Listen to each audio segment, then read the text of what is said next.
In the 33rd year of Konoha, more than a dozen years had already passed since the first great ninja war. A salted fish-like youth with a black forehead protector lay lazily on a chair using a fan to block the sunlight as he snored away when he suddenly seemed to sense something. Ah, my eyes. It hurts so much.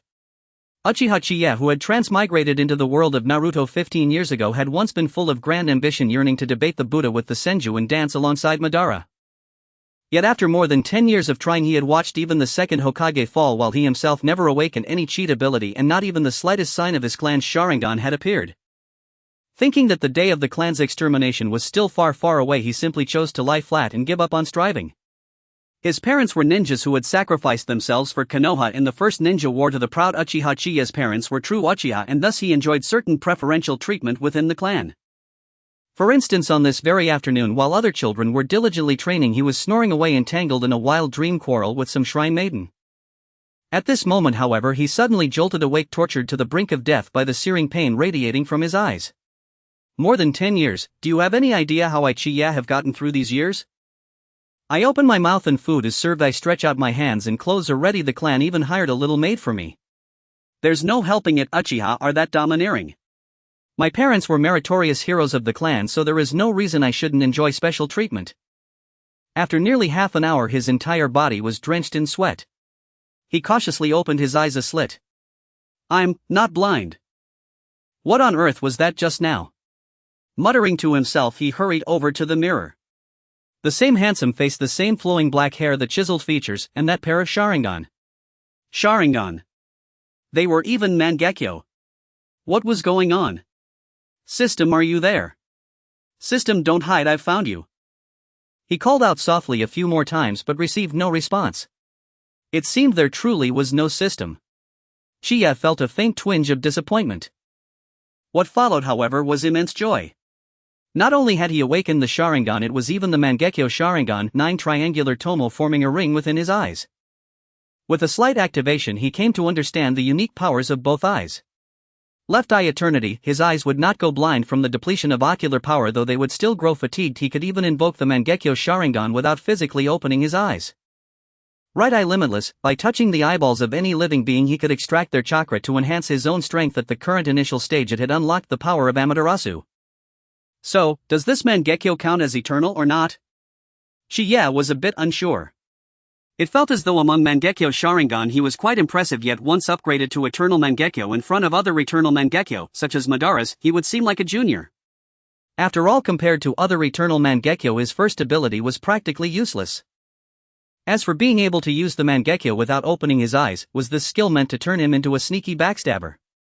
Doesn't this mean my days of lying flat are gone for good? His blood-stirred Shichiya could not wait to deploy his Gundam and prove himself. With a bit of effort, a faint black radiance began to seep from his body. He increased his strength and the black light around him grew slightly denser. This isn't nearly enough. I was hoping that with a casual effort I'd already be standing 100 meters tall in the sky. It was nothing like he had imagined. If he could manifest 100 maternal mecha-like avatar, who would care about the third Hokage Danzo, the Umbu or clan doves and hawks? Before absolute strength, all would fall silent. Unfortunately, reality was far from Shichiya's imagination. Forget it, let me see what I look like at full power. At full output, a single gigantic black skeletal finger of Susanoo suddenly manifested in midair with a boom lasting no more than 3 seconds before his Susanoo vanished, leaving Shichiya collapsing to the floor, panting heavily. This seems like it must be Susanoo's problem. Exactly, it's all Susanoo's fault that it can only manifest a single finger. What does that have to do with me, Uchiha Shichiya? Muttering under his breath, Shichiya knew in his heart that it was tied to his long-standing slackness in training. After more than 10 years he was at best at the level of a low-ranking genin. Someone familiar with the plot, who had transmigrated for over a decade with no talent and no inherited Sharingan. Even if he worked hard enough to reach Chunin level, he would be of little use, merely the first cannon fodder to fall in war.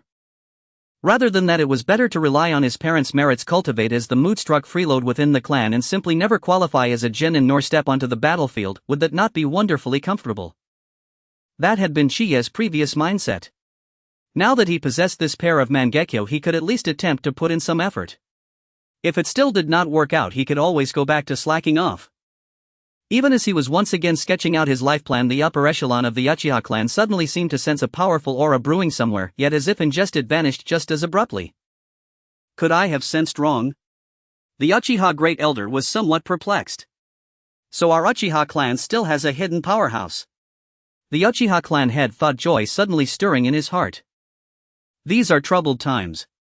I only pray the clan may remain a little more stable. The sixth elder of the Uchiha sighed quietly. Shichiya remained completely unaware of the ripple he had caused among the clan's upper ranks. Of course, even if he knew, he would still insist on manifesting Susanoo. Joking aside, if he could stand 100 meters tall brandishing a massive sword, would they not all be beneath him? Shiyi, are you alright? The rapid clatter of footsteps suddenly sounded. Meichin, are you back? Come in quickly and eat with me. Remembering something, Chiyi curled his lips into a roguish grin. Alright Chiyi, wait a moment, I'll go cook right away.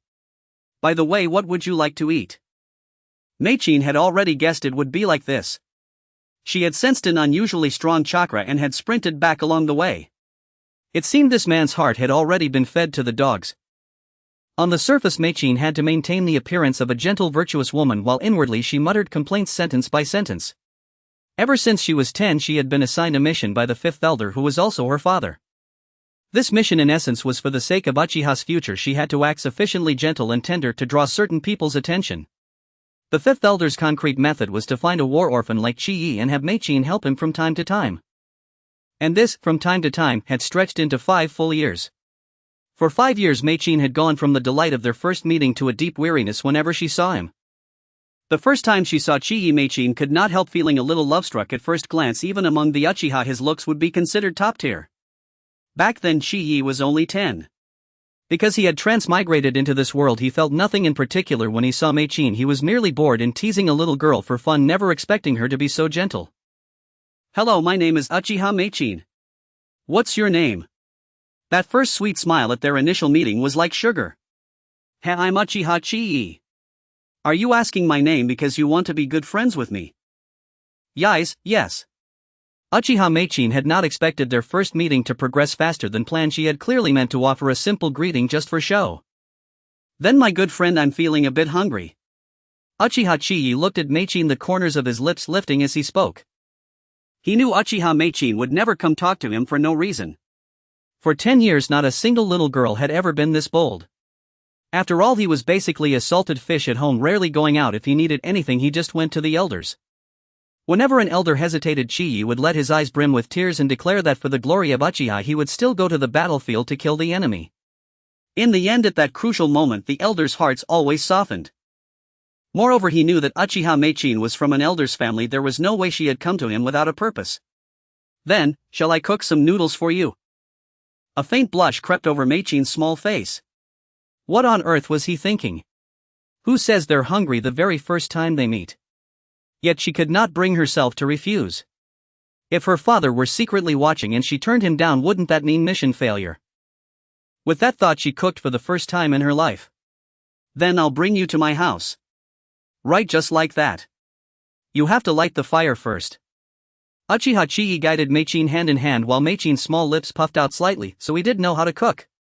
There was nothing she could do but endure it, telling herself it was all for Uchiha. After a simple meal, Uchiha Chiyi looked toward Meichin. Are you really not going to eat a bit? I already ate at home before coming. If there's nothing else. My good friend, you'll come again tomorrow, won't you? Before Meichin could finish, Uchiha Chiyi gazed at her with an expression of pure sincerity. Of course. You are my friend after all. Meichin offered another sweet smile, though the upward curve of her lips was a little forced. Tomorrow after tomorrow I'll just stop paying attention to him, she thought. This person truly had no shame. Meichin, you're here. Your timing is so precise, exactly the same as yesterday. Is that so? Do you want noodles again today? No, today we're having steamed buns. Chiyi looked at Meichin, and a bold plan to turn her into his personal cook took shape in his mind.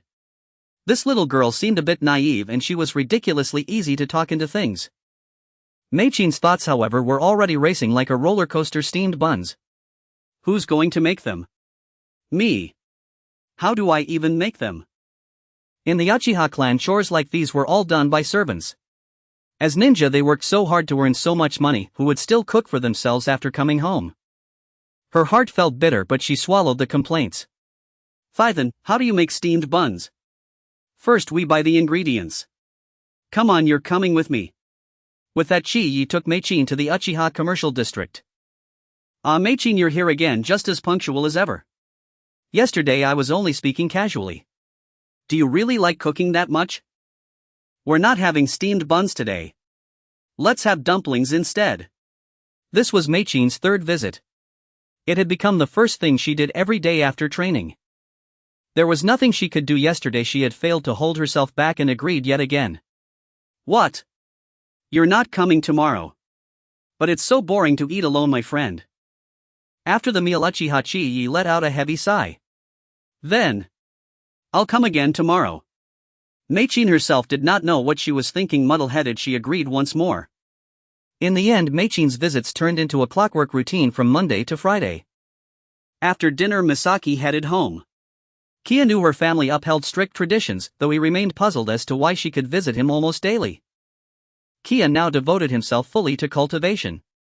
From the chest he retrieved a moldy ninja scroll and carefully reread the Uchiha technique of chakra condensation. It had taken him 5 full years to master the basics, even though he carried memories from a previous life. Perhaps it had nothing to do with intellect, pure innate talent was required. Once more he immersed his consciousness in the scroll, and this time he activated his Mangekyō Sharingan. Thanks to the eternal Mangekyō's left eye trait, however, it remained invisible unless he deliberately revealed it to others. He intended to keep the Mangekyō Sharingan a closely guarded secret, for though he now possessed extraordinary talent, he lacked true strength. If Danzo ever discovered it, Kia might step out the door one morning and never return. This is vastly different. As he trained with the Mangekyō active, his speed and comprehension surged over tenfold what he had achieved before. For a moment he lost himself entirely in the flow of practice. Meanwhile, back at home, Misaki found herself facing her father's stern admonition. "You've been to that boy's house again." "Oof. That brat Kia, I've scarcely met him yet. He's the name you mention most." "That accursed child." "Father, he's my close friend, his name is Kia." Perhaps spending so much time with Kia had emboldened her. Cough cough, henceforth avoid going there unless absolutely necessary. The clan elders are quite pleased with you these days. Initially, Elder 5 had paid little mind to Misaki's visits, but over time something began to feel amiss. Upon closer inquiry, he learned the boy expected his daughter to cook for him every single day. Had the boy always been this audacious? Who precisely had granted him such gall? Yet after tasting his daughter's cooking, perhaps visiting him a few times wasn't so objectionable. Ha! Truly delicious. "Father, he is my friend, and he needs my help." Misaki repeated Kyo's own off-spoken words. "Help? Nonsense. How old is he?" "In a few years he'll be marrying and raising children. Keep helping him and next you'll be moving into his house." Elder 5 seethed inwardly. His daughter had grown increasingly defiant these past years, her temper sharper, her will unyielding. "Father, his parents were heroes of the Uchiha clan. You must not speak so harshly of him when he stands in need of aid. Give me a few more years and he will no longer require my support." Her argument sounded plausible, but Elder 5 sensed something deeply off. A few more years. At this rate she'd bring him back with grandchildren in tow. "In any case, you are forbidden from visiting that boy's home ever again." With that, Elder 5 spoke in grave tones, and without glancing back strode out of his own residence. The more he dwelled on it, the angrier he grew, so furious he longed to seize Uchiha Kia then and there, hang him up and give him a thorough beating. Not even the memory of his parents' honor would sway him. "Well then, if I can't go home, where shall I go? Perhaps I'll drop by Elder 1's place for a meal. He's always hospitable." Even knowing Elder 1 sought to win his allegiance, Elder 5 cared little. He was merely going for dinner. Who could possibly take offense? Should the clan head grow upset, he could not reprimand Elder 5. Not only would such reproach be inappropriate, but Elder 1 would also be obliged to court him further, and surely invite him to dine again. The same held true for Elder 6. Within minutes, Elder 5 had already mapped out his meals for the coming days. After a night of training, Uchiha Shichiya slowly opened his eyes, and even now with his Sharingan deactivated, he still felt a blur in his vision. Once he concentrated the chakra he had practiced yesterday into his eyes, the blurriness finally vanished. It seems that even if I don't go blind, I will still suffer from aftereffects. To change something, I must strive harder. Uchiha Shichiya, who crossed over initially, had dreams. Because he was reborn, his dreams were grand and he had more determination than anyone else. Who has seen a 1-year-old child running already? However, the cold reality harshly slapped him in the face. He had no talent and no opportunities. The Uchiha clan spoke sweetly and cared for one another, and he longed to protect such a clan, but he lacked the ability. Thus he chose to give up a long time ago, but now a new life appeared before him. He made an effort to recall the past and was determined to pick up that initially unrealistic dream. He aimed to stand at the pinnacle of the ninja world, to make Kaguya bow down and have the Ten Tails submit. To take the first step towards his dream, he must become a genin. Yes, at 15 he still hadn't become a genin. One reason was his lack of talent, and the other was that he didn't want to become cannon fodder in war. Before, he had no choice. Now he wanted to choose a different path. Shichiya swiftly submitted his application to become a genin to his clan.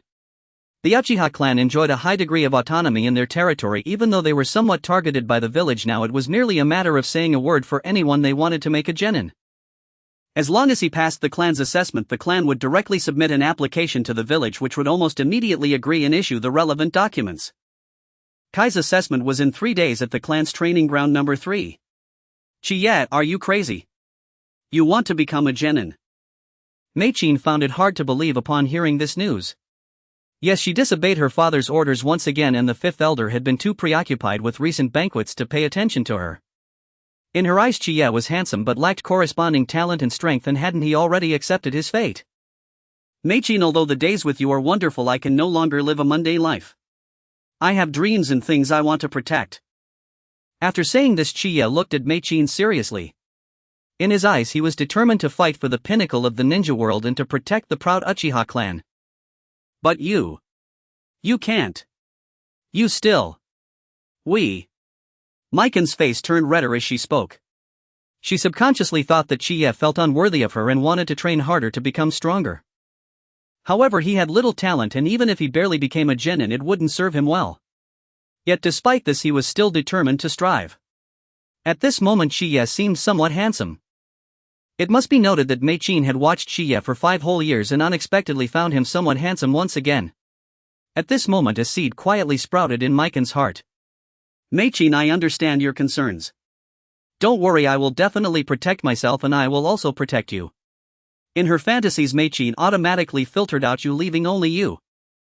At this moment, Shichiya stood up. He was going to experiment.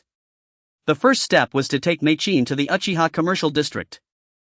Indeed, their relationship was good enough to hold hands now, which posed no difficulty for someone with memories of a past life after 5 years of holding hands. He bought a few tuna heads, leaving behind the fish eyes amid Maiken's puzzled inquiries, and immediately had her prepare braised fish heads. As Shichiya began his experiment with the fish eyes, he noticed that they slowly lost their luster, yet the chakra within him showed no signs of growth. Could it be due to the animal? Or perhaps it simply lacked chakra? He pondered quietly, and amidst Maiken's calls went to the dining table to eat with her. I must say Maiken's cooking skills were improving and had already surpassed his. Misaki, what are your plans for the future? Nat 15. Misaki had already passed her clan's Chunin examination. As for Jonin rank, she harbored neither ambition nor motivation to advance, partly because she spent her days cooking for Shichiya, leaving little time for cultivation. I'm not sure. Perhaps we could wait a little longer. And Kai frowned slightly. Was she referring to the same matter? You must understand, some things lie beyond our control, and noticing Chiya's confusion, Misaki patiently explained. She had developed genuine affection for Shichiya, and he before dinner had already confessed his feelings. He was her closest friend, refusing him felt impossible. Then, shall we wait? And now it was Chiya's turn to be flustered. His simple question had unwittingly uncovered something extraordinary. Naturally, he held no aversion toward Misaki, indeed he even envied Fugaku. Now that he possessed the power to reshape fate itself, he intended to claim it all. Shortly after Misaki departed, Shichiya immersed himself in training, a sensation of growing strength so intoxicating he could not tear himself away. Though his vision would still blur at dawn, his chakra reserves were undeniably expanding. Knock knock knock. Just then a sharp rapping echoed at the door. Kai instantly withdrew from meditation, yet before he could open it, the door swung inward of its own accord. Unsurprisingly, it was Misaki. But if she held the key, why knock merely for formality? And here, these are some of my personal insights, and like a child caught in wrongdoing, she thrust the scroll into Chiya's hands and fled without a backward glance. Chiya gazed down at the scroll in his palm, his breath quickening. Most scrolls contained foundational techniques, 3 body method taijutsu forms, but nestled among them lay a rare Shrank Brank ninjutsu, how fire annihilation. Even Uchiha Madara had once invoked this technique to elevate his aura. Its raw power remained untested, but its prestige was unquestionable. Mastery alone conferred rank status. And yet, does she truly overestimate me? This is a rank technique, can I even grasp it without awakening my eyes? Indeed, love renders even the sharpest minds blind. And silently Chie closed the door behind him and immediately activated his Mangekyō Sharingan to begin mastering the awe-inspiring Hellfire Annihilation. Perhaps owing to the Mangekyō Sharingan, his chakra refinement accelerated dramatically during study. By dawn he had fully mastered the technique and his chakra reserves had surged once more. So this was the exhilarating rush of ascending power, truly addictive. And if Chie's prior strength had merely brushed the threshold of a genin, he now stood firmly irrevocably among them. Remarkably, he had trained with true focus for only 2 days. End time swiftly arrived for the clan's scheduled assessment. Kai arrived early at examination ground No. 3.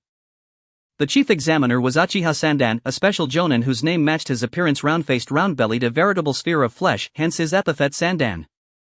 Even so portly he remained, by Uchiha standards, a handsome man. And so you're the brat up for evaluation. Though judging by your age you'd nearly have children of your own. Ha ha ha. Sandan had assumed the candidate would be no older than 12, but the dossier suggested otherwise. This youth was practically an adult yet still aspiring to genin rank. Given my age, I humbly ask for your leniency, examiner. Chie spoke modestly, hardly a child of 3 after all. He wouldn't let provocation stir his composure. And outside the arena Misaki heard Sandan's remark and instantly blacklisted him. The assessment soon commenced as Santuan gestured for Chie to attack. Santuan, smiling like the Buddhist, said, if you can withstand 3 of my moves you pass the assessment. To be considerate you can attack first. Without a second thought Chie threw several shuriken which under normal circumstances Santuan would not be able to evade. In fact, Santuan did not evade, he blocked 2 of the incoming shuriken with the ones he held but chose to take the third one directly. The shuriken pierced into his neck but stopped after going in about a centimeter. Ninjutsu, Santuan's meat mountain technique. This was a crank ninjutsu developed solely by Santuan, compensating for his lack of mobility. Similar to the lightning release technique, he tightly covered his fat with chakra. The principle of this technique is that the fatter the body the higher the defense. This was also the reason he could become a special jounin with just 1 Sharingan activated. So much fat. You shouldn't be able to move fast. Chie hesitated on whether to step forward. The best way to deal with such an opponent was to use Amaterasu to burn away the fat. Even with just a small black flame he could catch Santuan off guard and burn him to death. Unfortunately, this was not a true life and death duel. Stop talking nonsense. As long as you don't run off the stage you're just a little brat who isn't even a lower ninja. I can easily defeat you. Santuan walked toward Chie on the stage step by step. Chie realized that evading was pointless for the assessment, so he secretly activated his Mangekyō Sharingan and unleashed a great fireball technique. Santuan was quite surprised by Chie's great fireball technique. Combined with the Mangekyō, Chie's hand signs and release speed were remarkably quick. Quietly utilizing the meat mountain technique, Santuan neutralized the great fireball technique, but suddenly the figure of Chie vanished from view. Santuan then activated his Sharingan. There was nothing in front of him. Could it be behind him? Suddenly Chie, holding a shuriken, performed 1,000 years of pain which, while not particularly damaging, was extremely humiliating. Santuan immediately clenched his buttocks, and just as he let his guard down, focusing all his chakra below, Chie discovered through his Mangekyō Sharingan that Santuan's meat mountain technique had disappeared. To be precise, all his chakra had concentrated in his lower body. Seizing the opportunity, Chie struck Santuan on the back of his head, causing him to instinctively clutch his head in pain. That hurts. Little brat, can't you be gentler? Damn it, you passed. Santuan realized that he had actually lost this assessment due to his carelessness and the unexpected move of his opponent. If Chie had used a shuriken instead of a fist, he might have been in real trouble.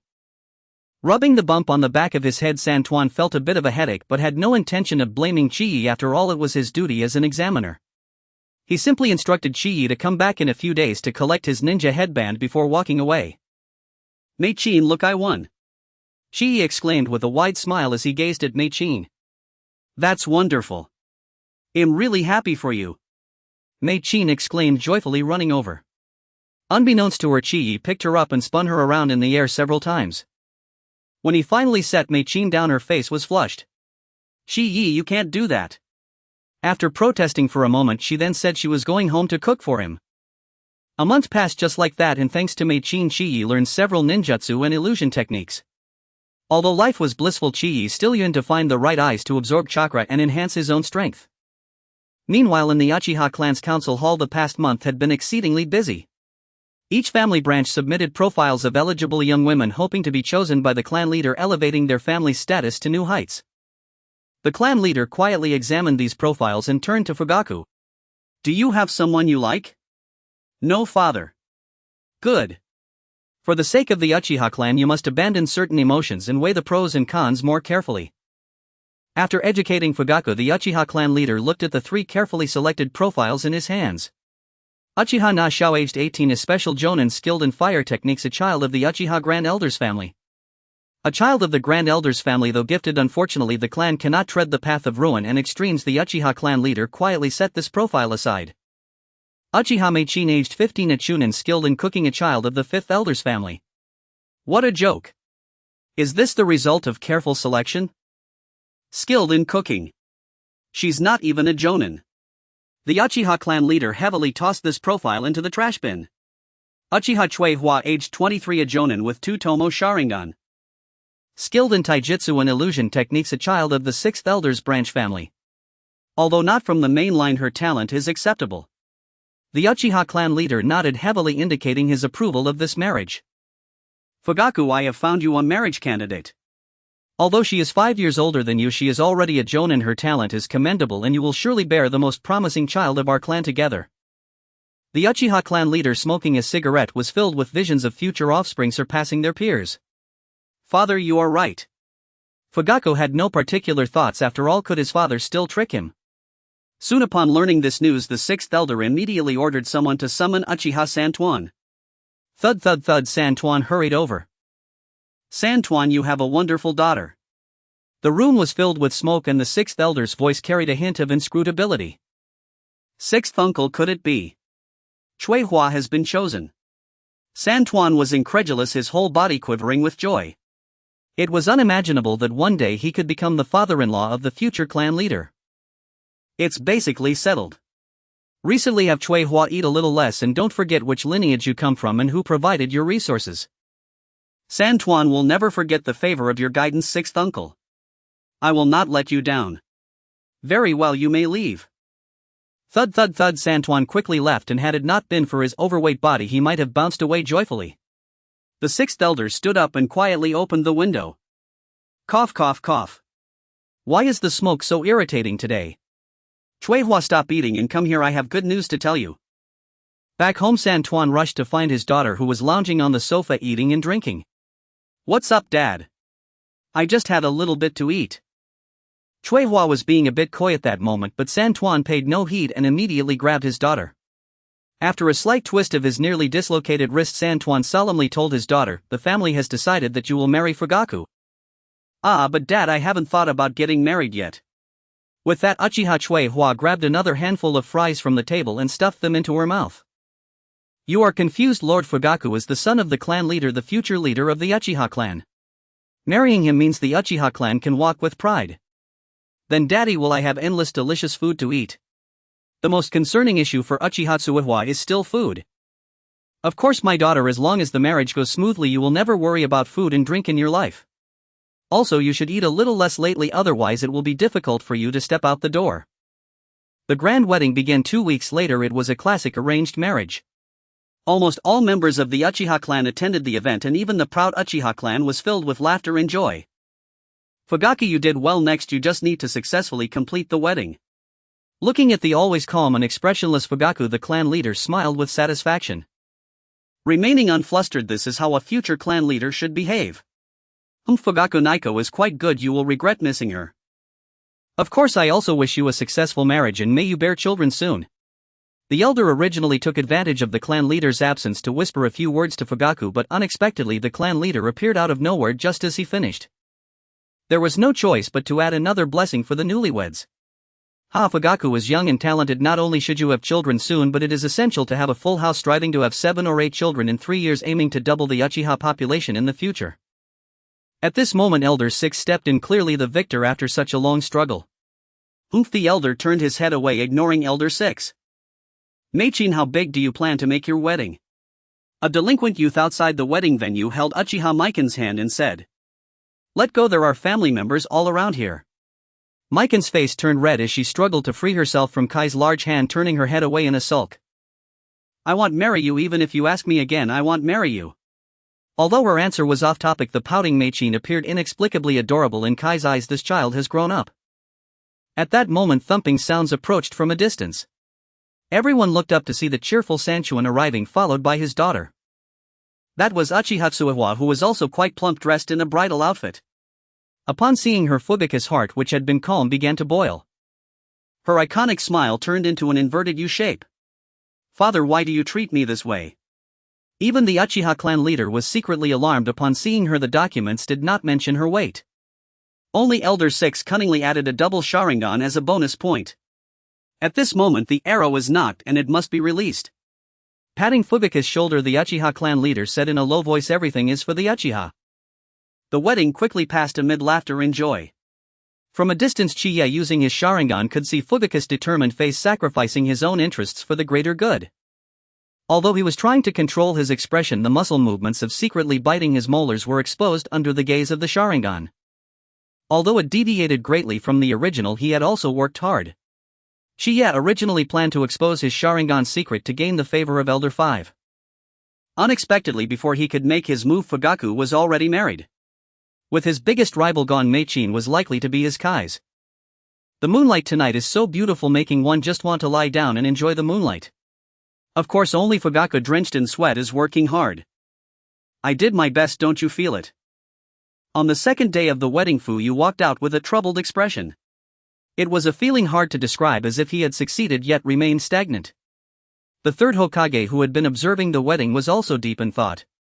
Just then the door swung open and a man with dark hair and a somewhat gloomy demeanor entered. "Ri-Jean, yesterday's wedding, the Uchiha did not invite any of us. This is suspicious. I believe we can surround them immediately. As soon as they show any signs of rebellion, we can." "Tuanzang, I have already told you knock before entering. I am now the third Hokage." "Ha, do you really intend to turn away old friends?" "We must remain cautious of the Uchiha. They seem to be seeking independence from the village." "Tuanzang, now is not the time. After a few days I will call the current Uchiha clan leader to inquire about the situation." "Ri-Jean, you are being foolish. The Uchiha clan is full of evil. They are surely still plotting something." "Tuanzang, be silent. I am the Hokage. Ri-Jean, you will regret this."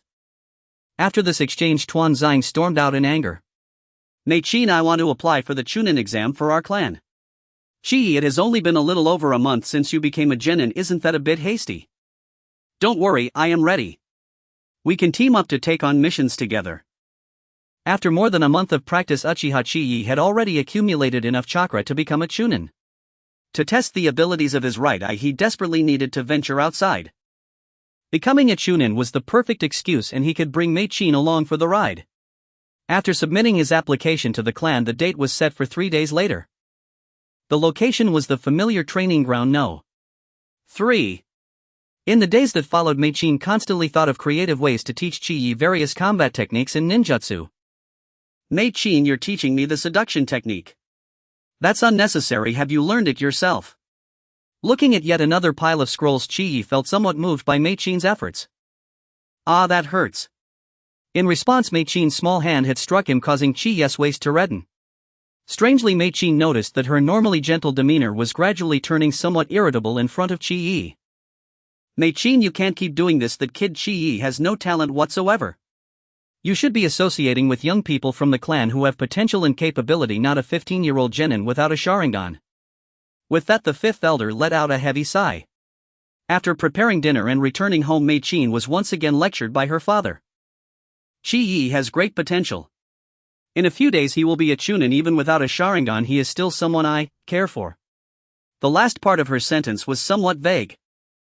"Father, you don't understand anything."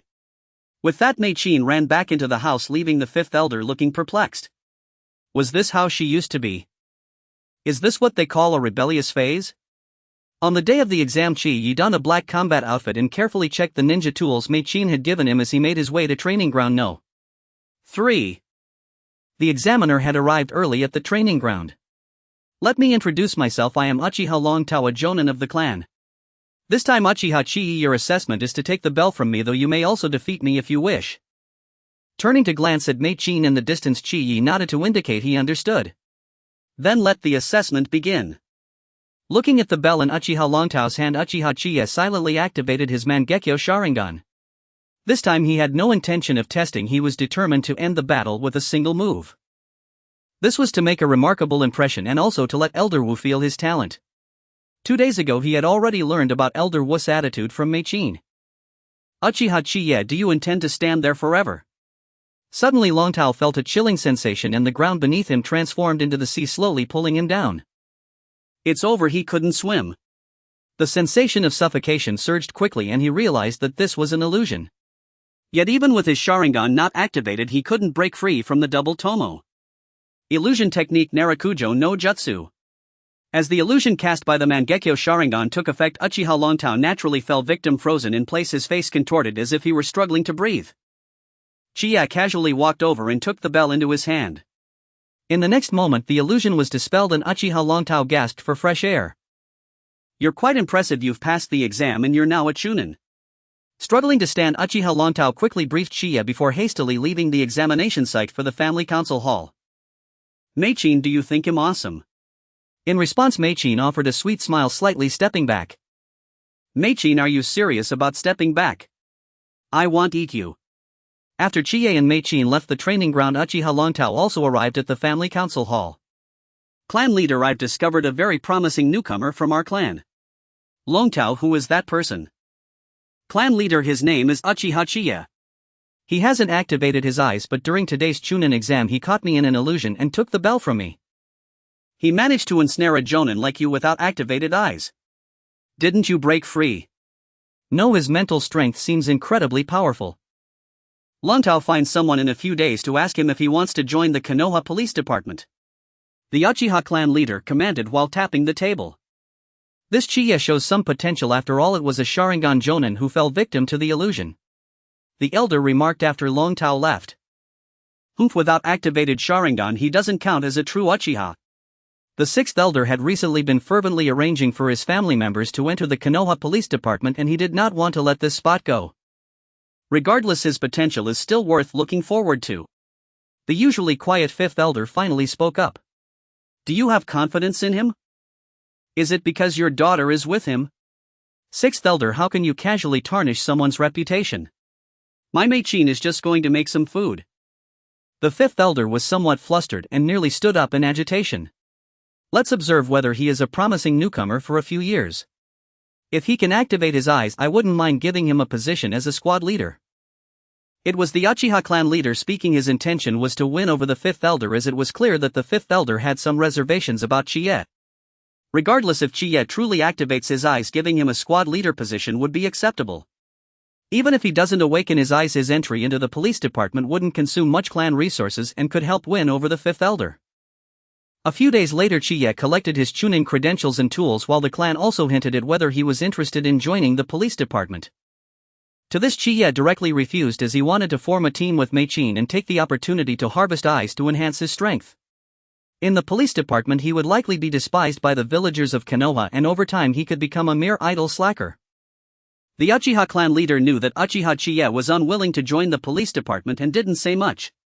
However, he still needed to think of a way to continue winning over the fifth elder while simultaneously giving this position to the desperately pleading sixth elder.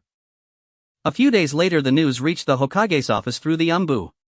The third Hokage, Sarutobi Hiruzen, furrowed his brow in thought as he read the message from the Anbu. It's not surprising that Uchiha Shichiya became a chunin. Any young ninja from Konoha could achieve that.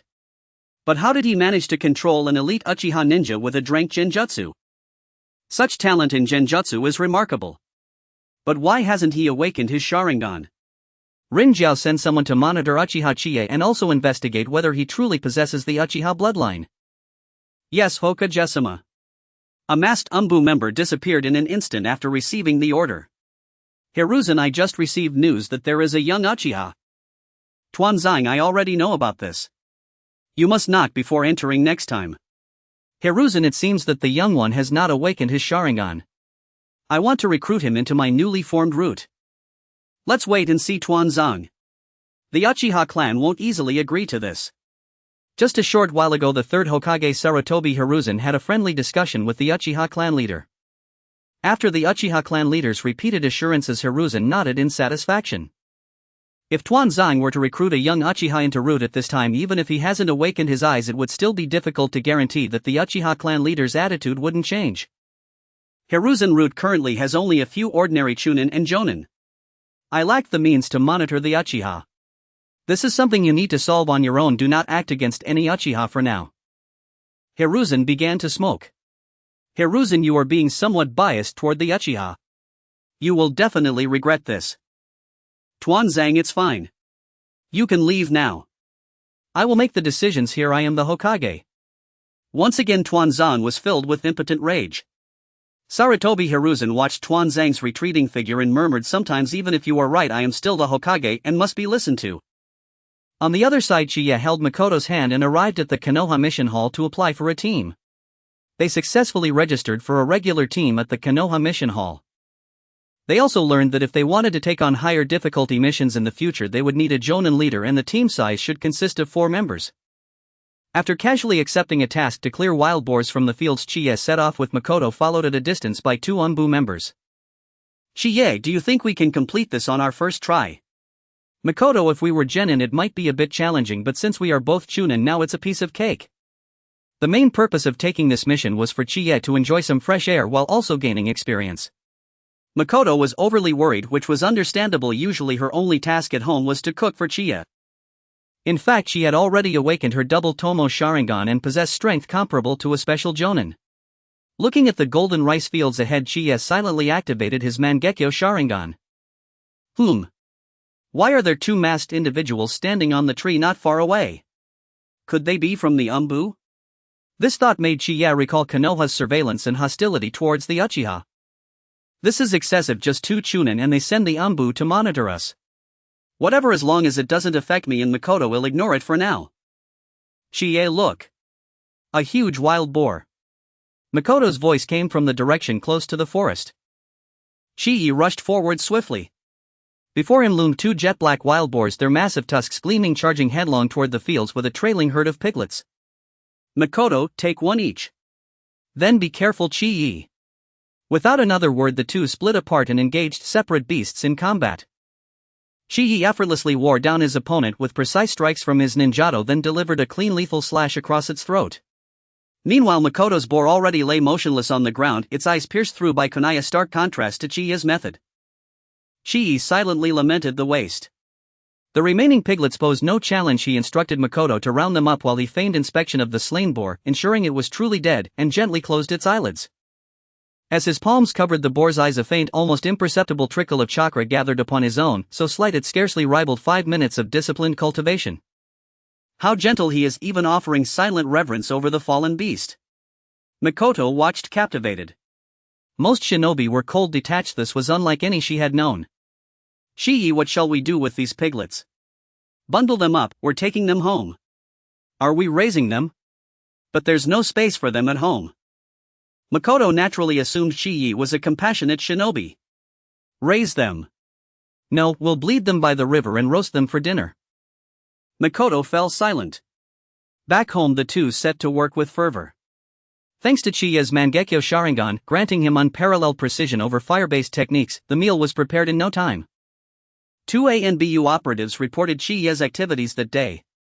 They could not enter the Uchiha compound, there the clan governed itself autonomously. He performed a ritual over the slain boars. Yes, Lord Third Hokage. He treated even the fallen piglets with the same solemnity. A compassionate Uchiha, it seems. You may withdraw. Yes, Hokage-sama. In an instant, the 2 ANBU vanished, leaving Hiruzen Sarutobi immersed in quiet contemplation. His thoughts drifted to that man, the one whose will of fire burned as fiercely as his own Uchiha Miru. Let us observe him a while longer. Perhaps he carries the potential to inherit Miru's flame. In the days that followed, Chiya selectively accepted missions, nearly all involved eliminating feral beasts or chakra-corrupted creatures. Through experimentation, he concluded that only the eyes of chakra-endowed beings could meaningfully augment his ocular chakra reserves. From the rooftop of the Konoha Military Police Headquarters, Fugaku Uchiha watched Chi-Yi and Makoto stroll home laughing together. He absently massaged his lower back and sighed. Once he had been the heir apparent, the sole figure beneath the clan head himself. Now he was a man who strained nightly only to be met with his wife's scornful dismissal. At present Fugaku possessed only the Three-Tomo Sharingan. His duel with Uchiha Tsunade had ended not in skill but in physical inferiority. Each evening Tsunade greeted him with icy silence, yet he dared not confide his plight to his father. To reveal it now might prompt his father to appoint another heir should the Uchiha bloodline demand stronger succession. He's back again, little Fugaku. Tsunade, I am your husband. And future head of the Uchiha clan. Oh. Then tonight, clan head husband, don't expect to cross my threshold. You. It was unbearable, a raw private wound. Unknowingly the surge of emotion stirred the first flicker of awakening within his eyes. This feeling, could it be? It was as if something was striking against the seal, and if successful it would be the moment when he possessed the kaleidoscope Sharingan. Uchiha Fugaku, lost in the joy brought by his eyes, was completely immersed in his imagination. In the future, with these eyes he would lead his clan to stand atop Konoha. He would spread the will of the Uchiha across the entire land. He glanced at Suehua, feeling a little less disgust, and pouted. All of this was for the Uchiha. Suehua, from now on please insult me. Suehua was completely taken aback by this unexpected behavior. She had planned to scold him a bit tonight, but this person was just asking for trouble. Fugaku, have you lost your mind? How could you have such thoughts? You say you lack expression in everything you do. Being the son of the clan leader, she spoke with some restraint. Of course, if she could scold the future leader of the Uchiha every day, that wouldn't be too bad. Meanwhile, Chiya, having finished a simple meal with Meichin, received a summons from the third Hokage. After briefly discussing with Meichin, he headed to the third Hokage's office. At this time the Uchiha had not yet moved away from the center of Konoha, which was also very close to the Hokage office. Uchiha Chiya, come in directly. The third Hokage, Sarutobi Hiruzen, had already spotted the approaching Uchiha Chiya through his telescope technique. I wonder what the third Hokage wants with me. Chiya thought to himself that things had been quite normal lately, having only absorbed a few pairs of eyes during his missions. Could it be that my secret has been discovered? Chiya quietly activated his Sharingan. You are impressive. The last person I saw with such a fiery will was many years ago. Sarutobi let out a heavy sigh. The will of fire. What did I do? Chiya was somewhat bewildered, wondering what the old man was talking about.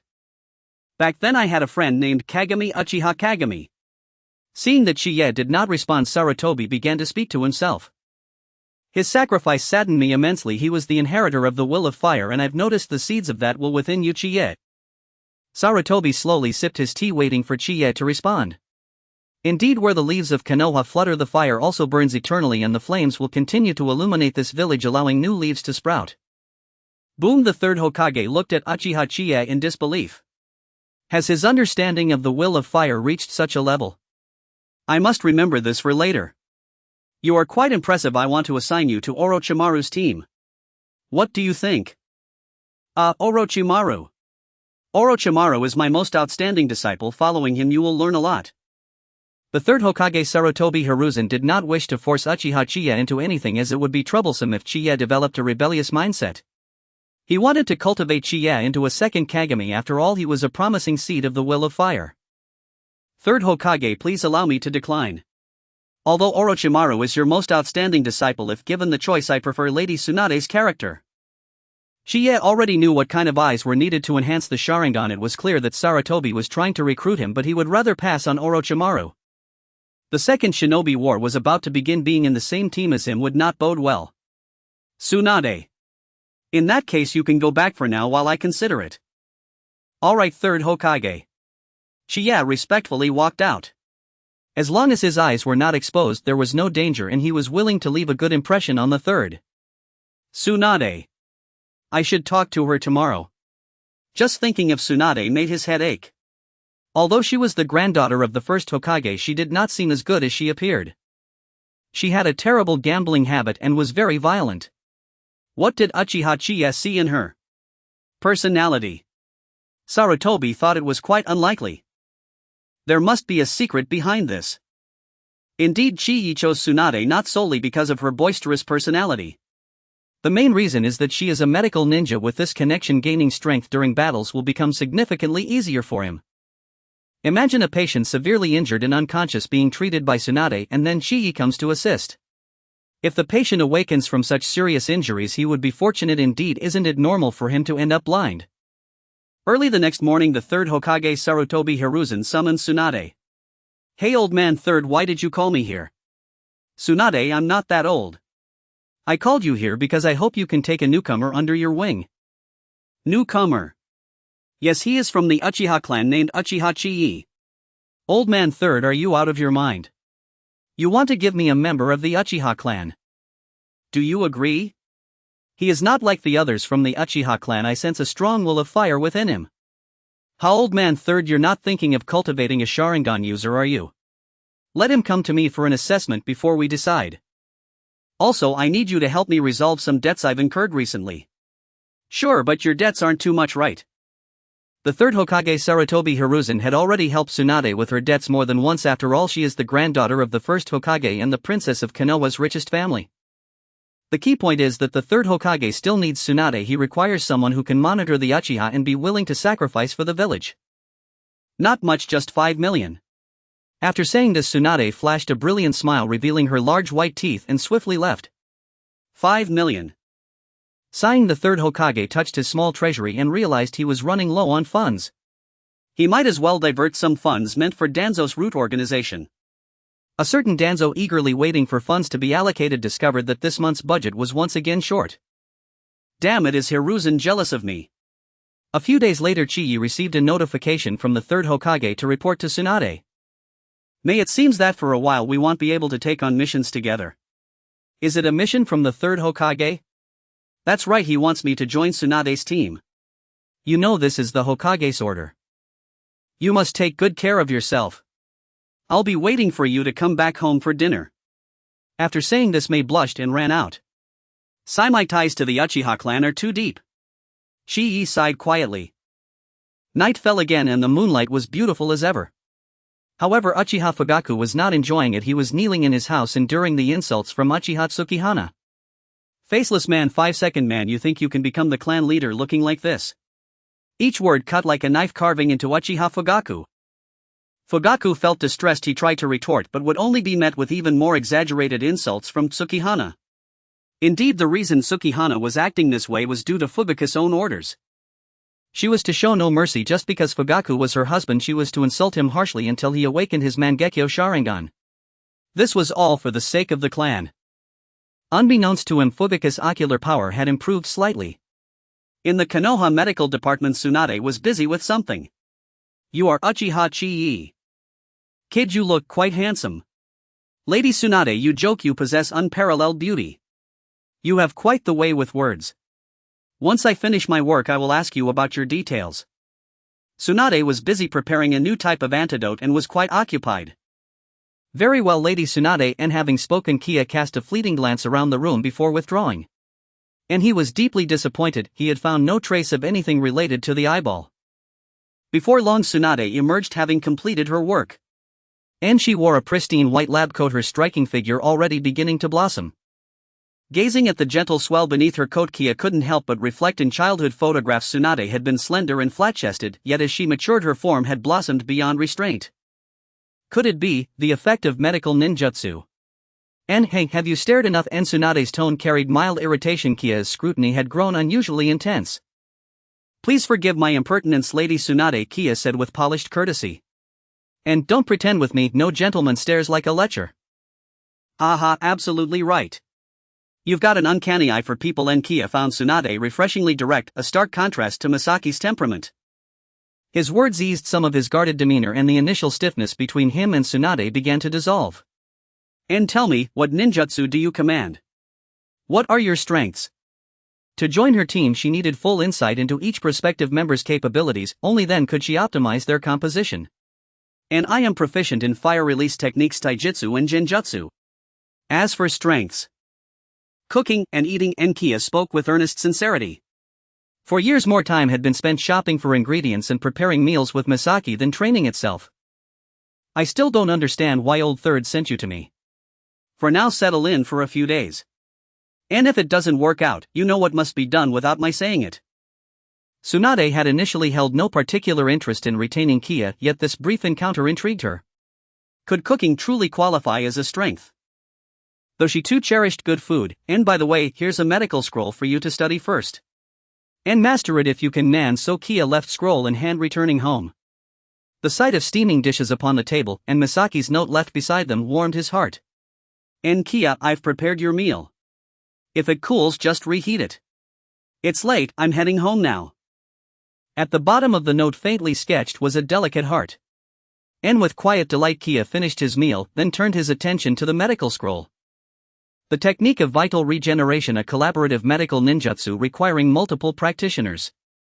By harnessing the patient's own cellular vitality, wounds are restored to wholeness. In essence, it is a coordinated medical technique demanding synchronized effort. A single practitioner would suffer severe chakra depletion and mental exhaustion due to prolonged concentration, thus rotation among healers is essential. So she intends to train me as a medical ninja. Excellent, I welcome it. And activating his Mangekyō Sharingan, Kiya immersed himself in rapid study.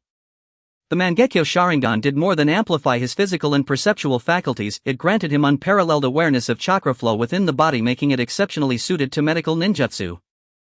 After one night of focused cultivation, Kiya had grasped the technique thoroughly. In truth, it posed little conceptual difficulty, much of it relied on rote memorization, anatomical structures, organ functions, and the like. Yet such memorization presented no challenge under the Mangekyō Sharingan's perfect recall. And when he next stood before Tsunade, she was visibly astonished. You claim you've mastered it already, and, indeed, I trained diligently throughout the night, and impossible. This demands not only practice but extensive theoretical knowledge. Tsunade remained skeptical.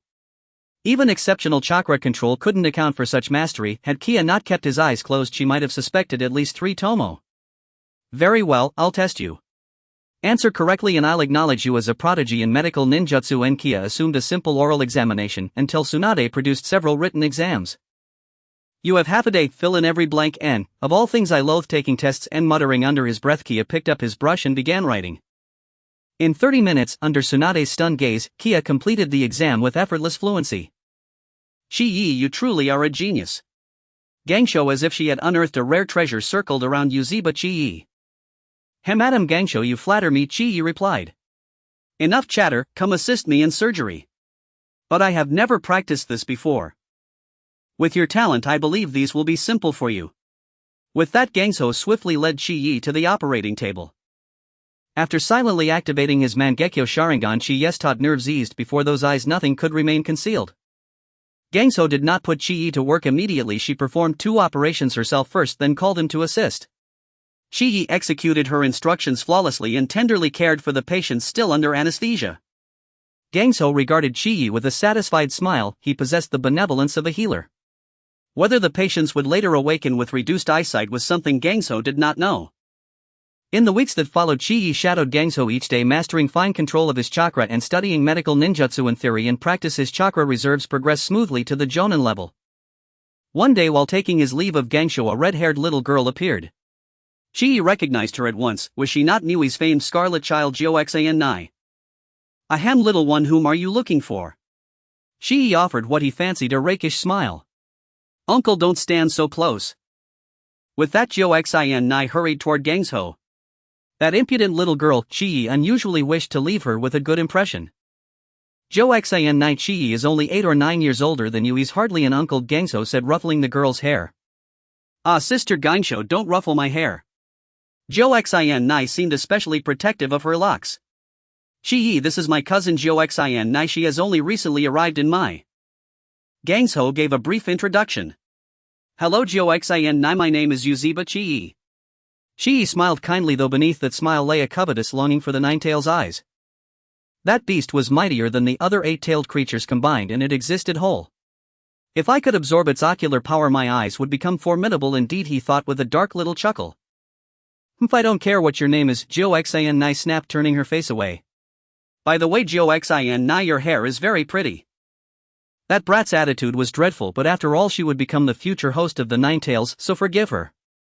Chiyi decided to deploy his trump card. No member of the Schwanhua clan could resist such a compliment. What did you say? Joxin covered her face in bashful surprise, for a 7-year-old newly come to my Chi's words landed with devastating force. Until then the other children in class had mocked her hair color. After teasing Joxin a little more and with Gangsho watching amusedly, Chi took his leave. That night in the 3rd Hokage's office, an Umbu operative reported in. Has a member of the Uziba clan made contact with Joxin? Oh, it's Uziba Chi. That's nothing of immediate concern, do not intervene for now. With the instruction given, the Umbu members departed briskly. Before Yuanfei Risen could put down the papers in his hands, the door was thrust open by a black-haired man. Risen, I've heard a Uziba brat has approached Xuanhua Joxin. The Uziba are dangerous, they're surely after the Xuanhua clan's sealing techniques. Tuanzang, the Uziba have always been part of the village, I will deal with this matter in due measure. The third spoke calmly. Risen, you will regret this. Enough, I know you are the Hokage. After venting, Tuanzang turned and left. This time Danzo actually played by his own rules, leaving Sarutobi Hiruzen feeling somewhat uncomfortable. Clearly I was the one at the end. How infuriating, the dignity of the Hokage cannot be provoked. Next month let's reduce the funding a bit more since they are few in number and can't consume that many resources. Half a year passed like this and Chiya had adapted to such a life, training and completing missions with Tsunade during the day and returning home to enjoy the meals prepared by Makoto at night. And there's Kushina, who has been visiting Tsunade more frequently over the past 6 months, becoming increasingly familiar with Chiya. Hey Chiya, should we go out and have some fun today? Forget it, if your sister finds out she might just punch my head off. Chiya pretended to cover his head, causing Kushina to burst into laughter. Oomph, little girl, laugh all you want. The day you become the Nine-Tails Jinchuriki will be the day you lose everything, ha ha ha. Chiya, come here and lend me a hand. Tsunade shouted, having gotten used to relying on Chiya over the past 6 months. Kushina, I can't chat with you now, I have to go get busy. After saying this, Chiya noticed Kushina's little face immediately droop. Good, just like that, the more you rely on me the easier it will be for me to take your 9 tails in the future. Kai's thoughts were quite pure, he aimed to absorb all the chakra he could without being discovered. The tailed beasts are undoubtedly the largest collection of chakra, and the 9 tails is the best among them, he must obtain it. As for why he wouldn't absorb the 9 tails chakra from Uzumaki Mito, it was certainly because her sense of good and evil was too strong. If a Uchiha appeared in front of her, even if he didn't do anything, he would likely receive a couple of heavy blows. This matter was related to her husband. After all, the death of the god of shinobi Senju Hashirama had an undeniable connection to Uchiha Madara. Including the second Hokage Senju Tobarama, the series of attitudes and policies towards the Uchiha clan were surely tacitly approved by Uzumaki Mito. Chiya, your palm technique has become increasingly proficient. Tsunade sincerely praised, recalling when Chiya had just learned the technique he often caused patients to faint due to poor chakra control. Fortunately, Chiya had been diligent in caring for the unconscious patients, and those who woke up didn't complain. Of course, just look at who I am, the genius medical ninja of Konoha. Chiya boasted proudly, though a hint of playfulness flickered in his eyes. Tsunade agreed Kai's learning ability was indeed remarkable. In the past 6 months he had mastered all the ninjutsu she taught him. She believed that it wouldn't be long before Chiya could stand shoulder to shoulder with her. Once I'm done with this, I'll teach you a new ninjutsu. Tsunade whispered mysteriously to Chiya. Why are you speaking so softly? That's not your style. Chiya felt a sense of anticipation. Could it be a technique that Tsunade was handling with such caution? Perhaps the 100 healings technique? Or maybe the creation rebirth? The next scene made him realize he was overthinking. Once Tsunade finished her work, she pulled out a scroll. Chiya, this is the summoning scroll of the wet bone forest. Just write your name and you can summon a living slug to assist you in battle. Chiya looked at Tsunade in confusion. A slug to help me in battle? How ridiculous! The only use of this thing in the early stages is to serve as a power bank for others. Don't you want it? Seeing Kai's reluctance, Tsunade had made a great decision to allow him to summon the slug. You must know that this summoning technique is exclusive to their Senju clan. It was only because Kai's talent and goodwill were recognized by Tsunade that she considered allowing him to learn this summoning technique. I'm very willing. Chiya quickly agreed. Although he had hoped to contract with the Dragon Cave or the Nico clan, wet bone forest wasn't bad either. This slug could also help him absorb chakra and provide cover. After writing his name, Tsunade taught Chiya the method of forming hand seals. With a pop, a slug the size of a palm appeared before him. Lady Tsunade, am I not the one you're summoning? The slug asked in confusion, then looked at Uchiha Chiya. That unsettling chakra, could it be you summoned me? That's right, I'm the one who summoned you. My name is Uchiha Shichiya. So you really are from the Uchiha clan, Lady Tsunade. Have you made a mistake? The slug complained to Tsunade as it had always bet on the side of Ashura. Shichiya is a different kind of Uchiha. You'll come to understand that as you get to know him better. Tsunade said sternly to the slug. Lady Tsunade is serious, then Uchiha Shichiya, I'll give you a chance to earn my recognition. The slug said reluctantly to Uchiha Shichiya, fine, let's contract with Uchiha Shichiya. I can't upset Tsunade and lose the contract with the Senju clan. If there's nothing else, I'll take my leave now, Lady Tsunade. With another pop, the slug returned to the wet bone forest. Tsunade, it seems this slug doesn't quite recognize me. Shichiya complained to Tsunade, thinking that if she could reward him with another ninjutsu now, that would be fantastic. Shichiya, slugs don't easily contract with others. I believe with your abilities you'll definitely gain the slug's recognition. Tsunade patted Kai's shoulder, firmly believing in his capabilities. Then is that all? Shall we disband? You wish. After all the hard work I put in, aren't you going to treat me to a meal? Tsunade threatened as she wrapped her arms around Kai's neck, squeezing him to the point of suffocation. This was undoubtedly the power of medical ninjutsu. Tsunade was actually the first among the legendary Sannin to conduct human experiments. Then I'll go back and have Makoto prepare a feast for you. Make sure to arrive early. No problem, I'll bring Kushina and Shoshin along too. Cough cough, let go, I can't breathe. Shichiya, feeling somewhat suffocated, accidentally grabbed onto something soft while trying to break free. The air grew still, time seemed to freeze, and Tsunade, having lost strength, slowly released Shichiya. Tsunade, you must know I didn't do it on purpose, it was an irresistible force. Seizing the moment while Tsunade's mind was still processing, Shichiya quickly activated his Mangekyō Sharingan and used the Uchiha body flicker technique to escape. Tsunade reacted a second later, noticing Shichiya standing still, and immediately threw a hook punch. It's just a substitution technique, damn it. Tsunade missed her punch and angrily returned home. Knock knock knock, the sound of Tsunade banging on the door echoed. Out of modesty, Chihi allowed Meichin to open the door. Lady Tsunade, please come in. Upon seeing Meichin open the door, Tsunade's anger dissipated somewhat. After all, grievances have causes, and upon seeing Chihi lounging on the sofa watching TV, Tsunade was about to explode. This was the first time in her life that someone had brazenly taken advantage of her. Just as she was about to storm over in anger, a pair of small hands grabbed her. Thud thud. Tsunade's every step was clear to Chihi, beads of sweat forming on his temples, yet he dared not move, for he too bore some responsibility in this matter. Fortunately, Tsunade stopped. Sister Tsunade, let's eat first. Bad, Chihi is slacking off again, humph. Tsunade glanced at Kushina's side and felt her energy wane. Her anger had mostly faded now, and Kushina was still considerate. As she pulled Tsunade to eat, Kushina quietly turned back to Chihi with a mischievous smile. This little girl can actually read the room. Chihi still felt that the world of Hokage was somewhat too mature for its age. Well, he owed her a favor. Time to eat, brother Chihi, hurry up. Accompanied by Shomoka's call, Chihi leisurely made his way to the dining table. Shomoka truly lived up to his title as the little prince of eating, devouring the food as if he had never seen such dishes before. In fact, he truly had never seen them. These were classic delicacies from Chihi's hometown in his past life. Brother Chihi, you have no idea about my sister. She can't cook at all, and when we return home she even expects me to cook. You should know I'm only 11 years old, and besides, how can a boy cook? I'm destined to be a Hokage. Shomoka chatted while eating, spilling a heap of Tsunade's embarrassing past. For example, she would come home every day to pick at her toes, sometimes forgetting to brush her teeth or wash her face in the morning, and as a child she had poked a hornet's nest.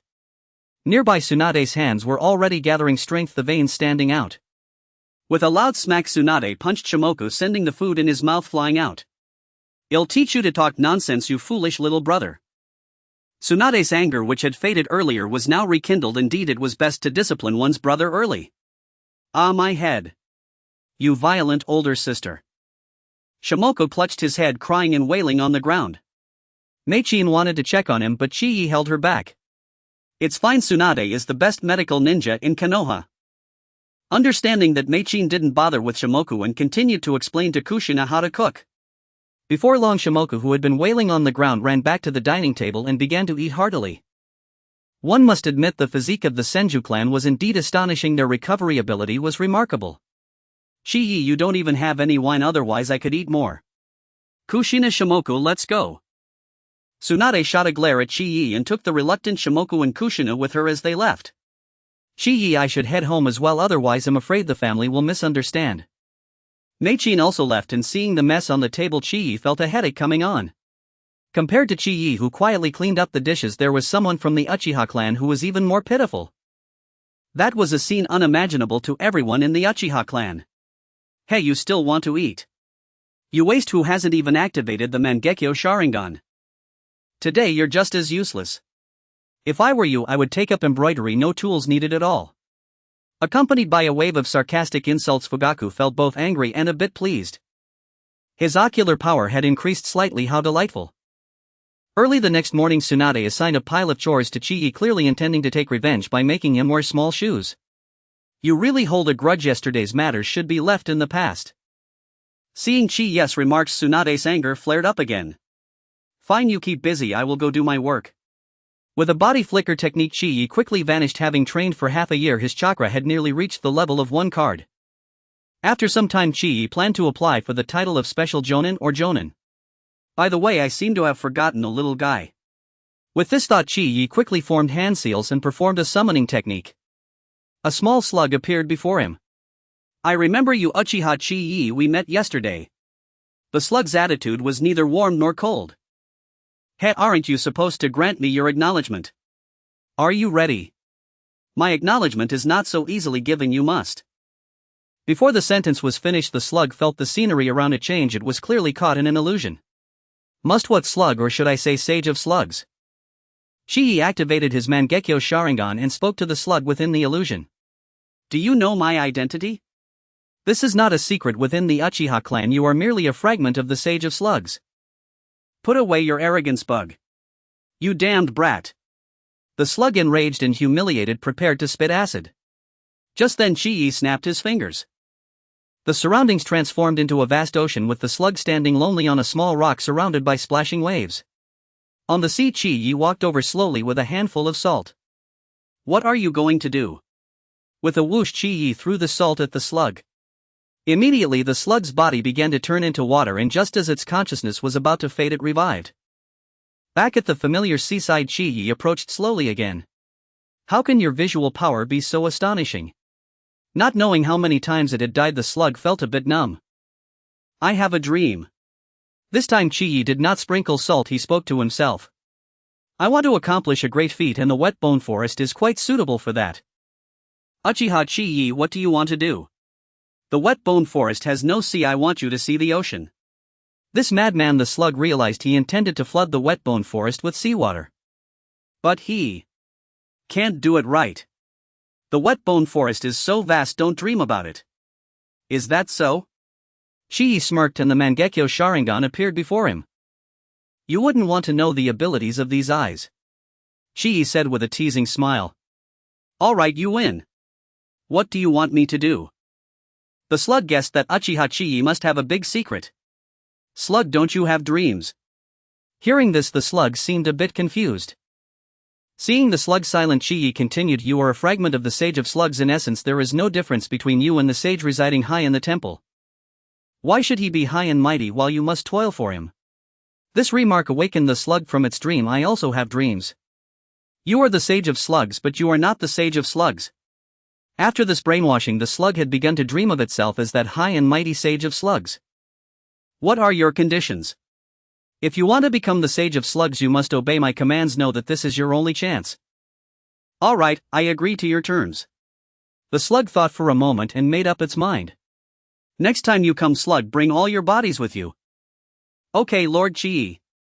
From now on, when there are no others around, you can only call me master, do you understand? With another illusion, Chi-Yi made the slug writhe a few times, about to ascend. Alright, you can go back now. Watching the illusion fade, the slug hurriedly returned to the wet bone forest. Looking at the spot where the slug had left, Chi-Yi secretly smiled, having gained control.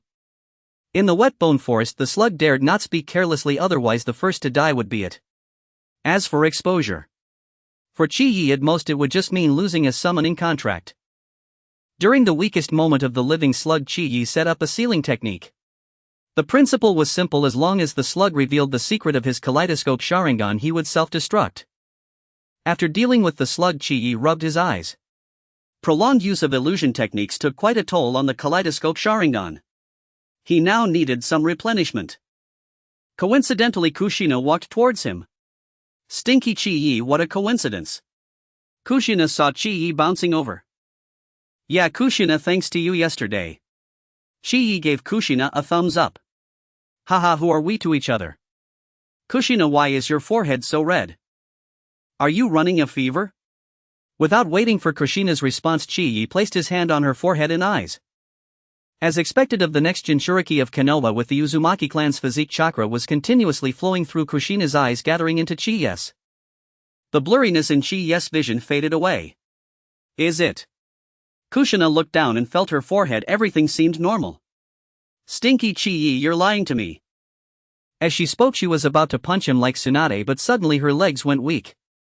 Kushina, what's wrong? Chi-Yi hurriedly supported her. It's nothing, Stinky Chi-Yi, I might really have a fever, my head feels so dizzy. Then walk slowly, it'll take you to find Tsunade.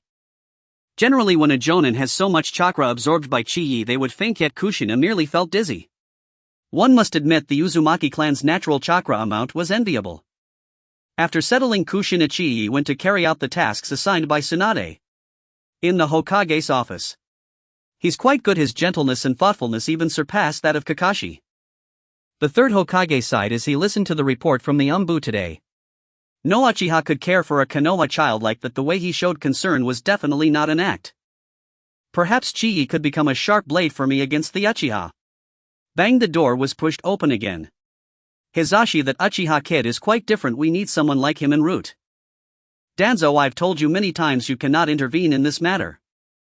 I hope you understand what you are doing.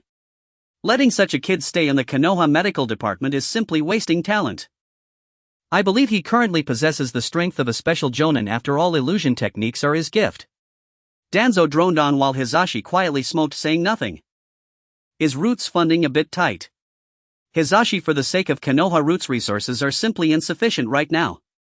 How about this? I'll increase the funding for Root, just don't meddle in Uchiha Chichiya's affairs anymore. Hizashi, this is not a compromise, this is for Konoha. After saying this, Danzo left with a calm expression.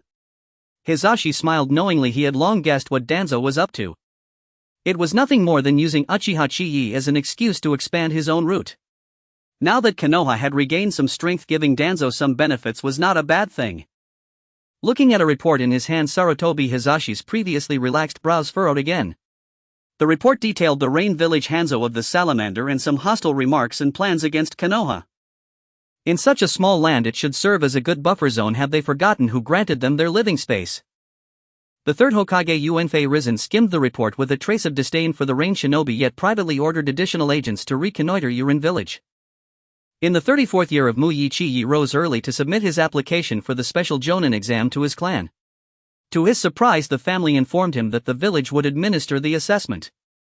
It turned out the third Hokage had conferred with the Ujibo clan leader and agreed that should Chi-Yi be promoted, the village would proctor the examination. First, because the matter concerned the Ujibo clan, it granted the third Hokage a favor. Second, the third wished to witness Chi-Yi's prowess firsthand to judge whether he merited further cultivation. The village will oversee the exam. Chi-Yi mused on the way back, convinced this was undoubtedly the third's design, a ploy to deepen his bond with the village. Mei-chin, no cooking today, I'll take you to see where I work.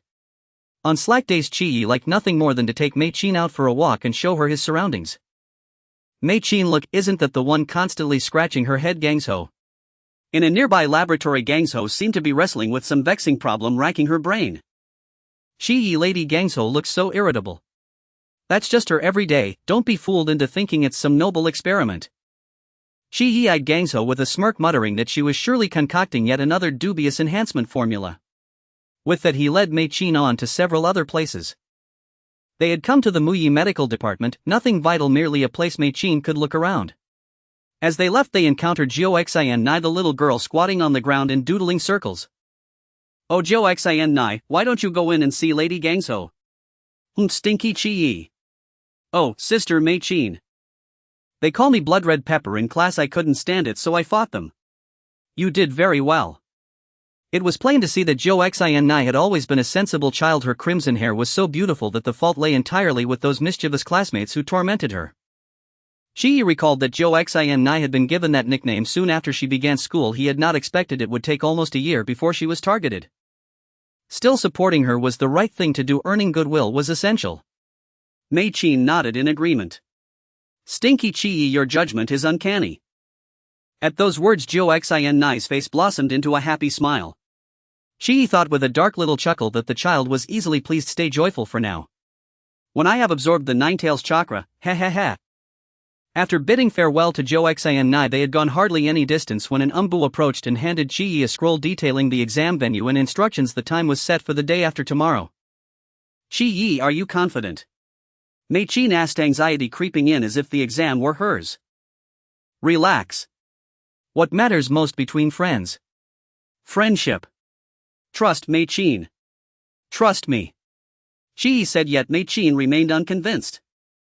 She resolved that night she would press her father for some special scrolls to see if there was anything she could offer Chi. In the clan council hall, the monthly meeting began. Everyone speak up if you have matters to raise, the Ujibo clan leader said regarding those assembled. Clan leader, why is Chi's assessment being handled by the village? The great elder was the first to ask. This was my discussion with the third Hokage. He promised it as a favor, the clan leader replied with an unchanged countenance. This contravenes protocol. The village must harbor ulterior motives, the great elder insisted, unable to believe the third would casually concern himself with a junior of the Ujibo. Great elder, are you confused? A mere junior, what scheme could the village possibly have?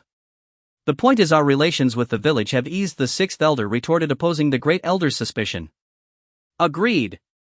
Agreed. Agreed. The other elders likewise felt there was no need to make a fuss over the matter. The Uchiha clan will inevitably fall by the hands of men like you. The elder patriarch, seething with fury, fell silent thereafter and uttered not another word. After the clan assembly concluded, the Uchiha clan head summoned Uchiha Fugaku, who had been observing in attendance. Fugaku, nearly a year has passed. Why has no child yet been conceived with Sakura? Father, please grant me more time. Fugaku, this matter cannot wait. My body grows frail, I have but a few years left. You must secure the backing of a mainline Uchiha branch as your pillar of support. Remember, while a child shall be the strongest bond between you and the sixth elder's faction. Understood, father. Uchiha Fugaku, who rarely betrayed emotion, lowered his head in quiet resignation. Forgive me, father, this matter brooks no delay. In the death forest of Konoha, near its forested edge, stood an examination arena. Karuya stood poised upon the raised platform, fully prepared. In the spectator stand sat Makoto Tsunade Kushina, and beside them a silver-haired man whose gaze kept drifting toward Tsunade. Unmistakably, it was Jiraiya. Who then would serve as my examiner? Karuya considered several names, then his pupils contracted sharply. He had not expected him to appear. Kiruya-san, our first meeting. Indeed, the man approaching slowly bore fair skin and silken black hair. None other than Orochimaru. Lord Orochimaru. Kiruya-san, you know of me. Lord Orochimaru's renown precedes him. Are you overseeing this examination? Precisely. Kiruya-san, this trial falls under my sole purview. Merely satisfy me. Come at me freely and without restraint. Satisfy him. Then the outcome hinged entirely upon his judgment. Who had orchestrated this? Could it be? Karuya realized only the third Hokage possessed authority sufficient to command Orochimaru. He was surely watching through a telescopic lens. The spectacle begins, Karuya, do not disappoint me. The third Hokage murmured softly before his crystal orb. Commence the examination. At the signal, Karuya instantly activated his Mangekyō Sharingan and swiftly widened the distance between himself and Orochimaru. Fire release, great fire annihilation. Karuya opened with fire, no hesitation, no retreat. Dominance of spirit demanded immediate assertion. A flawless execution of fire release. Orochimaru countered with a water shield shrouding the arena in thick swirling mist. Shink, shink, shink. Several kunai shot toward Karuya before they neared. He had already devised his evasion. With seamless acrobatic twists, Karuya evaded every kunai, then retaliated in kind, launching his own volley. Orochimaru barely dodged, his movements strained. Impressive sensory perception, Orochimaru remarked, then flicked his wrist. Suddenly serpents erupted from the ground, surging toward Karuya. Shink, shink. Karuya deployed chakra scalpels, cleaving the serpents apart with effortless precision. Wind release, great breakthrough. A tempestuous gale roared forth. Karuya vanished midair, reappearing just as Orochimaru descended with a ninjato. Yet Karuya had anticipated it. Futile. Such underhanded tactics could never ensnare one who had mastered the lore of the shinobi world and wielded the Mangekyō Sharingan. Genjutsu technique of the underworld's gaze.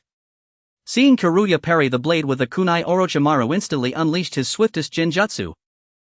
In an instant Karuya was drawn into the illusion. Absolute darkness enveloped him, pierced only by countless chilling hissing whispers. A genjutsu, how intriguing. Karuya murmured, acknowledging that even briefly succumbing to such artistry attested to Orochimaru's formidable skill. Kiroyasan, you have lost. I said that's not necessarily so. Illusion mirror, heaven and earth turn. With a single snap, Chi-Yi swapped identities with Deshiwan in an instant. Indeed, this was the very illusion scroll Mei-Chin had taken from Wu Zhanlao and handed to Chi-Yi. What? Deshiwan cried in alarm, how am I bound? Serpents surged toward him from all sides. Gangsho, that brat Chi-Yi seems to be ensnared by a genjutsu. Zilai called to Gangsho a short distance away. Shut up, Zilai. Gangsho snapped angrily, cutting him off. Mei-Chin and Jiu-Xin felt their chests tighten at Zilai's words. Suddenly Deshiwan spat a mouthful of blood in action that utterly contradicted Zilai's claim. Deshiwan had forcibly dispelled Chi-Yi's reflected illusion. The moment Deshiwan opened his eyes, countless iron nails were driven into his body. Damn, when did I fall under a genjutsu again? Could it have been in that very instant when the illusion was lifted? Deshiwan's attitude toward Uchiha Shichiya's genjutsu had shifted from cautious probing and admiration to sheer terror. One must remember that Deshiwan's soul was whole at that moment. Yet he had met Chi-Yi, who had feigned closed eyes. Chi-Yi, you have won. Deshiwan lay pinned to the ground by nails, unable to move. No, not yet, Deshiwan. Chi-Yi smiled with a malign calm, and when he spoke Deshiwan's name again, his tone deepened ominously. His smile was more terrifying than Deshiwan's, at least so Deshiwan believed. From the illusory space, Chi-Yi drew forth countless blades and drove them mercilessly into Deshiwan's flesh. Deshiwan screamed, the cries growing frantic as he was pierced. Out of pride, he refused to plead, and 10 minutes later he finally lost consciousness. Seeing Deshiwan collapse, Chi-Yi was confident he would not speak of his final experience. In the examination ground, the two who had remained motionless suddenly went rigid and fell in their tracks as Deshiwan's eyes closed. The onlookers were bewildered. Chi-Yi hurried forward to support Deshiwan, placing a hand to his brow, and told Gangsho and the others outside the arena, Deshiwan is all right, his chakra has simply been drained. No sooner had he spoken than several Umbu rushed over and quickly summoned the medical team. Gangsho rose and approached Deshiwan, silently channeling some chakra into him. Sure enough, Deshiwan's chakra carried a chill about it, an icy undertone that sent a cold ripple through Chi-Yi as if swallowing an ice-cold drink in midsummer. Chi-Yi, you have passed the assessment. From today onward you are no longer a special jonin but a jonin. The third Huaying stepped forward before anyone noticed, apparently pleased with Chi-Yi's prowess. He smoked and addressed Chi-Yi with approval. Thank you, Huaying Darren. Chi-Yi put on a practiced expression of delight. He then took Mei-Chin, Gangsho and Jiu-Xin out for grilled meat to celebrate the good fortune, and even summoned the late arriving Sheng Shu alone. Zilai had wanted to join as well, but Sandai Huaying detained him and asked him to tend to Deshiwan. Chi-Yi, invite me to feasts like this every day, he pleaded. Gangsho, full and tipsy, draped herself over Chi-Yi as she spoke, breath heavy with alcohol. Chi-Yi frowned, clearly reluctant to indulge her. This woman was unpleasant when drunk. He hoped she would not vomit on him. Mei-Chin and Jiu-Xin laughed at Chi-Yi's mortified expression. Boss, bring 2 more plates, no make that 3, of the grilled meat. Shang Shu ate like an unfeeling machine, endlessly demanding more meat. Elsewhere at Muyi Hospital, Deshiwan slowly opened his eyes, lying in bed and questioning the course of his life. Oh, Deshiwan, you're awake. Zilai, who had been yawning, cried out with delight at his revival. Do you believe in talent? Deshiwan ignored Zilai and murmured to the ceiling. Talent. Jiraiya scratched his head, somewhat bewildered. In his eyes, Orochimaru's talent was already exceptional. At this moment, Orochimaru was somewhat enchanted and fearful of Kai's illusionary talent. No, I must go to the Dragon Cavern, perhaps there I can become stronger. Driven by his thirst for power, while Jiraiya was still sound asleep the next day, Orochimaru left a note for the third Hokage and silently reversed the summoning to the Dragon Cavern. Hiruzen, it seems your good disciple Orochimaru has left. Danzo entered the room and spoke to Sarutobi Hiruzen. It's not bad for Orochimaru to face some setbacks early on. Indeed, Sarutobi Hiruzen said while puffing on his cigarette. The illusionary talent of Uchiha Shichiya is simply terrifying. You must understand he is only 16 years old and still has room for growth. I suggest that's such a person. Danzo remarked, admiring the talent of Uchiha Shichiya, implying that he should be eliminated.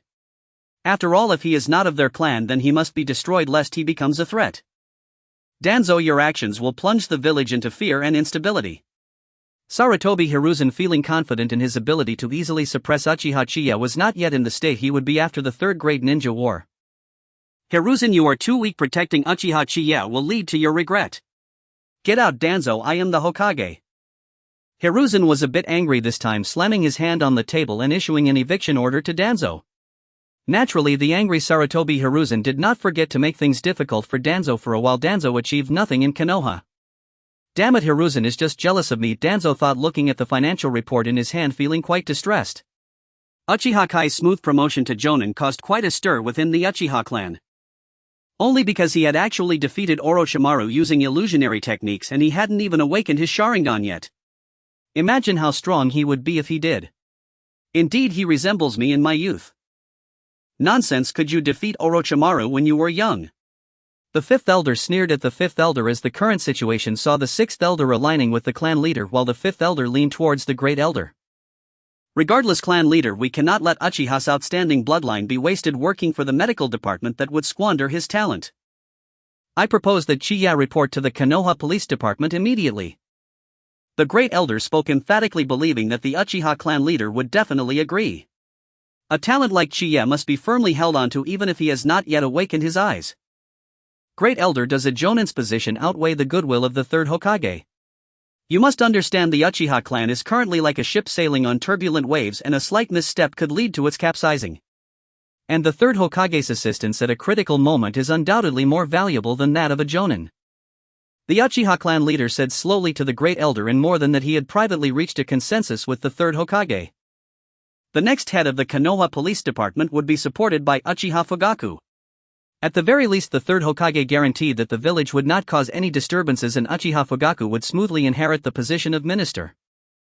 Great elder, you are simply muddled, your mind filled with thoughts of how the village should be. Do not forget that we are also part of the village. The sixth elder mocked the great elder's stubborn and warlike nature. You are too much. Come out and face me, unknown. The great elder would not allow anyone to misconstrue his dedication to the family. In a duel, you truly are getting old and confused. Save your energy and catch your breath. The sixth elder said disdainfully. Now that he had attached himself to the patriarch, he no longer held the great elder in such high regard or fear. Enough with the noise. We are the Uchiha clan, the first family of Konoha. If this gets out, we will be laughed at by the village. Sigh. The Uchiha patriarch lamented as the sixth elder grew increasingly arrogant. He wanted to restore balance but found himself powerless. In the future, Fugaku would need the support of their branch to assume the position of patriarch. Poof. The great elder and the sixth elder turned their heads away from each other. After the meeting, the great elder stopped the fifth elder on his way out. That child Shichiya is quite remarkable. His parents were outstanding Uchihas and so is he. Of course, great elder, I've watched that kid grow up. The fifth elder spoke without a hint of shame. Talk to Shichiya, I want to meet him. Is that appropriate? Shichiya seems quite busy. I have an idol shop in the Uchiha business district. If you need it, feel free to use it. Great elder, that's too much. I will arrange for Shichiya to come see you as soon as possible. Be careful not to let the patriarch find out, the great elder warned carefully. The fifth elder walked away happily, but the moment the great elder turned his head, his smile vanished. Not long after, Makoto found Shichiya. Shichiya, your father is looking for you. Looking for me? Does that mean the fifth elder acknowledges me? Shichiya said mischievously to Makoto. I don't know, I'll go wash the dishes first. Makoto jogged to the kitchen. But Makoto, we haven't even cooked yet. After a bit of playful banter with Makoto, Shichiya headed to see the fifth elder. Shichiya, you've been performing quite well lately. As soon as he sat down, the fifth elder adopted a superior attitude. Thank you for your praise, fifth elder. Shichiya believed that the fifth elder called him over for more than just flattery. There must be more to discuss. I still remember when your parents were around, they were also excellent ninjas and they upheld the pride of the Uchiha clan until the end. After speaking, the fifth elder took a sip of water to moisten his throat. Yes, I take great pride in my parents. Shiya spoke sincerely. He could lay back and relax in the Uchiha clan until the age of 15, all thanks to his parents' influence. I have high hopes for you, and Makoto thinks well of you too. However, the fifth elder paused. The great elder wants to meet with you, he asked me to inquire. The fifth elder seemed to consider this a minor matter, completely unconcerned. Since it's the fifth elder's request, I will go meet the great elder. But you must act discreetly and not let the patriarch find out. The fifth elder chuckled to himself, maintaining control. After coming out, Makoto was waiting at the door. Shiya, how did your talk with father go? Haha, Makoto, your father agreed. Shiya whispered in Makoto's ear, his voice growing softer. Makoto felt that today was too unbelievable. Her father actually agreed. She naturally thought it was in favor of their marriage. In fact, what Shiya was going to say was that he agreed to the great elder. Chiya had played a little trick. Gentle Makoto likely wouldn't mind. After leaving, Chiya found the fifth elder. Father, you actually agreed. There was no choice, he offered too much. The fifth elder assumed he was speaking of the great elder. But I'm still a bit unprepared, Makoto said somewhat shyly. Prepared? Makoto, you don't have to go. It was Miken's turn to be confused. Do I not need to go to my own wedding? The elder said to let Chiya see him. If you want to meet the elder, I will take you to visit him on that day. No. I don't need to, father. Chiya, you actually deceived me. At night, Chiya, feeling restless, changed into a dark outfit, circumvented the family's hidden guards, and quietly arrived at the elder's home. Since you are here, come inside, the elder said leisurely while sipping tea at a small square table. Elder, do you wish to see me? I truly don't understand why these old folks love to drink tea and act profound. The elder said, Chiya, you are quite impressive. I remember when your parents were still around, they were also excellent ninjas and they upheld the pride of the Uchiha clan until the very end. The elder seemed to be reminiscing about something. Chiya, I have heard this before. Yes, I take pride in my parents. Seeing Kai's serious expression, the elder was quite pleased with his words. However, now the pride of the Uchiha is being trampled upon and someone is directing us to do things. The elder took another sip of tea, observing Kai's reaction. The pride of the Uchiha clan must not be trampled. Kai's expression shifted effortlessly, instantly turning into one of anger. In order to ensure the pride of the Uchiha is not trampled, I now have a task for you, the elder said leisurely. A task? Can this old man have anything good? Elder, please go ahead. I hope you can make good use of your connections with Tsunade and the medical department to closely monitor the village, especially the third Hokage. Report to me when necessary. Naturally, the elder could not let Chiya return to the Uchiha police department as there was still the clan leader above, which would not be appropriate. The village no longer trusts us. In recent years, hidden guards monitoring us have increased and bad rumors about us are everywhere in Konoha, yet the third Hokage Sarutobi Hiruzen turns a blind eye to it all. I suspect Konoha is waiting for an opportunity and our Uchiha clan cannot sit idly by. Chiya, you must understand you are always a member of the Uchiha. Elder, rest assured I will never forget. Chiya agreed, thinking that as a spy he knew the plot and was just causing a little trouble. You may go now. If you stay here too long, the clan leader will become suspicious. By the way, although this is not a genjutsu scroll, it's a rare fire release ninjutsu. Take it and study it, the elder said, tossing out a ninjutsu scroll. Fire release dragon flame song technique. Quietly walking on the road, Chiya opened the scroll for a glance. This elder is quite generous to me. Although this technique has a 100% hit rate, the chakra required to release it, is it something a mere chunin like me can achieve? Silently putting the scroll back into his clothes, Chiya hurried back towards his house. Suddenly it seemed he heard something. Why does it sound like a whip coming from Fugaku Uchiha's house? Chiya decided to take a look, quietly activating his Mangekyō Sharingan and rushed quickly toward Fugaku's house. Stop it, Suehua. Fugaku suddenly broke into a cold sweat and hurriedly said, we forgot to activate the barrier today. Then Fugaku, wait for me a moment. Suehua jogged to activate the soundproof barrier. Shall we do it again? Suehua, let's do it again. Chiya was stunned watching from the rooftop. Even with just a small gap, the Mangekyō Sharingan could see everything clearly. What is Fugaku Uchiha doing playing so flamboyantly? Remember not to slap the face. Uchiha Fugaku said solemnly to Tsuiwa while kneeling on the ground. Not far away, Tsuiwa, dressed in a tight black cat-eared leather outfit, approached with heavy steps holding a thick leather whip in her hand. With each crack of the whip against his body, Fugaku gritted his teeth and endured. His ocular power actually increased slightly. The sensation of gaining strength was truly exhilarating. Uchiha Fugaku was both pained and delighted. Chiya silently covered the gaps, thinking that he shouldn't be here today. What Fugaku was doing was not representative of the Uchiha. He should go home and practice the fire-release dragon flame song technique.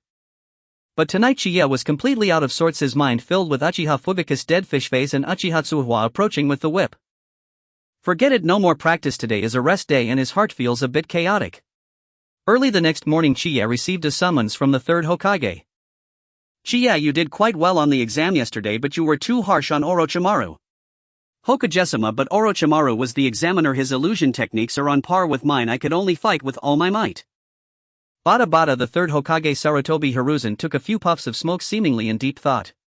Chiya, you are already a jonin. Would you like to join the Umbu? Hokage-sama, if possible I would prefer to learn medical ninjutsu under Tsunade. Compared to the Umbu, I would rather help heal others. Chiya pretended to consider for a moment. The Umbu is a place even dogs wouldn't go. As for Root, it is worse than being a dog. Sai, I still hope you would join the Umbu. Since you are not interested, continue learning medical ninjutsu under Tsunade. The third Hokage Sarutobi Hiruzen feigned a sigh, but in truth he was very pleased with Kai's decision.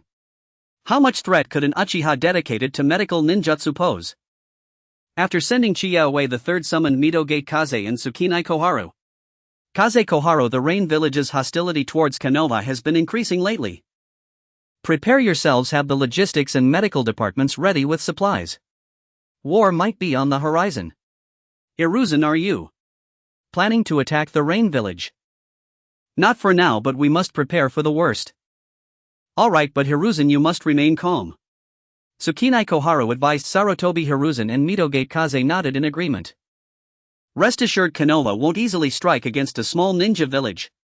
The Land of Rain is located at the junction of the Land of Fire, the Land of Earth, and the Land of Wind. If Konoha were to attack rashly, the other two countries would certainly not stand by and watch. The third Hokage Sarutobi Hiruzen naturally understood this principle, but he could not tolerate the Rain country's provocations. He was no longer the easygoing old man from the Third Great Ninja War. Ringo summoned Jiraiya. Yes, Hokage-sama. After some thought, the third decided to send Jiraiya to secretly investigate the Rain Village in preparation for future warfare. Teacher, what do you need me for? Jiraiya sauntered into the room. Jiraiya, I need you to go to the Land of Rain. The third Hokage said to Jiraiya seriously. The Land of Rain. Teacher, is there a problem? Upon seeing the serious expression of the third Hokage, Jiraiya also put away his usual playful demeanor. Intelligence indicates that the Land of Rain harbors strong hostility toward us and war may break out. You need to survey the travel routes in the Land of Rain and find out how many jonin there are in the Rain Village. Yes, jonin are the main fighting force of a village. Be careful not to expose yourself. No problem, leave it to me. Time is of the essence, leave tonight under the cover of darkness. Isn't that a bit too soon? I need a few more days to rest. Taking care of that guy Orochimaru kept me up all night. Do you want to learn the telescope technique? I'll set off right away. In order to better protect Konoha, Jiraiya hurriedly set off. Inside the dragon cave, the white snake sage personally infused sage chakra into Orochimaru. Orochimaru, if you fail, you know the consequences. To die in the belly of the white snake sage would still be a blessing for me. Although he said that, beads of sweat slowly trickled down Orochimaru's temples. Kaikan, we will meet again. Ah, who would miss me so much? Chiya rubbed his nose, thinking of Makoto. Stinky Chiya, you wouldn't be catching a cold, would you? Kushina looked at Chiya with a puzzled expression. She remembered that Chiya was in good health and had never seen him catch a cold before. She reached out her small hand to touch Kai's forehead. Seeing Kushina tiptoeing, Kai's inner thoughts were that of the Ninetales mine. Ha. It's fine, let's continue practicing ninjutsu. Today Tsunade had asked Chiya to supervise Kushina's training because she was busy with work. Alright, but Stinky Chiya, do you have any signature ninjutsu? Signature ninjutsu. Are you referring to genjutsu? Besides genjutsu, I see you're quite good at fire techniques. Teach me a move. Kushina clamored to learn fire techniques. I can teach you, but do you have the talent for fire techniques? If red hot peppers combined with fire techniques, the scene would surely be beautiful. Namake's Minato probably wouldn't be able to handle it. Of course I have the talent for fire techniques. Stop talking nonsense and teach me already. Kushina excitedly tugged at Kai's sleeve, eager to learn. Then today I'll teach you a super difficult ninjutsu from the Uchiha clan. Fire-style fireball jutsu. This technique has almost zero lethality in the future. Even if Kushina uses this fire technique against him, the result would just be smoke without harm. Wow, Stinky Chiya, hurry and teach me. Then will you teach me a ninjutsu later? But I don't know anything except for sealing techniques. Sealing techniques are quite good. Then he'll go back and tell Maida Bacon. Let's see if she agrees. Maybe it's better not to. Your grandmother definitely won't let you teach me. Chiya made a helpless expression. Why not? Maida Bacon is really nice. Kushina, do you know how the first Hokage died? Really? Then it's better not to tell Maida Bacon. But I can secretly teach you. Kushina pulled Chiya to her shoulder and whispered. That's not good, let's keep it a secret from others. Chiya had achieved his goal. The sealing technique was already beckoning to him. Once he learned it, releasing the nine-tail seal would surely be easy. Kushina, you absolutely cannot imagine how big of a mistake you made today. Stinky Chiya, don't worry, my mouth is tight. With Kushina's assurance, Chiya happily ruffled her hair. Be gentle, my hair is getting messy because of you. Kushina was a bit worried about her hairstyle but didn't dodge Kai's large hand. As night approached, Chiya walked Kushina home. Hey, why didn't Makoto come today? Is she really angry? Oh wait, today is Saturday. Even a nanny needs some time off. Chiya silently made some food for himself and suddenly felt like going out for a walk. I'm not going to see Uchiha Fugaku though. After several days of travel, Jiraiya finally arrived in the land of rain. It seemed to be raining incessantly here. This humid environment must be quite enjoyable for Bunta. Jiraiya thought that if the Mayaboko mountain were to relocate, the land of rain would be quite suitable. After observing a few of the best routes along the border between the land of rain and the land of fire, he set off towards the rain ninja village. While it drizzled continuously in the land of rain, the scene in the land of fire was bustling at the playground of the Konoha Ninja Academy. Everyone choose your opponents. For those who can't find one, the teacher will arrange it for you shortly. Karui, the responsible teacher for this battle, patiently explained. Teacher, I want to spar with him. Kushina pointed casually at a boy with blonde hair. Kushina, don't point at people, you need to show respect to your classmates. Karui's forehead twitched as Kushina was pointing at his most treasured student, the top of the class, Namake's Minato. He had provided Karui with a lot of teaching bonuses. Teacher, I'm willing, and my name is Namake's Minato. A cheerful boy with blonde hair smiled at Kushina. In response, Kushina made a fist towards Minato. Then you two will be the first pair to spar. Remember to form the sign of opposition at the start and the sign of reconciliation when it's over. Alright, Kushina replied somewhat impatiently, as she had long wanted to hit this little blonde who mocked her hair. After forming the signs of opposition, Kushina made the first move. Minato skillfully dodged and created some distance. Kushina charged in again to engage him in direct combat, but Minato showed no intention of fighting Hiden. A good tactic, effectively exhausting Kushina's stamina. Karui secretly admired Minato's skill. The more they fought, the more frustrated Kushina became as Minato moved like a nimble little mosquito, eluding her grasp. How frustrating. Suddenly Kushina's eyes lit up. Didn't I learn a super difficult fire release technique from Chiya? Kushina pretended to be exhausted, quietly pulling back some distance. She quickly began to perform the jutsu she had been practicing with Chiya for the past few days. Fire release, great fireball technique. Kushina gathered chakra rapidly in her throat and then released a large fireball that flew towards Minato. Wow, it's a jutsu. So impressive. Kushina can actually perform jutsu. The observing children buzzed with amazement. Kushina felt a sense of pride upon hearing this. With a thud, the fireball accurately hit Minato. Just as Karui was about to rush in to save him, there was a loud bang and Minato instantly transformed into a piece of wood. It was a substitution technique. Not far away, Minato emerged with pale hands. Being a child from a civilian family, he didn't know any jutsu. If he had been a moment slower, he would have been gravely injured. You lost. Kushina exclaimed happily as Minato had already stepped out of the ring to evade the great fireball technique. The winner is Kushina. After forming the sign of reconciliation, the written exam for the next group quickly began. Hiruzen, the child Kushina, can perform jutsu now. This isn't good for the village's surveillance, Danzo said worriedly to Hiruzen Sarutobi. Danzo, it's just a great fireball technique, there's no need to be overly anxious. The third Hokage, Hiruzen Sarutobi, was unconcerned. At the peak of his strength, he had the sealing scroll beside him to reference at any time. A great fireball technique was truly nothing to him. Hiruzen, you. Danzo, it's time for you to leave. Sarutobi Hiruzen waved his hand at Danzo, signaling him to go. A feeling of jealousy grew stronger in Danzo's heart. Once comrades who fought side by side through life and death, now he was being bossed around by someone who clearly had no right to claim the title of Hokage. Danzo was eager to enhance his strength. Perhaps once he surpassed Sarutobi Hiruzen, he would finally become Hokage. Konoha Medical Department. Kushina, let's go home. Tsunade, you go ahead, I want to wait for the stinking Chiya. What are you waiting for him for? I want to thank him properly. Kushina then recounted how she had defeated her classmates today using the great fireball technique.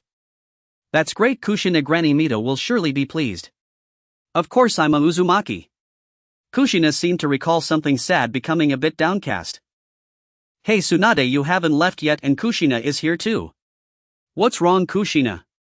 You seem a bit unhappy.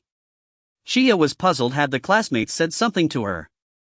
No stinking Chiya, I came to tell you some good news. Soon Kushina adjusted her mood. Then Kushina, let's hear it. Chiya played along. If you want to know, you'll have to treat me to a meal. Kushina knew that Chiya had quite a bit of savings. The medical department had great benefits, and unlike Tsunade, who was always gambling, he surely had some money. Am I too easy to talk to for her? Chiya reflected on himself. You decide whatever you want to eat, it's on me today. Enduring for the sake of the nine tails, she would regret it later. He. Wow, stinking Chiya is the best. Let's go eat barbecue. Wait, take me with you. Tsunade quickly expressed that she couldn't be left out. Ugh. Chiya scoffed at Tsunade's inclusion. Clearly she was the captain, yet he had never seen her treat anyone. What about Makoto? Makoto has been a bit angry with me these days. She should be fine after a while. Chiya really missed the days without Makoto. He would go find her to chat in a few days. Stinking Chiya, did you bully Makoto? Ah. About that, let's discuss it at the dinner table. The three of them hurriedly made their way to the barbecue restaurant. Tsunade felt that something was missing. After thinking it over, she figured it might be trivial and didn't pay it much mind. I'm home. Shinju returned home feeling a bit lonely in the empty house. Did my sister go to work overtime again? I need to cook a meal to reward her. The little foodie busily prepared a simple feast. However, Shinju waited and waited, yet Tsunade's figure was nowhere to be seen. He himself was growing hungry. No, his sister was so tired he needed to wait for her to eat together. Late at night, Tsunade and Chiya said goodbye to Kushina. A drunken Tsunade returned home alone holding a bottle, while Chiya was responsible for escorting Kushina home. Knock knock knock. Tsunade knocked on the door looking a bit dazed. Shinju, hurry and open the door. Open the door, open the door. Shinju, who was almost asleep, heard Tsunade's voice and immediately ran to open the door. Sister, why do you smell of alcohol? Oh, and there's the smell of barbecue. Did you sneak off to eat without me? Shinju's little face puffed up in anger. Besides becoming Hokage, his biggest hobby was eating. Chiya treated me, he insisted I go, so I reluctantly ate a bit. Burp. A breath mixed with the smell of barbecue sprayed towards Shinju. Ew, that smells awful. Thankfully my sister didn't throw up. Shinju, how did you know I was going to throw up? Ugh. With a splash, Gangsho doused Shangshu from head to toe. The cold water brought her back to her senses. Shangshu, why don't you go wash up? Sister, I'm tired. I'll freshen up and sleep first. Gangsho darted away. Shangshu stood alone on the floor, stunned into silence. He felt foolish, truly foolish. He had actually convinced himself that his sister had stayed late at work, which was why she hadn't returned home. Earlier he had been naive, and he had even been hungry a short while ago. Now he was no longer hungry, he was sated to the point of nausea. In that instant Shangshu completed a small rite of passage from boyhood to a more jaded maturity. Adults could not be trusted. Staring at the sticky vomit clinging to his clothes and dripping onto the floor, Shangshu was numb. Ah, sister'll make you pay. Gagging every few steps, Shangshu exhausted his remaining strength and almost crawled to the bathroom.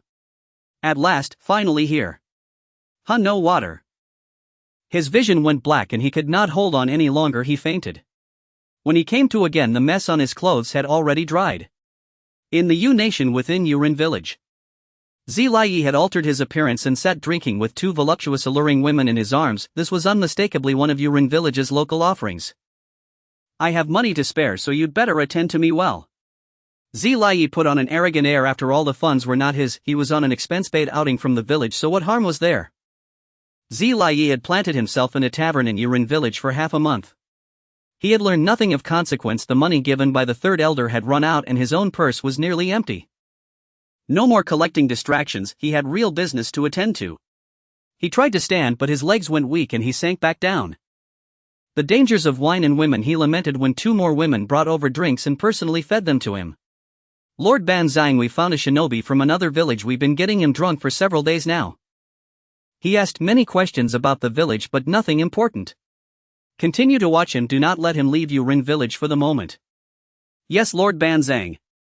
These shinobi from the great nations brazenly came to Yurin village to spy. It was infuriating. Was their village fated to be trampled and humiliated between greater powers? Yurin village endured a precarious existence whenever their escort missions left the borders of the Yu Nation. Larger villages mocked them, deriding the country as small and its shinobi as useless. Because of mutual rivalries among the major villages, almost every great village's spy chose Yuran as a relay point, using it as an opportunity to gather intelligence. Some wandering shinobi pushed their shamelessness to extremes, preying even upon the common folk of the Yu Nation. Even the Yu Nation's lord stood diminished before the relatives of other lords. Yurin village was a place that could be ravaged by greater villages at any time. No, he vowed to change everything for Yurin village, for the Yu Nation. Banzang's long-accumulated plan was beginning to be set into motion. Only by proving their strength would others stop picking on them. Now he needed a spark. Over in Muyi village, after days of hesitation, Shiyi took a gift and went to the fifth elder's house. Mei-chin, this is a gift for you, please don't be angry, okay? Shiyi had spent nearly a year's worth of his shinobi wages to buy a finely wrought chakra kunai for Mei-chin. Shiyi, you always trick me. Mei-chin sounded displeased, yet the delighted light in her eyes betrayed how much she cared for Chiyi's feelings. You know I mean well. Chiyi admitted that before this he had viewed the people of the shinobi world Mei-chin included through crude stereotypes. He had assumed their personalities were fixed, that they were simply that way. Mei-chin proved him wrong. These women were flesh and blood, capable of joy, anger, sorrow and discontent. You've been tricking me into cooking for you since we were children. You made me cook for 5 years and kept inventing new ways to make it harder for me. That was for your own future, Mei-chin. Chiyi said, a trace of guilt in his voice. If it weren't for the fact that your handsome ID have ignored you ages ago. Seeing Chiyi still protesting, Mei-chin finally voiced the largest secret she had kept within. Is appearance really that important? Chiyi had always believed Mei-chin cherished his amusing soul. What do you think, Chiyi? Mei-chin asked, pinching his cheek with her small hand and tugging playfully. Mei-chin, I was wrong, stop pulling, it hurts, it really hurts. Chiyi hurriedly begged for mercy. All right, I'll forgive you this time, but you must never trick me again. Satisfied that her point had been made, Mei-chin released her grip. From now on, Mei-chin, I will never deceive you again, Chiyi promised, though in his mind he added a private caveat about unasked questions. Having secured Chiyi's promise, Mei-chin beamed as she picked up the kunai he had given her. Chiyi, you spent quite a lot on this, didn't you? She asked, worried he might be extravagant.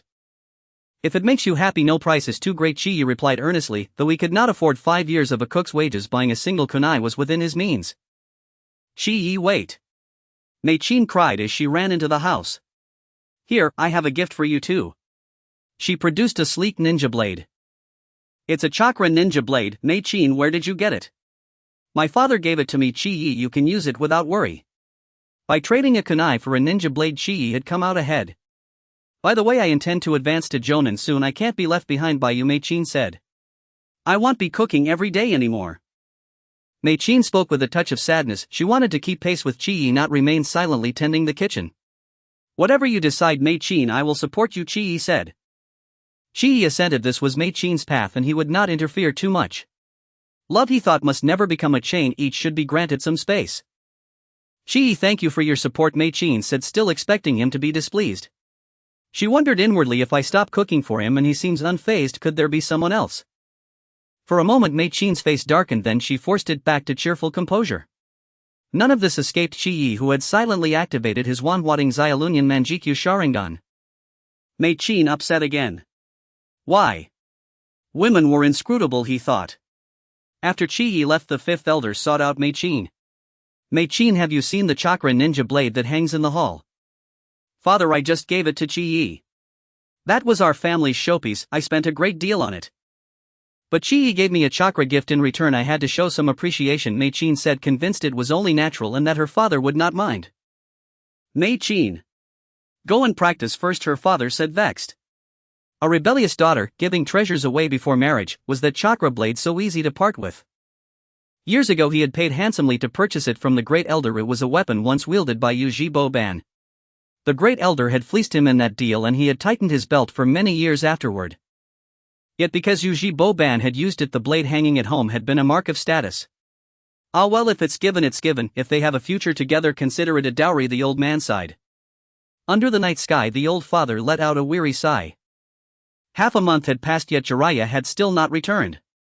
Hiruzen Sarutobi, the third Hokage, grew increasingly anxious. After all, unruly as he was, Jiraiya remained his own disciple. Would the Land of Rain truly dare harm him? That would be nothing short of slapping Hiruzen Sarutobi's face directly. In the prison of Mangekyō, Jiraiya sat listlessly beside two fellow captives, the disgraced shinobi of Iwagakure and Kaminarigakure. I, Jiraiya, the legendary hero of my generation, reduced to this.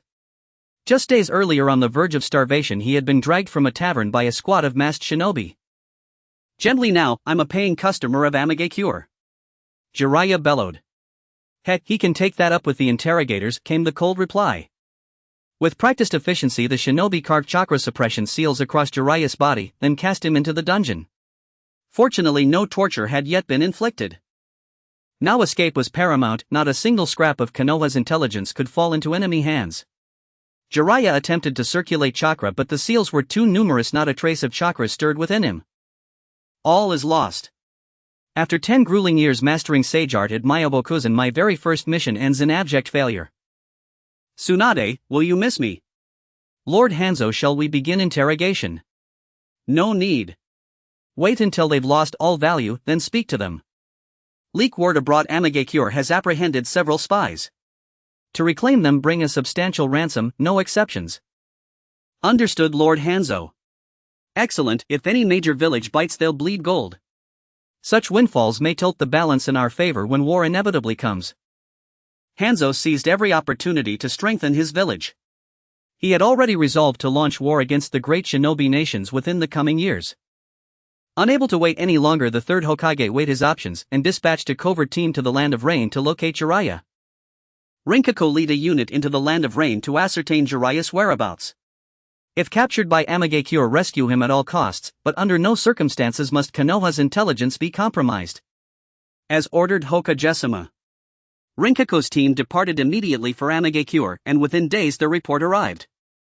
Mangekyō has detained several spies and demands an exorbitant sum for their release. First, Tsunade sent envoys secretly to test the waters, only to recoil at Mangekyō's audacious demand. Tsunade countered 1 million ryo maximum, plus discreet compensation. Refuse and war begins. Alas, they misjudged Mangekyō's resolve. If the deadline passes without payment, all prisoners will be executed. Iwagakure pursued identical negotiations and received the same ultimatum: execution upon expiry of the ransom deadline. Upon hearing this, Hiruzen Sarutobi rose from his seat. Beyond Jiraiya's prodigious talent and his sacred ties to Myobokuzen, Jiraiya was his disciple. Execution would be a direct affront to the third Hokage himself. No, he must be rescued. Hiruzen then authorized 20 billion ryo, a sum equivalent to half a year's revenue for Konohagakure. Oof. Let us see just how voraciously Mangekyō will bite. And know this, Konoha's coin is never spent so easily. Who should be sent to accomplish this task? It must be someone who loves the village and is willing to dedicate themselves to this mission. After much contemplation, Sarutobi Hiruzen thought of Uchiha Shinya. Clearly a member of the Uchiha clan, a ninja with a talent for illusion even greater than Orochimaru's, yet this individual chooses to work in the medical department to save others instead of honing their illusion skills. He is quite suitable. Sarutobi Hiruzen immediately instructed the Umbu to summon Uchiha Shinya. Shinya, there is an enshranked mission assigned to you and I believe you can accomplish it. What kind of mission is it, Lord Hokage? Here is the scroll, take a close look at it. Shinya opened it at once while Sarutobi Hiruzen silently observed him from the chair. What? Jiraiya was captured while on a mission in the Land of Rain. The Rain Ninja village is demanding a hefty ransom. If not paid, they'll execute him. And we in Konoha have agreed to this. What a pity, Konoha is truly at a disadvantage here. The task is straightforward. Uchiha Shinya must disguise his identity and secretly transport the ransom to the Rain Ninja village in exchange for Jiraiya.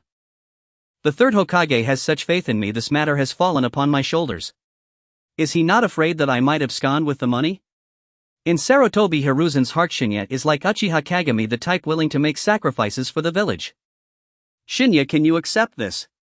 The third Hokage asked as he saw that Shinya had nearly finished reading. Lord Hokage, please rest assured I will definitely bring Jiraiya back. This is urgent, return home to prepare and set off right away. Understood, Lord Hokage. Shinya returned home equipped with his chakra ninja sword and briefly informed Makoto at the elder's residence about his mission. Makoto was very reluctant to see Shinya leave as this would be the first time they would be apart for such a long duration. Shinya, you must come back safely. Makoto expressed her concern, realizing that this mission would not be easy to accomplish. Don't worry, Makoto, just keep this to yourself, consider it a vacation for me. Shinya smiled brightly at Makoto as if it were a trivial matter. I will always wait for you to return. Makoto gazed affectionately at Shinya's face. Silly girl. Shinya boldly embraced Makoto. At that moment, Elder 5 suddenly approached. Cough, cough, cough, cough, cough. Makoto awkwardly wriggled free from Shinya's embrace. Then Makoto, I shall take my leave. With a wave, Shinya departed gracefully. Girls must take good care of themselves. Elder 5 said softly as he walked over to Makoto. That brat, does he think he can just swoop in on my little cabbage?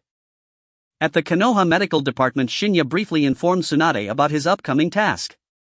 Tsunade didn't take it seriously and exclaimed that he should return to treat her afterward. Do you think you're Kushina? I will indulge you. Not a chance. If you want to eat barbecue, pay for it yourself. Shinya retorted without hesitation. Outside the door, Kushina, who was waiting for Tsunade to head home, felt an inexplicable stir upon hearing those words. Am I special to that brat, Shinya? After exchanging a few banter with Tsunade, Shinya quietly left Konoha village. It would be his first time venturing to such a distant place and he wondered what the situation was like in the Land of Rain. According to Shinya's estimation, a ninja like Jiraiya, even if still young, would not be someone an ordinary jonin could contend with. After all, he is capable of using sage techniques. It must be Hanzo the salamander who is behind this. If Chi knew that he had been crazy to compensate for not having held a woman for over a decade and was easily taken down by the other party without a fight, he would surely curse. After leaving Konoha village, Chi traveled at a leisurely pace, taking the opportunity to admire the scenery along the way. Using his kaleidoscope Sharingan to observe the surroundings, he confirmed that no one was around before retrieving 2 billion yen in cash from the ceiling scroll. Wow, with so much money, how many houses can I buy in Konoha? Sarutobi Hizashi was willing to spend such a fortune. If this money were used to develop the village, it would advance the technological era by another step.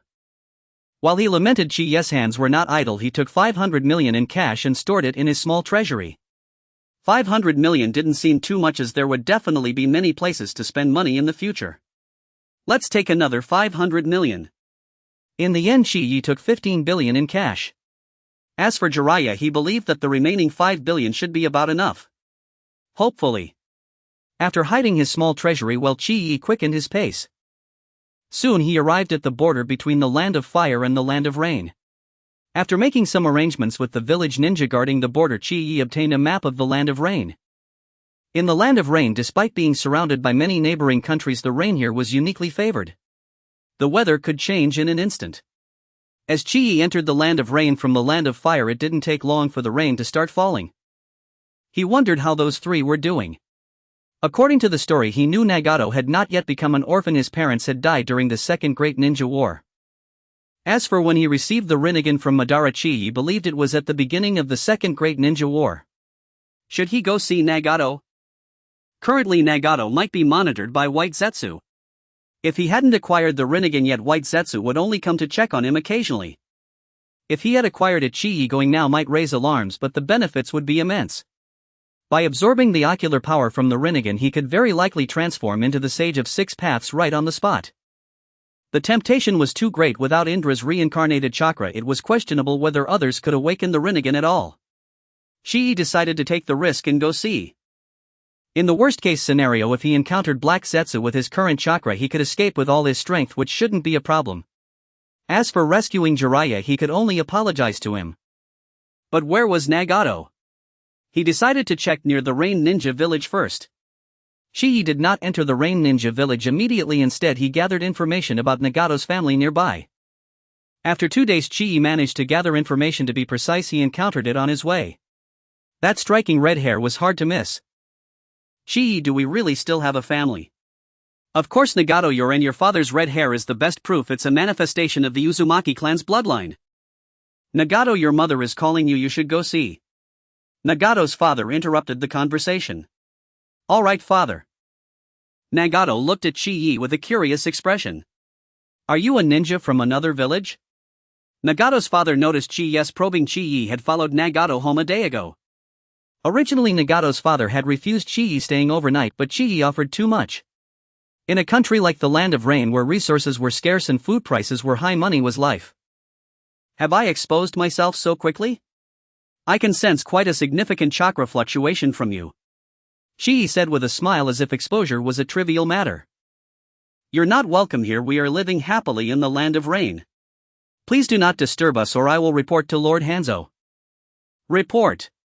You have taken my money. You know that such a large sum is enough for you to live comfortably for many years. I can return it to you. Please do not disturb our family's life. Return it to me. Do you know the consequences of backing out of a completed deal? I think your father is underestimating this matter. It was your greed back then, and now you want to tear up the agreement. The members of the Uzumaki clan are truly naive. You do not go too far in bullying others. The father of Nagato's hair suddenly billowed up. It seems you rarely train your body.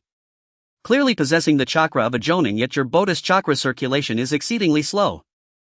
Everything is laid bare before Kai's kaleidoscope Sharingan. The father's current strength is at best slightly above that of a Chunin. How do you know?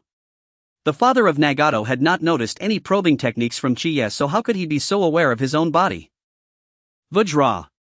Before the father of Nagato could gather his strength, Chii used an illusion technique to freeze him in place. Through interrogation, it was revealed that after the extermination of the Uzumaki clan, the members scattered and fled. The father of Nagato had fled to the Land of Rain, where he coincidentally encountered the patrolling Hanzo of the Salamander. Hanzo also coveted the Uzumaki bloodline, so he secretly arranged for him to stay, and it was at that time that Nagato's mother met him. I thought you would remain tight-lipped. Do not think about resisting, and do not even think about telling others. I have placed a rewriting seal in your mind. As soon as you think of exposing me, you will die immediately, and I despise traitors. You surely do not want your wife and child to call someone else husband and father, do you? In the illusion space, Chii was threatening Nagato's father. Initially, Nagato's father wanted to struggle, but upon hearing about his wife and child, he gave up resisting. What exactly do you want? I want you to report to me regularly about all situations in the Rain Shinobi Village and your home, and remember, it means all of it. In truth, Chii only wanted Nagato's eyes, feeling disappointed as the current Nagato had not yet acquired the Rinnegan. He could only send someone to monitor, and his father was the best choice. As for monitoring the Rain Shinobi Village, Chii merely mentioned it casually. Now then, first answer me your name. Sir, my name is Uzumaki Bagwa. The father of Nagato said respectfully as he realized he had no way back. Very well, here is my contact information. You will use this to contact me through the black market every week. Understood, sir. Remember, do not miss any information, including about your own family. If I find out that you have not reported truthfully. Chii made a sinister smile. Uzumaki Bagwa's heart tightened. After spending a few days building a rapport with Nagato, Chii left. During this time, he had carefully observed and found no trace of White Zetsu. Strangely, could it be that Uchiha Madara has other Uzumaki bloodlines as pawns? Quietly entering the Rain Shinobi village, familiarizing himself with the environment, Shichiya made his way to the Rain Shinobi building. Shichiya did not hide his identity in the Rain Shinobi village. There was no need, after all he was there to deliver money to them. Lord Hanzo, a ninja, has arrived from outside claiming to be here for a ransom. Let him in. Instruct the personnel to remain alert. Yes, Lord Hanzo. Very good, it seems they have caught a big fish. Are you here to redeem someone? Hanzo inquired upon seeing the newcomer. I have long heard of Hanzo of the Salamander, and today's encounter is indeed extraordinary. Indeed, I am here to redeem a person. Shichiya flattered him, as a slight favor could make the conversation smoother. Have you brought the ransom? I do not know how much you require. 10 billion, otherwise there is no negotiation. Hanzo stated boldly, thinking that 10 billion was not too much, as even an ordinary ninja village would earn only that in a year. That might be a bit excessive, Lord Hanzo. The village has only given me 3 billion, could you perhaps be more lenient? 10 billion. Shichiya was not even willing to offer 5 billion. You should return and tell your leader that without 10 billion there is no discussion. This. Lord Hanzo, 4 billion is my final offer. 9 billion, I can give you 3 days to raise the money. 4 billion and 500 million, if that works for you I'll accept it, if not I'll leave. If you want to see your people tortured to death, then go ahead and leave. Shichiya, pretending to consider leaving, paused upon hearing this. Sigh, Lord Hanzo, 5 billion, that person is worth that much. Hanzo hesitated upon hearing this. This was the only person to come for days, and if he left, the money would be gone. 7 billion, if you can gather it in 3 days, bring it, if not, do not return. Lord Hanzo, I will go back and discuss this. Shichiya then left the Rain Ninja village. After shaking off the pursuing ninja, he arrived at the Nagato household. Lord Hanzo, we lost track of that person. I imagine he possesses considerable strength. You all should remain vigilant and keep a close watch on any movements in the village. This has broken relations with other ninja villages, but it was only a matter of time. If that person brings 7 billion, Hanzo would feel it worthwhile. This could alleviate the financial pressure on the Rain Ninja village for a year. Meanwhile, Shichiya was teaching Nagato about chakra gathering and usage. Seeing the adult teaching his child to be a ninja, the Uzumaki clan kept silent. They simply kept a close eye on their wife. 3 days later, Shichiya bid farewell to the Nagato family and continued on to the Rain Ninja village. Did you bring the money? Yes, here are 7 billion. Shichiya pulled out a scroll from his robe which contained the 2 billion he had subsidized to Jiraiya, treating it as a debt owed to him. Very well, Shinda, take him to redeem the person. Yes, Lord Hanzo. Shinda received the order and led Shichiya to the dungeon of the Rain Ninja village. Hanzo was quite excited upon seeing the cash on the ground. With just a year or two of rest, he could wage war against the major ninja nations. Inside the dungeon, the environment was dark and damp. The mixture of humidity and stench assaulted Kai's nose. You all are fortunate to wear masks. Ha ha ha, are you interested? Would you like to join the Rain Ninja village? Shinda half-joked, half-seriously asked. Forget it, my ties to the village are too deep. Shichiya sighed. Shinda appeared to understand. Look, this is where we imprison those spies. You can search for yourself. Shichiya looked up. Was this a living environment? Compared to the other cells, this one housed a group of people. The stench of excrement and urine mixed with the smell of sweat. Where is Jiraiya? Shichiya would never be foolish enough to expose Jiraiya's identity, as that would quickly attract the attention of the hidden ninjas in the Rain Ninja village. That would undoubtedly be incredibly stupid. Cough, cough. Shichiya coughed a few times, trying to let Jiraiya hear his voice. The confused and dazed Jiraiya seemed to have heard something, looking up to see someone who looked familiar. Who could it be? Uchiha Shichiya. Why is he outside? Did he betray the village? Jiraiya quickly dismissed this thought, as Rain Ninja village was unworthy. Shichiya soon noticed the unusual gaze, his Sharingan silently observing this person. Aside from the different hair color, his skin was a bit darker and he had a mole on his nose. Wasn't that Jiraiya? But this was too shabby. He was in tattered clothes, as if they had been torn off. What had he gone through? Shichiya silently pointed at Jiraiya, and the Rain Ninja brought him out. Let's go, you're free now, Shinda said coldly to Jiraiya. Spies never receive a warm welcome. Upon hearing this, Jiraiya was overjoyed. He had finally escaped from that hell. There, not only did he have to worry about food and basic needs, but even sleeping had to be done with caution. Indeed, it was just as you imagined. With over a dozen people together, there was not a single blanket. The ninjas could only bully those from other villages who were alone. Although Jiraiya's chakra was sealed, he still had body techniques. Unfortunately, 2 fists could not contend with 4 hands, and the rags on him were the dignity he fought desperately to protect. Let's go, don't ask anything right now. After saying this, Chie put 3 meters of distance between them and led Jiraiya out of Rain Ninja Village. To prevent exposure of the ninja village and shake off the tail of Rain Ninja Village, after demanding that they lift Jiraiya's sealing technique, Chie quickly took him towards the Land of Rivers. Chie planned to take a detour back to Konoha from the Land of Rivers. As soon as Jiraiya entered the territory of the Land of Rivers, he could no longer restrain himself and jumped into a small stream, disregarding Kai's obstruction. Splash, splash, splash. Jiraiya was like a fish in the water swimming upstream. Is this the feeling of freedom? After polluting the stream with fish all around, Jiraiya happily climbed ashore and changed into the clothes Chie had prepared. Chie, why are you here? Was it the teacher's order? Jiraiya asked the question that was on his mind at that moment. Yes, this is the command of the 3rd Hokage. What conditions did the village pay? To redeem you, the village spent 2 billion. What? 2 billion. Jiraiya's initially easy mood turned complicated. He felt reluctant to face the 3rd Hokage and the village again. Don't think too much, let's return to the village. There are people in the village who miss you. Chie patted Jiraiya on the shoulder, speaking earnestly. You must be joking. If you leave, my S-class mission will go to waste. Yes, there are people who miss me in the village. Jiraiya instantly felt rejuvenated. After some twists and turns, they returned to Konoha. Chie took Jiraiya to complete the mission with the 3rd Hokage. Good, Chie, you've worked hard, you can go back and rest now. Okay, Hokage-sama. The 3rd Hokage simply asked a few questions and then let Chie leave, leaving the faulted Jiraiya behind. Normally carefree Jiraiya felt guilty in front of the 3rd Hokage. The imposing presence of the 3rd Hokage in his prime made it impossible for Jiraiya to face the matter lightly. Jiraiya, tell me about it. Jiraiya quietly recounted his experiences entering the Land of Rain, omitting some nighttime events. You said that Rain Ninja Village might have discovered you long ago and secretly drugged your food. Yes, teacher, I had lowered my guard at that time. Look me in the eye, Jiraiya, did you really not leak any village information? Sarutobi Hiruzen seriously asked, staring into Jiraiya's eyes. Absolutely not, I promise, teacher. Seeing that Jiraiya's eyes did not seem to be lying, Sarutobi Hiruzen relaxed his worries. If they had spent 2 billion and the village's information leaked, it would be a loss. Rain Ninja Village, he must take revenge.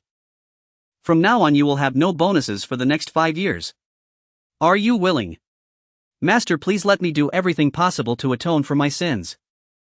Very well, Jiraiya, you may take a rest and report to MT. Maya Boku. The Toad Sage has sent word that you absolutely cannot be in danger right now. The prophesied child is still waiting for you to find him. Understood, Master. With that, Jiraiya left as well. Shortly after, there was a knock on the Hokage office door. Hisashi had discovered that 20 billion yen from the village's funds has been embezzled.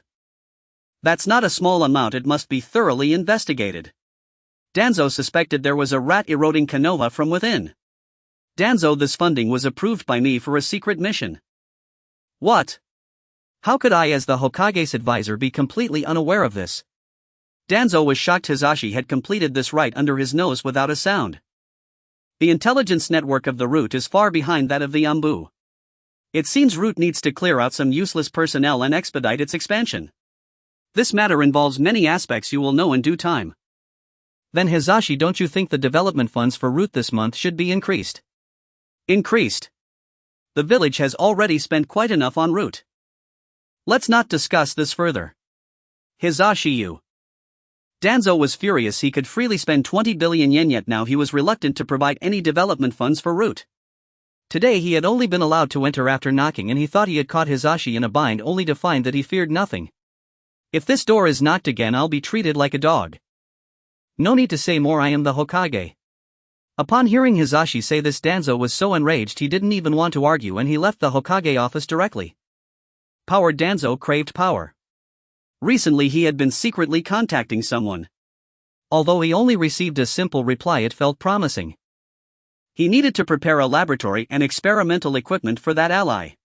It was clear that things wouldn't work out with Hisashi. He would have to seek out Mito Kamen and Tsunade Shizun. One in charge of the logistics department and the other in charge of the medical department. Danzo, you called us here just for an experiment. Exactly. For the development of the village I need to conduct some experiments. You're asking us to provide the laboratory and experimental equipment. On what grounds? Danzo Hizashi currently has a very tight control. Tsunade Shizun was somewhat displeased. We are all in the same boat. Your private actions may deceive others, but they can't deceive me. Danzo, you. Fine, we agree. Just as Tsunade Shizun was about to explode, Midokemon stopped her and agreed to Danzo. Excellent, I wish us a pleasant cooperation moving forward. Danzo couldn't get anywhere with Hizashi, but dealing with the two of them was far too easy. Tsunade Shizun might have a fiery temper, but Midokemon was a genuine calm strategist. He understood the benefits of cooperating with Danzo. Kamen, did you just agree to him like that? Where will the funds for those experimental equipment come from? Leading Root Shizun was complaining to Kamen. Shizun, we cannot touch the medical and logistics departments for now. Hizashi is keeping a close watch and we can only inform the clan. Is it worth it for Danzo? Tsunade Shizun was still somewhat angry. Danzo with his unremarkable root had no standing to demand anything from them. Shizun, although Danzo's root currently lacks strength, it holds the same authority as the Umbu and it is highly autonomous. It's just that Danzo lacks manpower. We need to invest in advanced. Danzo has great future potential and some dirty work is not suitable for our respective clans to handle. Tsunade Shizun remained silent, indicating her agreement with Kamen's viewpoint. After being busy for half a month, Chi-Yi returned home feeling a surge of excitement that made it hard for him to sleep. With 1.3 billion he was now quite wealthy. It was time to renovate his two-story house and buy new appliances. Of course this wouldn't cost much, it was just that he couldn't complete everything at once. Otherwise the sudden increase in his funds might raise suspicion from Sarutobi Hizashi. He still lacked the capability to deal with Sarutobi Hizashi and the entire Konoha. After planning for the future, Chi-Yi went to inform Makoto that he was safe. Makoto, look at the gifts I brought you. Saying this, Chi-Yi pulled out a pile of sealing scrolls from his pocket, all filled with specialties from the land of rivers. You spent money recklessly again. Makoto stored the scrolls away, feeling a bit pained about the expenditure. After all, sealing scrolls were one-time use items and Chi-Yi actually used them to pack specialties. Makoto thought it was time to tell Chi-Yi to save money for their future. Girls tend to mature faster than boys at their age. They are often more rational and think further ahead. But I have plenty of money now, Chi-Yi whispered in Makoto's ear. Having money doesn't mean you can spend it recklessly. How much do you have? A voice interrupted Chi-Yi and Makoto's conversation. Elder Wu hurried home and happened to see Makoto and Chi-Yi discussing money. Kid, with your few steel sheds you think you can take my daughter? Ridiculous. Elder Wu, this needs to be discussed privately. This old man, does he enjoy eavesdropping on others? Discuss privately. Then you and Makoto come in and talk with me. You little brat'll have a good laugh at your wallet in front of my daughter. Look, this is part of my money. Chi-Yi showed Elder Wu a scroll worth 500 million. Ha, how much is that? You even used a sealing scroll for it. Elder Wu truly underestimated Chi-Yi, a parentless orphan. Even though he had recently started doing missions in the medical department, he couldn't have much money. After all, ninja expenses are quite high. This is just a part. After seeing the scroll's amount, Elder Wu trembled a little and returned it to Chi-Yi. This money was nearly all the savings of Elder Wu's lineage. Yes, just a part. I still have a few more scrolls like this. Chi-Yi responded with a smile. Chi-Yi, I really didn't misjudge you. To ease the awkwardness, Elder Wu adopted a look of having a good eye for people. Yes, scrolls had so much money. How could the father be so pleased? Makoto also wanted to take a look at the amount on that scroll from her father, but unfortunately he held on tightly. Makoto, I specifically prepared a scroll for you. Helpless Chi-Yi thought since the money was already exposed he might as well be generous, as Elder Wu's family was not strangers. Chi-Yi, how could you have so much money? Makoto was shocked by the amount on the scroll, which was worth 700 million. In front of Elder Wu, Chi-Yi held Makoto's small hand. Makoto, I am willing to give you everything I have as long as you are happy every day. As Chi-Yi professed his deep feelings, Elder Wu was caught off guard by his family's theft. I feel the same way. Summoning her courage, Makoto said this sentence. At that moment she felt like the happiest person in Konoha. Elder Wu also glanced at the amount on the scroll in Makoto's hand, which was even more than the one he held. This kid seems to be serious. Chiyi, consider Makoto's scroll as a betrothal gift from me. Elder Wu didn't continue with his next words, watching to see if this kid would take the hint. Father-in-law. You agree? Chiyi called out sincerely. Cough cough cough, as long as you are happy the future belongs to you young people. After saying this, Elder Wu stood up to leave. Father, you haven't returned the scroll in your hand to Chiyi yet. Seeing Elder Wu getting up to leave, Makoto hurriedly stopped him. Now she valued Chiyi's money more than the family funds. Sigh, it's shameful to let a girl leave. Elder Wu pretended to forget the scroll in his arms and somewhat apologetically returned it to Chiyi. Chiyi, you better take good care of it, be careful of it being stolen in the future. After walking a few meters, Elder Wu felt a pain in his heart. Is the old man that kind of person? After briefly telling Makoto about his experiences in the land of water, Chiyi reluctantly left Elder Wu's home. He didn't want to go, but his Sharingan clearly showed that an old man was eavesdropping. How old is he? It's simply shameful. After Chiya departed, Misaki carefully stowed away the scroll. Misaki, your father wishes to discuss this betrothal gift. Father, this is a gift from Lord Chiya himself. You heard him yourself, surely you wouldn't claim your daughter's personal gift. I merely inquired. It's late, I have dinner with the senior elder. You are forbidden from sneaking out to cook for that boy. If he's hungry, let him hire servants, he's certainly wealthy enough. Fuming, the fifth elder strode away. Once the fifth elder had left, Misaki concealed the scroll in a new, more secure location. Back home, Chiya inwardly exulted. Money could be earned again, but this wife was nearly secured. 700 million Ryo had bought the fifth elder's tacit approval, and more importantly, a successful declaration of love to Misaki. Chiya felt as if he might soar into the heavens. Unbeknownst to him, his Mangekyō Sharingan subtly intensified this euphoria. Never mind, it was time for sake tonight. At the yakiniku restaurant, Chiya ordered several platters of meat and began drinking alone, reveling in his joy. Today even solitude was intoxicating. Ha! Chiya, what are you doing here? Drawn by the savory aroma of grilled meat, Tsunade glanced casually into the restaurant on her way home. To her surprise, there he was. Had he already completed his mission? And dared to enjoy yakiniku without her. Ah, just celebrating a good mood. You don't mind if I join you, do you? Without waiting for an answer, Tsunade strode swiftly inside and seated herself directly across from Chiya. This woman truly knows no shame when it comes to free meals. Fine, today I'm in high spirits. This was Chiya's happiest day since arriving in the Naruto world, a day that marked the dawning of genuine attachment of family. To savor this profound sense of belonging, he kept his Mangekyō Sharingan active, unblinking. Go on, what would Tsunade like to eat or drink? Tonight all desires are fulfilled. Chiya, I never took you for someone who'd strike it rich so soon. Ha! Nothing special, just a particularly lucrative mission. Owner, more meat, more sake. Tsunade and Chiya ate and drank heartily.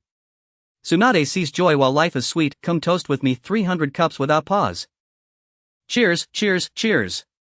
Even this old hag feels elated. It was the most unrestrained Chiya had ever drunk, and Tsunade ever. His match met cup for cup without faltering.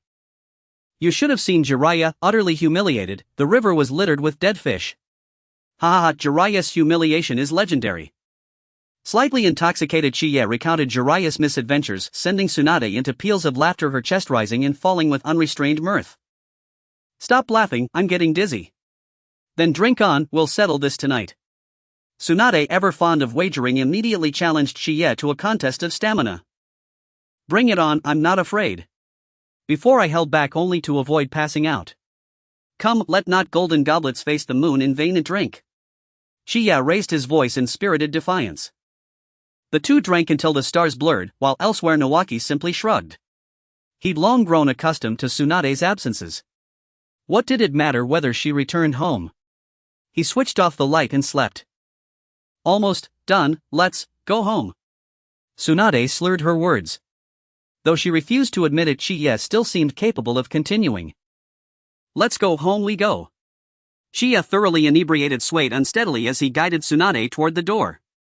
Wait, my house isn't this way, is it? Yes it is, my home lies precisely here. Chiya pointed firmly toward his residence. Tsunade frowned faintly, but under the sway of sake she dismissed all doubt. Sleep. I need sleep. Chiya finally dragged Tsunade into his home, completely forgetting that someone else now resided within its walls. I'll sleep first. With that, Tsunade began undressing, amplified tenfold through Chiya's Mangekyō Sharingan. What are you doing, Chiya? Don't help me. I can't breathe. Why are you on top? Let me take over. Ever fiercely independent Tsunade instantly reversed their positions. Meanwhile in Konoha at Jiraiya's home, the Sannin leaned against his window gazing silently at the moon. Tsunade, will you think of me tonight?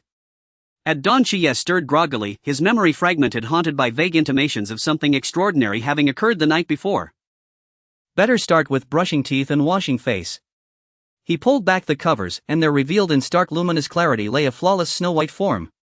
It was her. Chiya cautiously extracted his leg, knowing full well that one punch from her even now might prove fatal beyond any medical art's reach. Mum. Don't move, I need just a little more sleep. Her grip tightened instinctively around his thigh as he shifted, sending cold sweat down his brow. The alcohol evaporated instantly, replaced by frantic calculation. What on earth is happening? Tsunade, still groggy from last night's drinking, stirred awake and gazed around in bewilderment at her unfamiliar surroundings. Then memories of the previous evening surged into her consciousness like a torrent. So that's how it was. Tsunade, please don't panic, remember it takes two to tango, Chiya hastily explained, sounding uncannily like a remorseless cat fabricating excuses. I don't care, I demand compensation. Tsunade seized Chiya by the collar, her voice sharp with menace. What if I treat you to all the grilled meat you can eat from now on? Chiya ventured cautiously. He had no idea what true restitution might entail, though bodily injury was certainly out of the question. Not enough. What about unlimited drinks as well? Honestly, my funds are nearly depleted, Chiya said, palms upturned in helpless surrender. This was his absolute limit. Then it's settled. From now on I'll drink and feast every single day, until I've ruined you. Tsunade knew deep down that she bore responsibility too. After all, it truly did take two.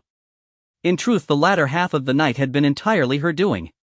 Seizing upon Chiya's offer as pretext, she hurriedly excused herself and departed. Tsunade, won't you freshen up first?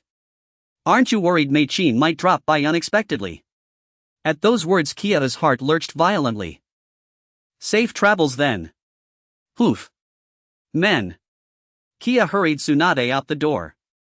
Though Mei-chin rarely visited so early, if she did, well, Chiya would be in for quite the spectacle. Tsunade skipped washing entirely. She threw on her clothes in haste, her hair a tangled nest, her breath reeking of sake, and staggered unsteadily out of Chiya's home. Sake truly ruins everything, Chiya murmured, gathering the rumpled bedding. Every trace of last night lay exposed before him, evidence that had to vanish before Mei-chin discovered it. Fine, let's just waste a sealing scroll. With quiet resignation, Chiya sealed the sheets inside the scroll. Even he found it astonishing he'd actually chosen to spare Tsunade's dignity. That woman. All bust and no brain, addicted to gambling with abysmal drinking habits. Rinji, who'd once been drenched in her vomit, nodded grimly in full agreement. Shaking his head, Chiya tried, and failed, to erase the night from memory. Alas, his Mangekyō Sharingan possessed an unnervingly perfect capacity for recall. Once the alcohol's haze lifted, even a cursory reflection summoned vivid images. Goodness, this is no different than watching a film. My stamina holds up rather impressively, doesn't it? When they met again that morning, both wore masks of profound awkwardness. How are you holding up? Same as always. Chiya offered genuine concern. Tsunade feigned nonchalance. But your walk seemed strained. That's only because. Tsunade cut herself off mid-sentence, realizing too late that Chiya had deliberately laid that verbal trap. Just as she bristled with indignation, Ganma appeared. What a coincidence, you two aren't scheduled for surgery today. Perfect timing. Chiya silently raised a thumb in silent praise. Spotting Ganma, Tsunade shot Chiya a glare and strode away without another word. Chiya, you and Tsunade seem remarkably close. It's a fated entanglement. Ganma sighed wistfully. Chiya responded with a bitter, knowing smile. Their brief conversation barely lasted 2 minutes, and yet 2 out of every 3 sentences revolved around Tsunade. What does she enjoy eating? What are her favorite things? To Chiya, who had already witnessed the story unfold, the answer was clear. Rest easy, Ganma. Tsunade is mine now. You will not die. After offering perfunctory replies, Jiraiya materialized before them. A palpable tension crackled through the air like gunpowder igniting.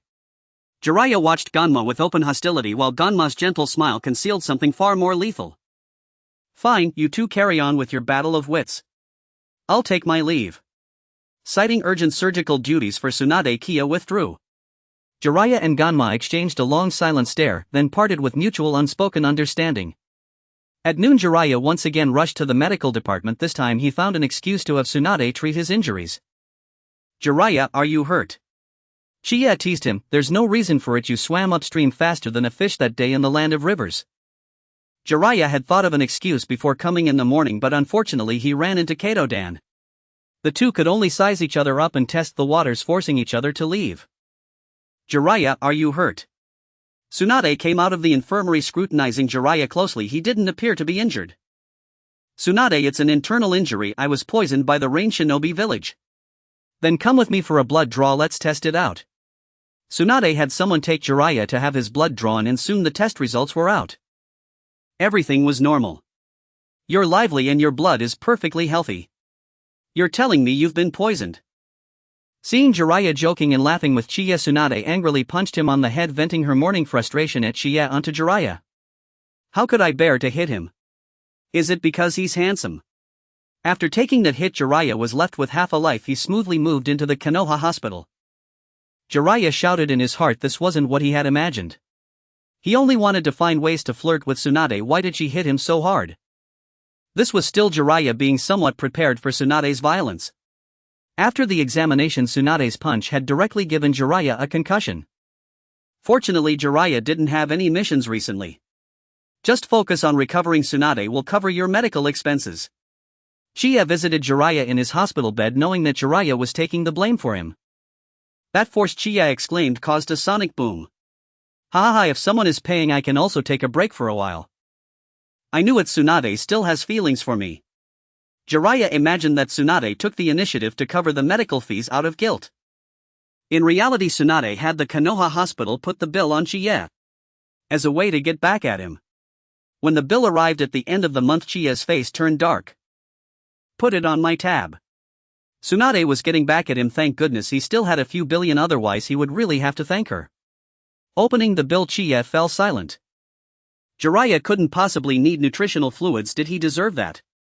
He also ordered several fruit baskets. Was that included in the medical expenses? He had to be discharged. He must be discharged. Not a penny more would he pay. Shichiya immediately called the Konoha hospital. Jiraiya, who was eating fruit and teasing the little nurse, was suddenly told he was being discharged, and he was a bit bewildered. So suddenly. He hadn't finished his fruit yet. Does that little nurse have contact information? With regret, Jiraiya walked out of the Konoha hospital. No missions, no money. This was Jiraiya's current situation. Should I go to the medical department too? With that thought, Jiraiya happily ran toward the third Hokage's office. The reply he got was to get lost. Sarutobi Hiruzen was somewhat angry and was preparing to have him atone for his sins by secretly launching an attack on the Rain Shinobi village in a while. Orochimaru had left. The only leader of the younger generation in Konoha was his own disciple Jiraiya. Tsunade. The medical department needed her, plus she was the granddaughter of the first Hokage. She couldn't afford to lose her reputation. Uchiha Shichiya. If possible, Sarutobi Hiruzen didn't want him to build up war exploits. But now Jiraiya wanted to go to the medical department. What else could he do there besides causing trouble? Sarutobi Hiruzen somewhat missed Orochimaru. That disciple was intelligent, talented, and meticulous. If he could rein in his snake-like traits a bit, he would be a great successor when he got old. At the My Barbecue shop at Gang's house, insistence, Shichiya arrived with Meichin, Juxinai, and Shangshu. Shangshu, eat heartily. If you still want to eat, tomorrow we'll belt you. Gangsho chided Shangshu with a sunny smile. A chill ran through him. Even eating was no longer his liberty. No, I must break free of my elder sister. I will be independent.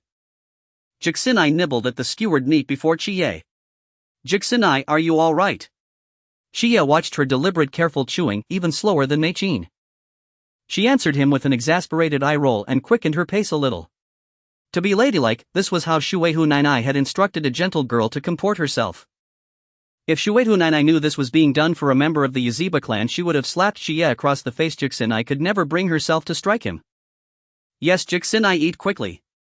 Shinshu, his mouth full of meat, mumbled his concern for Juxinai. Humph, mind your own business. Irritated at being told twice, Juxinai stamped on Shengshu's shoe. Gasped, I'm choking, quick help me. Seeing Shengshu's pleading eyes, Gangsho glanced at the indifferent Chie and impatient delivered a brisk cuff. Shengshu recovered. Sister, you hit too hard, you'll never get married like that. Shengshu rubbed his head in complaint. He could not comprehend why he had not choked when she struck his head. Wait.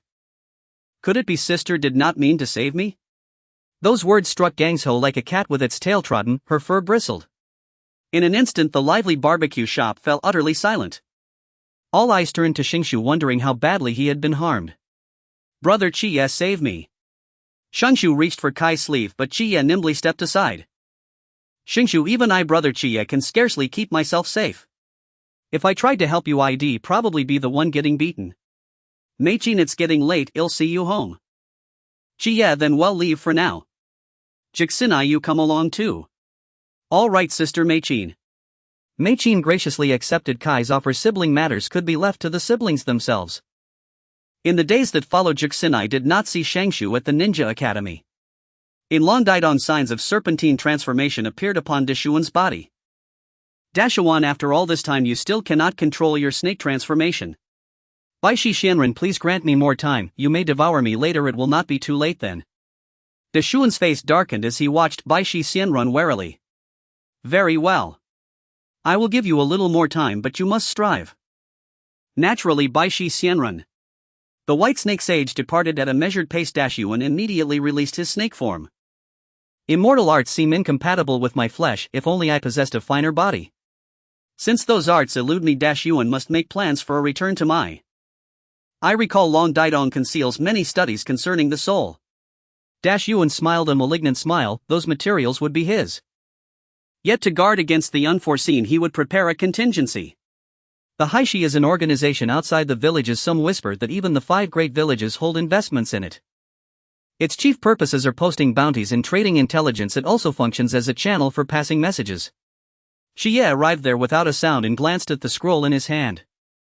My lord, how have you been? I wish your way of the ninja to prosper.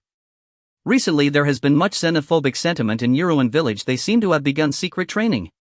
I could not probe more deeply, forgive my inadequacy.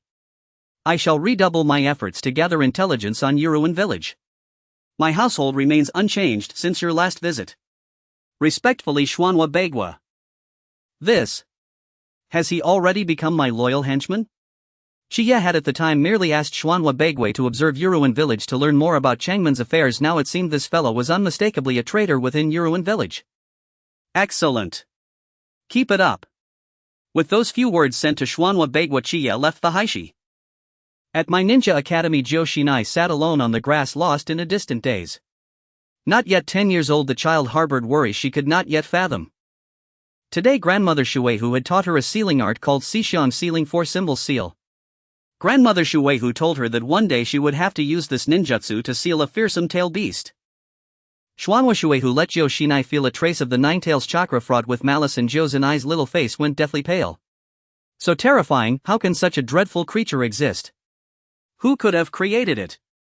Emerging from grandmother Shueihu's sealed space, Joshinai felt frightened. Joshinai, the 9 tails is a fearsome tail beast, but if you conceal it and turn its power to your own use, you will become extraordinarily strong. Xuanhua Shueihu spoke to her with patient counsel. Remember to practice that ninjutsu diligently. Be wary of the Yuzebo clan, especially their eyes. Xuanhua Shueihu sensed her time was running short, perhaps only 10 years remained. For the sake of the village she had to teach this ninjutsu to Joshinai. Grandmother Shueihu, is the Yuzebo clan really that terrifying? They are an evil clan. Once your grandfather Zhu Jian fought bitter battles with Yuzeboban. The strain left him with a hidden illness and he passed within a few years. Thinking of her old husband, Xuanhua Shueihu said she did not care what others thought, but Joshinai, my last kin and the future human vessel of the 9 tails, must be kept safe. But grandmother Shueihu, not all Yuzebo are bad, right? Joshinai believes Shi-Yi to be a kind Yuzebo. Joshinai, the Yuzebo grow proud and arrogant because of the Xiaolunian. When they awaken the Wanhuatong Xiaolunian, it drives them mad. It amplifies the emotions in their hearts manifold to terrifying degrees. That kind of clan, promise your grandmother you will not associate with them, alright? But Joshinai began to protest and grandmother Shuei rebuked her sternly. Joshinai, this is for your own good. The Xiaolunian can seize control of a tail beast through its eyes. You must be cautious of the Yuzebo above all of their eyes. I am tired. You should go now. Xuanhua Shuei realized she might have frightened Joshinai, yet she told herself it was all for the girl's safety. Alright, grandmother Shuei, see you tonight. Joshinai obediently left Xuanhua Shui's room and even now continued to ponder the words she had been given. She could not make sense of it. Questions crowded the small hollows of her mind. Was that stinky Chi truly an evil Yuzebo? Could he be as grandmother Shuei described? Grandmother Shuei kept stressing the Xiaolunian, yet that stinky Chi had never awakened his eyes. How unimpressive. Smirking inwardly at the thought of Chi, Joshinai conceived an idea. She would secretly ask Chi himself. She decided to see how he thought. His perspective differed from hers, he would surely offer a better answer. Resolved, Joshinai decided that after school she would seek out Chi and question him. It seemed she did not truly care whether the Yuzebo were evil, she cared only for Chi. What Xuanhua Shuei had confided to Joshinai was in truth my secret. Joshinai dared not tell a third person, not even Gansho, yet she trusted that stinky Chi. That stinky Chi, he was so handsome, he must be a good person. Not far from Kushina, a small head peeked out from behind the trunk of a tree. Kushina, what's wrong? Is she unhappy? Should I go ask her? Indeed, this was none other than Minato Namikaze, the future fourth Hokage, whose signature golden hair shimmered like molten sunlight. He hesitated all afternoon, unable to muster the resolve, until suddenly he noticed Kushina had vanished. Where had she gone? Recalling her earlier dejection, Minato grew deeply anxious. He hurriedly searched the village and finally found her at the Konoha Medical Division. She appeared to be conversing with someone. Upon closer inspection, the figure wore garments emblazoned with the Uchiha crest. Had Kushina been threatened by a member of the Uchiha clan? Minato's fists clenched involuntarily. What? Kushina, you're asking me whether the Uchiha are an evil clan? Yamiya burst into quiet laughter at Kushina's earnestness. Her expression bore no trace of jest. Well then, let me tell you, evil has never resided in an entire clan. Such a view is far too reductive. Evil dwells only in individuals. Like Madara Uchiha. You're brilliant, you've already jumped ahead. Yamiya ruffled Kushina's hair gently. How utterly naive, dig a hole and she'd leap right in. From afar, Minato remained on high alert, ready to rush forth and shield Kushina the moment Yamiya made even the slightest threatening move. In Minato's eyes, Kushina seemed to plead for something while Yamiya stroked her head, not affectionately but as a silent warning against mischief. Indeed, that was precisely how it looked. After all, Kushina's fiery red hair was taboo at the academy. Every classmate who dared mock it had been swiftly knocked flat. Yet Minato's gaze did not escape Yamiya's notice. Whenever meeting Kushina, Yamiya activated his Mangekyō Sharingan, not to intimidate but to scan for ANBU shadows lurking near her. Today brought an unexpected discovery: that golden-haired, gritting-teeth little boy, could he possibly be Minato Namikaze? It made no sense. Wasn't he famously gentle? No matter, back to persuading Kushina. Precisely. Madara Uchiha, who co-founded the village alongside Hashirama Senju, chose violence when their ideals diverged. Neither his own clan nor the village stood with him. His arrogance proved his undoing. He fell before Hashirama Senju. And thus the Uchiha clan became branded as evil, even though they severed ties with Madara long before his fateful battle with Hashirama. That stigma once cast could not be undone. Kushina, you know my dream, to forge a village where compassion flows freely and war vanishes forever. Even if Madara's sins bar me from becoming Hokage, I will still realize this dream. Kushina, tell me, am I an evil Uchiha? Yamiya countered, having spent half the day carefully shifting blame onto Madara. Let Madara curse his own defeat at Hashirama's hands. You're certainly not, you stinker, but aside from you, and Sister Makoto, I'm not sure about the rest. Her voice trailed off, her small face falling. She always listened intently to Grandma Mito's words, so had Grandma Mito truly erred? Each heart carries its own scale of virtue and vice, Kushina. Would you grant the Uchiha clan time to observe them with your own eyes? Watch whether we grow more wicked or less. With that, Yamiya flashed a mischievous grin. Ah, foolish Kushina, time is slipping through your fingers, ha!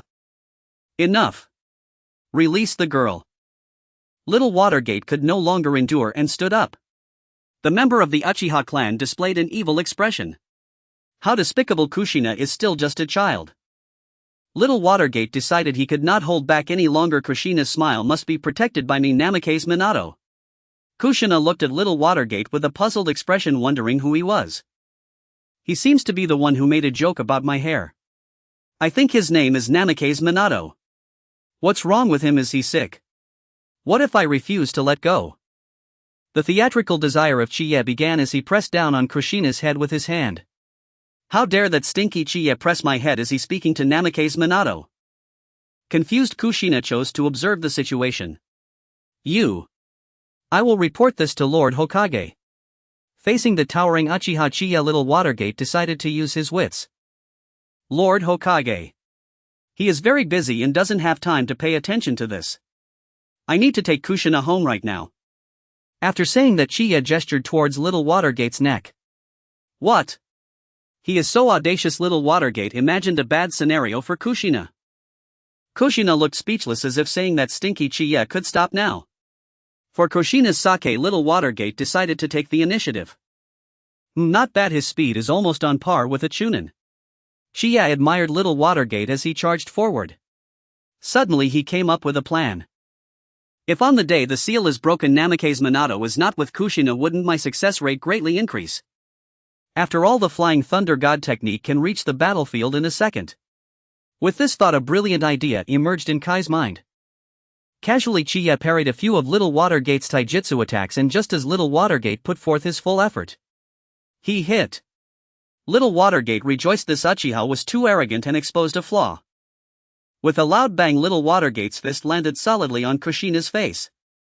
Chiya looked at Little Watergate with a sinister smile. Little Watergate instantly lost all his strength. The air felt suffocating as Kushina stood there in a daze.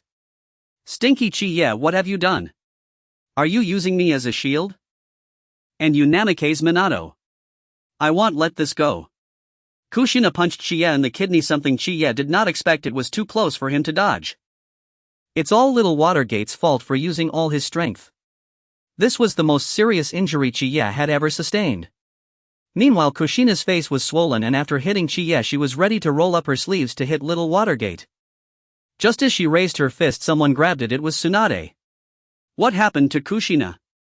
Your face, ha ha ha ha, who hit you? Tsunade, coming out of the medical department, saw Chiya holding his kidney and Kushina ready to fight, quickly intervened. However, upon seeing Kushina's face, she couldn't help but break down. Sister Tsunade, you're still laughing? It was all him. Kushina pointed at Little Watergate. At this moment, Little Watergate was already thinking about his epitaph. Why did you hit Kushina? Tsunade glared angrily at Little Watergate. Lady Tsunade. There is a reason for this. Tsunade's name was known by everyone in the village. Little Watergate quickly explained what happened. Upon hearing this, Chiya shouted in his heart, Tsunade, you're ruining my good plans. So that's how it is. You did well in protecting your companion. After hearing Little Watergate's explanation, Tsunade immediately changed her expression. As for you. Tsunade arrogantly wrapped her arms around Kai's neck. I didn't expect you to be such a bad guy, even deceiving children. Tsunade's words made Little Minato understand a bit. Could it be that this Uchiha clan member was just playing with me? Stop it, I'm about to suffocate. Chiya thought to himself that Tsunade's talent had indeed grown larger. Ignoring Kai's plea for help, Tsunade dragged him to Kushina's side. With a single use of the healing technique, Kushina's small face was almost back to normal. Now tell me what happened between you and this little guy. Tsunade released Chiya, allowing him to explain. The thing is, Kushina came to ask me a question.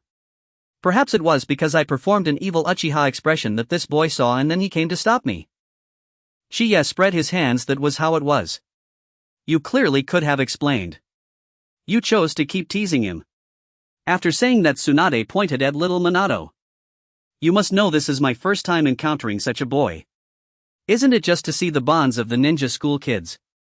So that's how it is. You scoundrel, you must compensate them. Tsunade threatened Chiya fiercely. Lady Tsunade, there's no need, it's nothing. Little Minato, seeing that it was just a false alarm, wanted to leave. You can't go, he has to take responsibility for what he initiated. Tsunade said, pointing at Chie. After Kushina calmed down and understood, she also looked at Chie with some anger. Stinky Chie, I still can't forgive you. Then how about this? How about I treat you to barbecue? Chie had no choice better to spend some money to avoid disaster, especially since there were two foodies who would definitely agree. Then I'll forgive you. Although she was angry about what happened earlier, it was nothing compared to barbecue. Then Chie, let's go eat. After Tsunade finished speaking, she was about to leave. Keep up, little brat. Tsunade pointed at little Minato, seeing that he was still standing there. Okay. Okay, Lady Tsunade. Inside the Konoha barbecue restaurant, both sides introduced themselves. Hello, I am Uchiha Shichiya, a Konoha Jonin and a good friend of Kushina. Chie smiled at little Minato, indicating that what had just happened was a misunderstanding. Hello Kaya-san, I am Namake's Minato, still a student at the ninja school.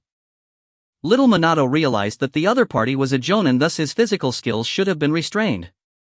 But wait, how could he have hit Kushina then? You don't have to call me San, just call me Kij like Kushina does. Noticing the confusion in Minato's eyes, Chie quickly changed the subject. Okay, Kij. Little Minato called out understandingly. With one failed plan, Chie devised another, aiming to gain Minato's trust first before proceeding slowly. Great, order whatever you want today, I treat. Chie generously stated, no worries, he still had enough money.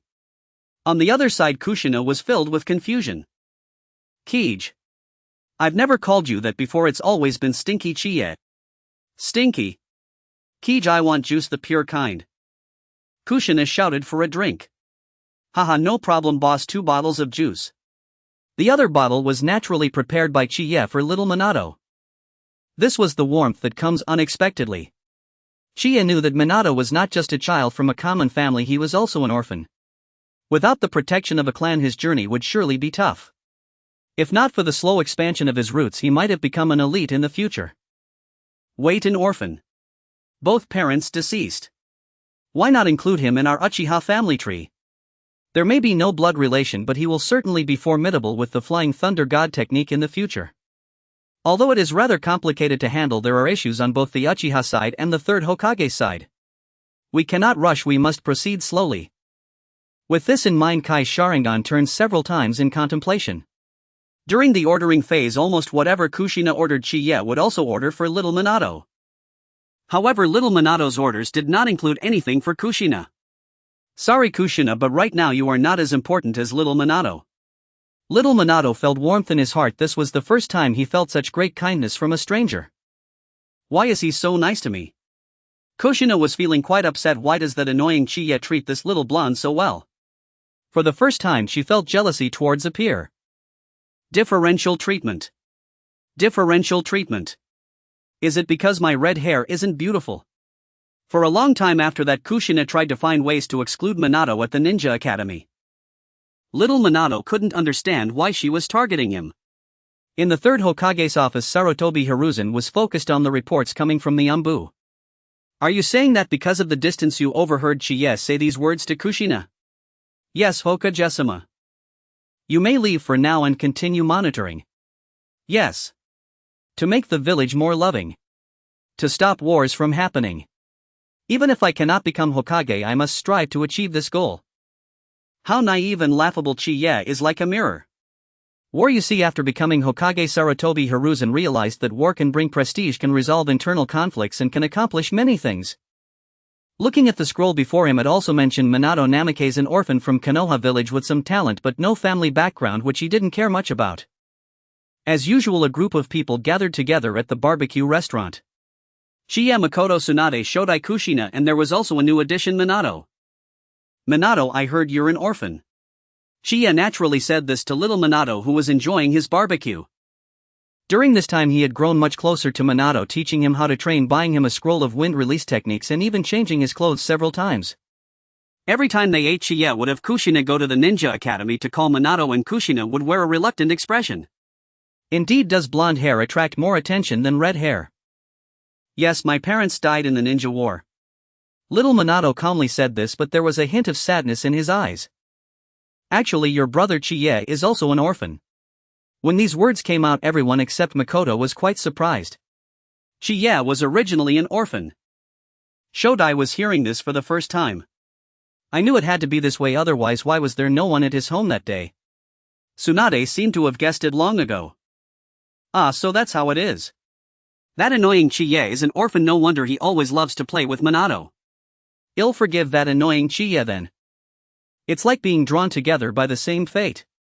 I truly admire you. Actually, I've always had an idea, would you like to live with me? Chiye dropped a bombshell, leaving everyone stunned. Even Makoto looked at Chiye in disbelief. Minato, don't overthink it, I've always longed for a younger brother. He paused for a moment and pretended to glance at Shodai. You will just live with me, you won't become an evil Uchiha. You are still Namake's Minato, but I will teach you with great care. Chiye briefly explained that as long as Minato agreed, he could live within the Uchiha clan. Even without blood ties, the Uchiha mark had already been branded on him. In order to face the future, Chiye needed Minato's strength. For example, it would be very convenient to have someone to run errands. Brother Chiye, can I? To be honest, Minato still found it hard to believe. He is an orphan without a family. He was more mature than children his age and understood more. Some things, due to the absence of parents, he couldn't compete with other peers. After school, he would return to an empty house. It would be a lie to say he wasn't sad, but thankfully during this time Brother Chiye had given him a lot of warmth. Being an orphan without family support, his performance at the Ninja Academy was just slightly better, but for a young jonin of the Uchiha clan that meant nothing. He clearly understood that Brother Chiye is a gentle and good person. Of course you can. Just tidy up your home a bit and come live with me. Chiye was extremely happy. He didn't expect Minato to agree so easily. But Chiye, what about the family? Makoto seemed a bit worried, and little Minato's bright eyes dimmed upon hearing this. Indeed, although Brother Chiye was willing to accept him, the Uchiha clan, despite the negative reputation from the outside, is still the nominal first family in Konoha. Could they accept me? Little Minato felt it was impossible. Don't worry, Makoto, tonight take me to meet your father. Chiye gave Minato a trusting look and had already thought of a plan. In the deep of night, Chiye arrived at the home of the fifth elder. Speak, what brings you to me? Don't tell me you want to marry Mei Qing. I currently do not approve. The fifth elder merely acknowledged Chiye. He needed Chiye to achieve some accomplishments. Father-in-law, I wish to meet the clan leader privately. Ahem, just call me fifth elder, I am not accustomed to father-in-law. The fifth elder admitted that he had previously been motivated by monetary gain. I will arrange the meeting, you should wait at home for news from Mei Qing. Alright, father-in-law. You. Regretting his earlier decision, the fifth elder felt he would be driven to madness by Chiye. A few days later, Mei Qing came to see Chiye, mentioning the time for the private meeting with the clan leader. During these days, Chiye spent some money to expand his house. Overall, not much changed, just a few more small rooms were added. At the Uchiha clan leader's home, the Uchiha clan leader sat quietly across from Chiye. Speak, what is it you need? The Uchiha clan leader inquired. Clan leader, I wish to adopt an orphan, his talent is exceptional. Chiye began simply. That is not permissible, you must understand that our Uchiha clan has never accepted outsiders. The Uchiha clan leader outright refused. But this matter. It was instructed by the third Hokage. He said it was to ease the relationship between the Uchiha clan and the village, and this child may very well be the bridge for that communication. What, this is the third Hokage's plan? I see the third Hokage wants the village to see that we Uchiha are not a clan to be avoided. This is certainly a way to improve the Uchiha's relationship with the village. It seems the third Hokage is repaying a previous favor. Since it is the arrangement of the third Hokage, I agree, but you must find a way with the Grand Elder. Understood, clan leader. I will explain it to the Grand Elder. Shortly after leaving the clan leader's house, Chiye quietly made his way to the Grand Elder's home. Chiye, do you have something to report? Grand Elder, there have been no recent matters in the village, but the third Hokage instructed me to adopt an orphan to ease the relationship between the Uchiha and the village. The child has a high talent for ninjutsu. What nonsense! Our Uchiha clan does not need outsiders to join. The Grand Elder was furious. What a joke. If they agreed, how could they ensure the purity of the Uchiha bloodline? Moreover, even though he is an orphan, who knows if he is a spy? Grand Elder, the clan leader has already agreed to the third Hokage's arrangement. Chiye pushed the Uchiha clan leader out as a shield. Absurd. When did the Uchiha clan leader become so submissive? Do we just listen to whatever the third Hokage says? Grand Elder, the matter cannot be changed now. Even if that child is a spy, we will not let him access any intelligence, so he won't be able to do anything. You must understand, a trustworthy pawn is far more reassuring than a hidden enemy. Additionally, I feel that there may already be a traitor in the clan. Shiyi spoke to the Grand Elder in a somewhat persuasive manner. As for the traitor, he had long suspected someone was secretly communicating with the third Hokage, otherwise why would Danzo be so obsessed with the Sharingan? Moreover, someone had definitely informed Danzo how to use Izanagi. After pondering for a moment, the Grand Elder sighed. Indeed, I also suspect that there may be a traitor in the clan. I need you to help me investigate this matter. If we do not act on the third Hokage's plan this time, his next scheme will be even more ruthless and meticulous. If we agree now, at least the Uchiha clan will have a chance to recuperate. Yes, Grand Elder, everything you do is for the Uchiha. No matter what, as long as it is said to be for the Uchiha, it is right. This is what the Uchiha people love to hear. Then I will agree for now. You analyzed this matter very well. I have been a bit too impatient about it. The Grand Elder finally understood. Rather than being ensnared later, it is better to keep this pawn now. Grand Elder, you are indeed a person of great wisdom, willing to bend for the Uchiha clan. Shiyi flattered the Grand Elder. He had secured the Uchiha clan. As for the sixth elder, as long as the Uchiha clan leader mentioned improving relations with the village, he would definitely agree without hesitation. After resolving the Uchiha's concerns, Shiyi quickly arrived at the third Hokage's office. Shiyi, what brings you to me? Hokage-sama, I wish to adopt an orphan. Shiyi did not mention talent or such things first, as saying too much might raise the third Hokage's suspicions. What is your reason? I can't imagine you would adopt an orphan without cause. The third Hokage had his doubts, as there were not few orphans in Konoha. It is like this, Hokage-sama. I met an orphan named Namikaze Minato. He is studying at the ninja school, very clever, and has a great admiration for the will of fire. Moreover, the Uchiha clan wants to improve the somewhat tense relationship with the village. They hope to prove through this child that the Uchiha are not entirely a cold clan. Oh. Is it to showcase something in front of the village? The third Hokage, Sarutobi Hiruzen, had known about Chihi's encounter with Namikaze Minato long ago. The movements of the Uchiha clan were his main concern. Shiyi, I permit this on behalf of the village. You can have Namikaze Minato move in with you anytime. Thank you, Hokage-sama. The third Hokage agreed to Chihi's request to him. It was a trivial matter. One orphan moving to the Uchiha clan, and since the Uchiha agreed, it was not worth his excessive concern. This was just a smooth passage. The next topic was crucial. Shiyi, you must understand that there are many militant members in the Uchiha clan. They will not allow the village to remain peaceful. The third Hokage, Sarutobi Hiruzen, spoke to Shiyi with concern. Hokage-sama, I will never allow my clan to harm the village. Very well, I need you to do one thing, which is to secretly monitor the Uchiha. When necessary, you must choose the village. After saying this, the third Hokage looked at Uchiha Shiyi. Hokage-sama, I believe the Uchiha will not betray the village, but this matter is my responsibility. Please trust me, I will always put the village first. Shiyi had long suspected that Sarutobi Hiruzen had this thought. Today it seemed Hiruzen had laid it all bare, no longer pretending. Very well, you should return and inform Namikaze Minato. Upon hearing this, Shiyi exited the third Hokage's office. On the surface he appeared to have made a firm decision, but in reality it was all for the sake of Sarutobi Hiruzen's view. Inside he was overjoyed. With the addition of Namikaze Minato, he would slowly brainwash him, ensuring that he would be of great use to him. At the Konoha Ninja Academy, parents were waiting to pick up their children after school. Minato, come here. Over here. Shiyi called out cheerfully to little Minato. The surrounding male classmates were taken aback. Did Minato actually have family? As for the female classmates, they were starry-eyed, with Yamashiro Ria being the most obvious. Kushina also saw Shiyi, and to avoid suspicion she pretended not to know him. Seeing Yamashiro Ria's gaze, she didn't want to introduce that smelly Shiyi to her classmates. Brother Shiyi, what are you doing here? Little Minato was a bit puzzled. No one had ever come to pick him up before. This was his first time. I'm here to tell you some good news. The village and the Uchiha clan have agreed that you can move in with me from now on. Shiyi said happily to little Minato. That's awesome. Brother Shiyi. Little Minato thought everyone had already pretended to forget about what happened a few days ago. He never expected Brother Shiyi would go to such lengths for him. He was deeply moved. He felt like crying. Finally he had a family. Don't cry, you're a man. Shiyi said with a grin to little Minato. Okay, Brother Shiyi, I won't cry. Let's go pack your things at home, we'll aim for you to move in within a day or two. Shichi didn't want to wait. The mindset of children is like a roller coaster and delays could lead to changes. He had to make things happen as quickly as possible. He wanted to sharpen little Minato's skills to a brilliant shine, ideally to the point where he could handle the third Hokage and the root on his own.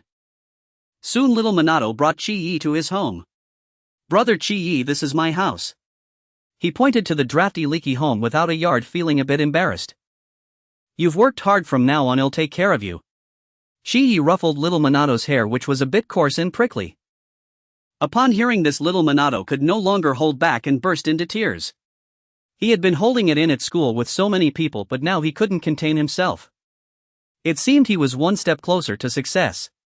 "Rely on me, young man, you will be my sharpest blade from now on." Chi-Yi pretended to comfort him while internally praising his own brilliance. In a short time he had managed to gather Kushina and Minato, two hidden talents. After little Minato finished crying, his red eyes were quite heart-wrenching. As they opened little Minato's front door, it could only be described as bare as a church mouse. "Your home is really clean." Chi-Yi could only compliment awkwardly. "Brother Chi-Yi, can I bring my parents' spirit tablets?"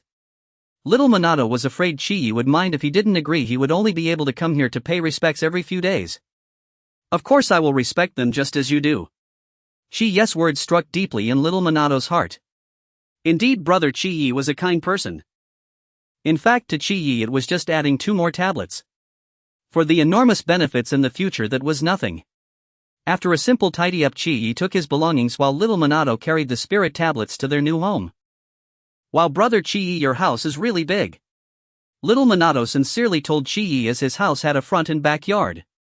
The backyard had a 2-story building which could easily accommodate several more buildings in terms of area. "Come on, let me show you your new home." After briefly explaining the layout of the rooms to Minato, letting him choose one for himself, Chi-Yi went to find Tsunade. Just this morning Tsunade said she wanted to talk to Chi-Yi about something. To be Shoto's teacher. Chi-Yi looked at Tsunade incredulously. "What do you think I can teach your brother? He is already incredibly proficient in all the basics. This should be handled by Orochimaru, he is familiar with it. Shoto has been insisting on independence lately, he wants to find a teacher to learn ninjutsu." Tsunade stated that she had already scolded him a few times, but Shoto still wanted to be independent. "What about Jiraiya?" Chi thought of trying to change Shoto's fate, as there had already been changes in the Naruto world since he arrived. As for Chi himself, he was currently focused on training Minato and had no time for Shoto. "Jiraiya. Shoto thinks he's not professional enough." Tsunade spoke bluntly, completely ignoring Jiraiya's feelings. "Then how about Orochimaru?" Chi tried to mention Orochimaru's name.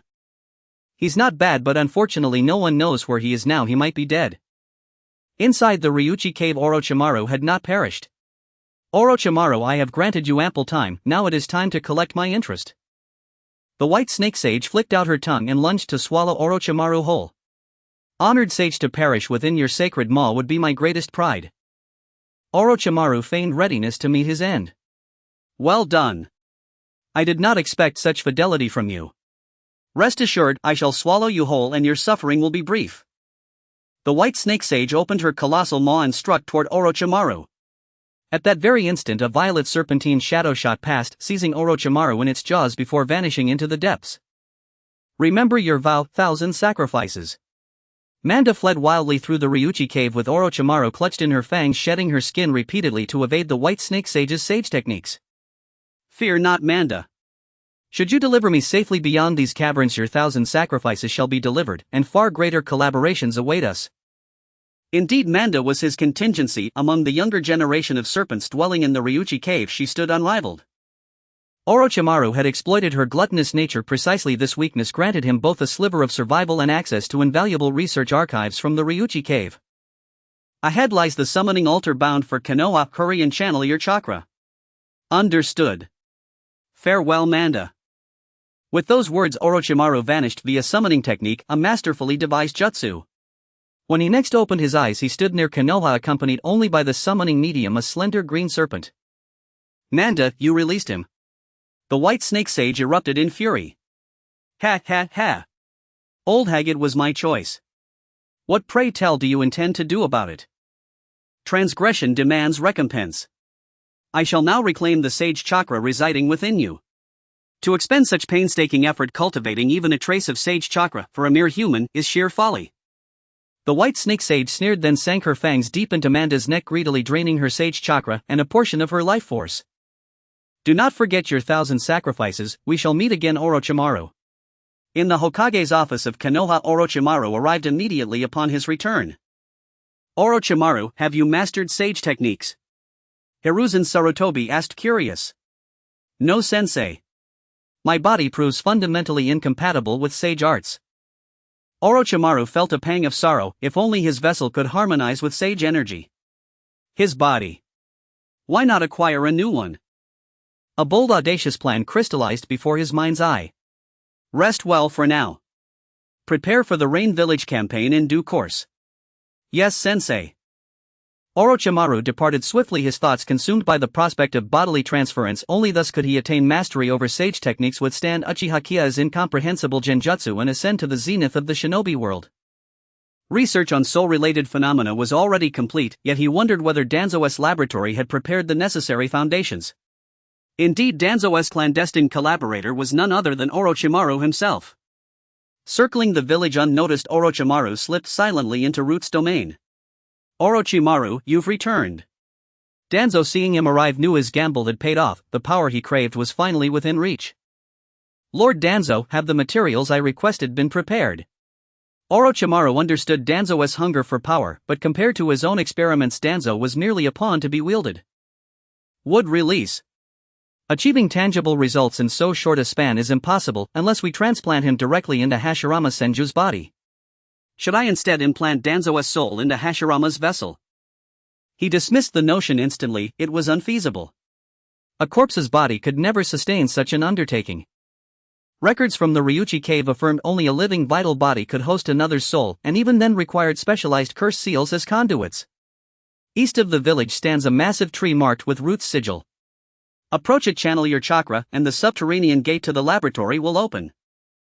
Danzo spoke slowly, cloaking his words in an air of inscrutable profundity, though in truth the arrangement owed entirely to Hamura Midokado and Koharu Utatane. Danzo alone reaped the rewards, a testament to his cunning. You have gone to extraordinary lengths for this experiment, Lord Danzo. Orochimaru, caution above all. Should your involvement be exposed, both you and I shall face grave peril. Understood, Lord Danzo. I shall report once progress is secured. With that, Orochimaru hastened eastward. The experiment brooked no delay. So this is Orochimaru.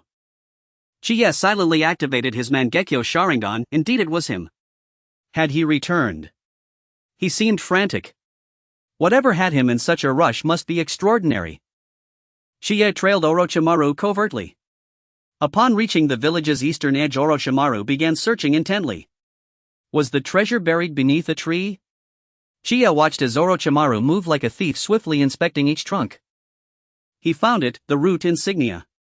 Silently channeling chakra, Orochimaru caused the tree trunk to split open, revealing a hidden doorway. This sensation. Was it a laboratory? So all this commotion was merely for an experiment. Shichiya turned to leave, then froze at a rustle behind him. Kaikan, have you come seeking me? Orochimaru smiled with chilling quietude. Ah, yes. How had he been discovered? Shichiya had been certain he'd kept sufficient distance. How then had Orochimaru sensed him? His gaze swept the nearby trees, and there, coiled on a branch not far away, were several slender serpents. Their eyes were fixed unblinkingly upon him. No wonder Orochimaru had detected him. He'd grown careless. Kaikan, you're remarkably perceptive. Orochimaru noted Shichiya's awareness of the concealed serpents.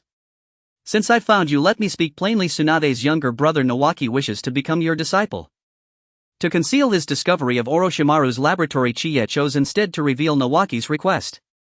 Oh. Nawaki seeks my tutelage. Orochimaru sounded genuinely surprised. He had never taken a student before. You were long absent, and Nawaki held little regard for Jiraiya. He finds you dependable, deeply admires your professionalism and rigor, and considers your ninjutsu far more refined than Jiraiya's. Shichiya had forgotten Nawaki's exact words, so he improvised. Is that so? I hadn't realized he held me in such high esteem. Should you consent, do visit Tsunade at your earliest convenience? Chiya feigned readiness to depart. Kaikun, you truly saw nothing. Orochimaru dared not let the laboratory be exposed prematurely, the fewer who knew the lower his risk of discovery. What do you mean? Orochimaru, what secret are you hiding? Chiya feigned complete ignorance, countering with a question. Nothing at all, Kaikun. Do take care on your way home? Orochimaru remained uneasy. He needed one final subtle reading of Chiya's expression. Take care. Are you threatening me, Orochimaru? Kaikun, you misunderstand. When exactly did you cast your genjutsu? Before Orochimaru's eyes, Chiya shattered into countless slugs, each surging forward to engulf him. Glancing down, Orochimaru recoiled. His own body had transformed into a pale white serpent. Get back! All of you, get back! In the genjutsu realm, Orochimaru snarled, writhing violently, but his resistance was utterly futile against Chiya. Trapped within the illusion, he could not dispel it. Meanwhile, Chiya wielded absolute dominion over his real-world form. Countless slugs spewed corrosive acid, dissolving Orochimaru layer by layer. In reality, Chiya struck Orochimaru squarely in the abdomen, jolting him back to consciousness as he collapsed in agony. Orochimaru, I despise your manner of speech. Let me make one thing perfectly clear: who granted you the right to threaten me? To subdue Orochimaru, Chiya had to project even greater dominance. Only then would Orochimaru believe he'd uncovered nothing about the laboratory. Kaikun, you are not quite as gentle as my master imagined. Orochimaru was stunned. Chiya had just assaulted a fellow villager. After all, Orochimaru was still a promising young man. His sole ambition for now was experimentation. His veiled threat had merely been a precaution meant to deter interference from the village. Put aside those petty calculations. You're implying you might report me to the third Hokage, but do you truly believe I'd allow you to walk out of this forest alive? Chiya planted his foot squarely upon Orochimaru's pallid, pain-racked face, and ground his heel slowly into the cheek. In that instant, Orochimaru's youthful pride shattered irreparably. Chiya crushed not only his face, but his very sense of self. Was he not the third Hokage's most cherished protégé? Uchiha Shichiya, how ruthless he is, ready to kill me without hesitation. Orochimaru seethed at his own weakness, consumed by a desperate burning hunger for power. Kaikun, I swear, no one else shall ever learn of this. Please, spare me. To survive, to continue his experiments, to one day surpass Uchiha Shichiya, he resolved to endure humiliation. Is that so? Your word means nothing to me. Still, I'll spare you, provided you pay a price. Chiya inwardly exulted. Playing the villain was intoxicating, unrestrained, unapologetic. Unless absolutely necessary, he would not kill Orochimaru. In the world of the Hokage, Orochimaru remained indispensable. A price. Name it, Kaikun, I'll give you anything within my power. Though his words were deferential, his mind raged with murderous fury. I'm simply curious, what brings you to this forest? Speak truthfully. I'd rather avoid resorting to genjutsu-based interrogation. This encounter had irrevocably derailed Chiya's original intent. The Mangekyō Sharingan unseen was intensifying his darker impulses. You insist on guarding your secrets, then I'll compel you to speak them aloud. Kaikun, I came here because... My hand, Kaikun, you needn't pin it down with a chakra blade.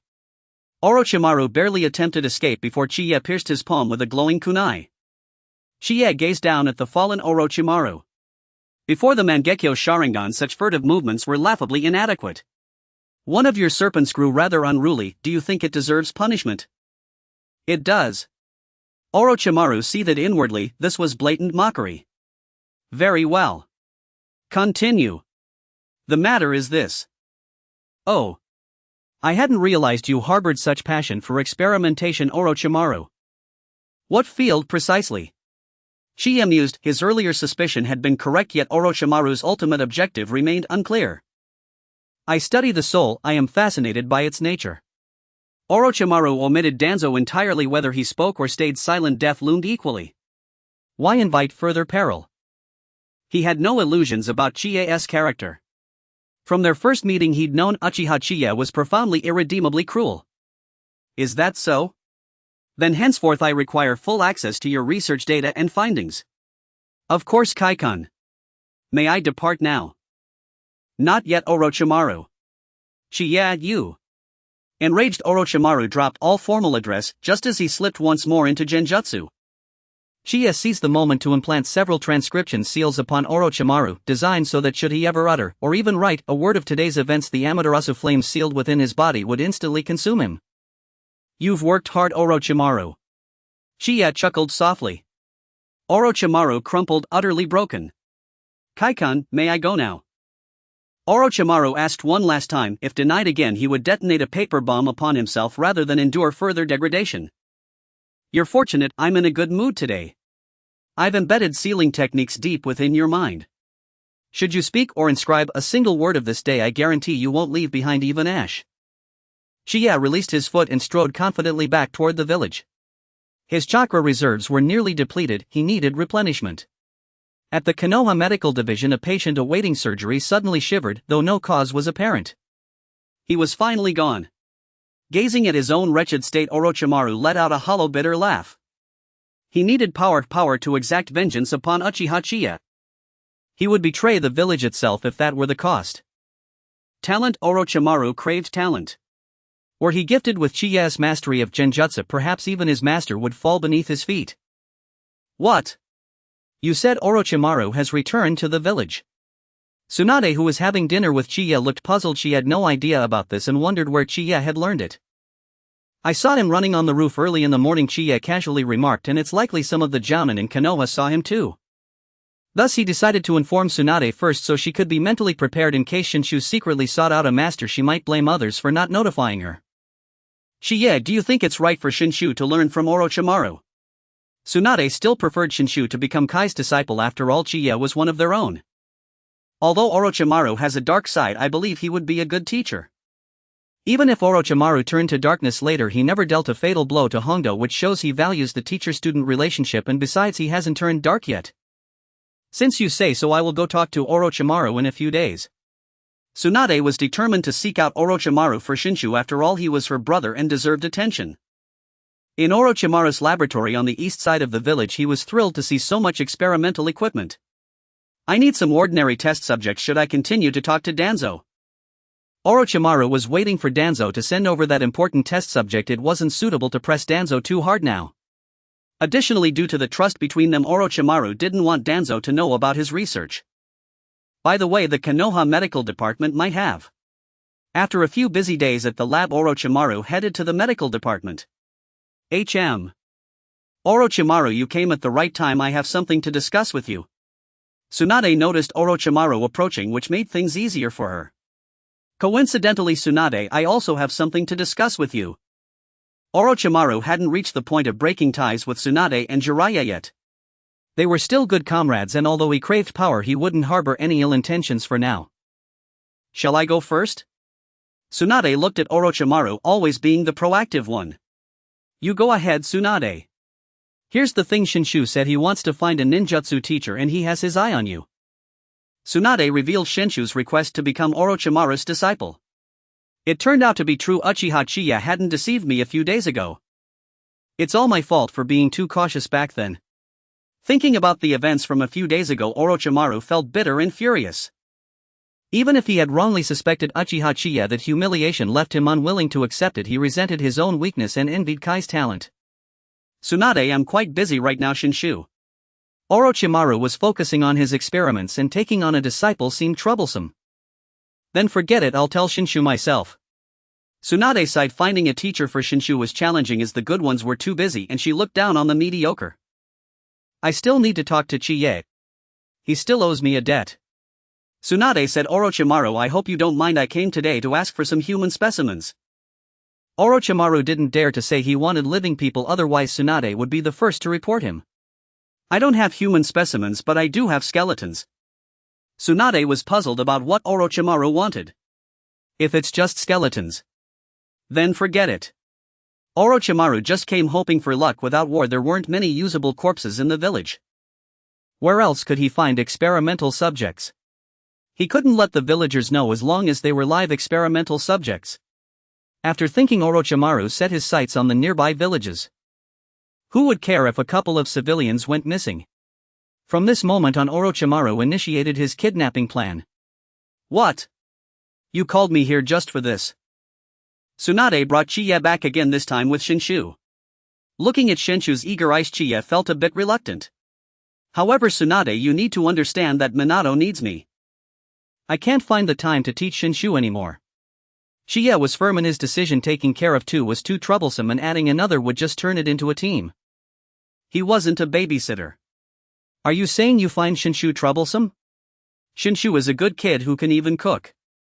When Tsunade came home late, it was always Shinshu who cooked. He can cook, huh?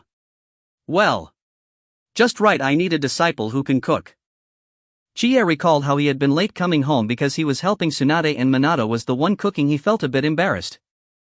Just as he was thinking of finding someone who could cook, Shinshu appeared. Shinshu, from now on you are my disciple. Chiya called out to Shinshu. Teacher Chiya. Shinshu beamed with joy. Just call me brother Chiya. Teacher sounds too formal. Of course I will still teach you as a teacher. Okay, brother Chiya. Shinshu, I have a first task for you. That is to go to my house now and cook for Minato. Can you do it? Free labor, you can't pass up on that. No problem, brother Chiya, but what is it?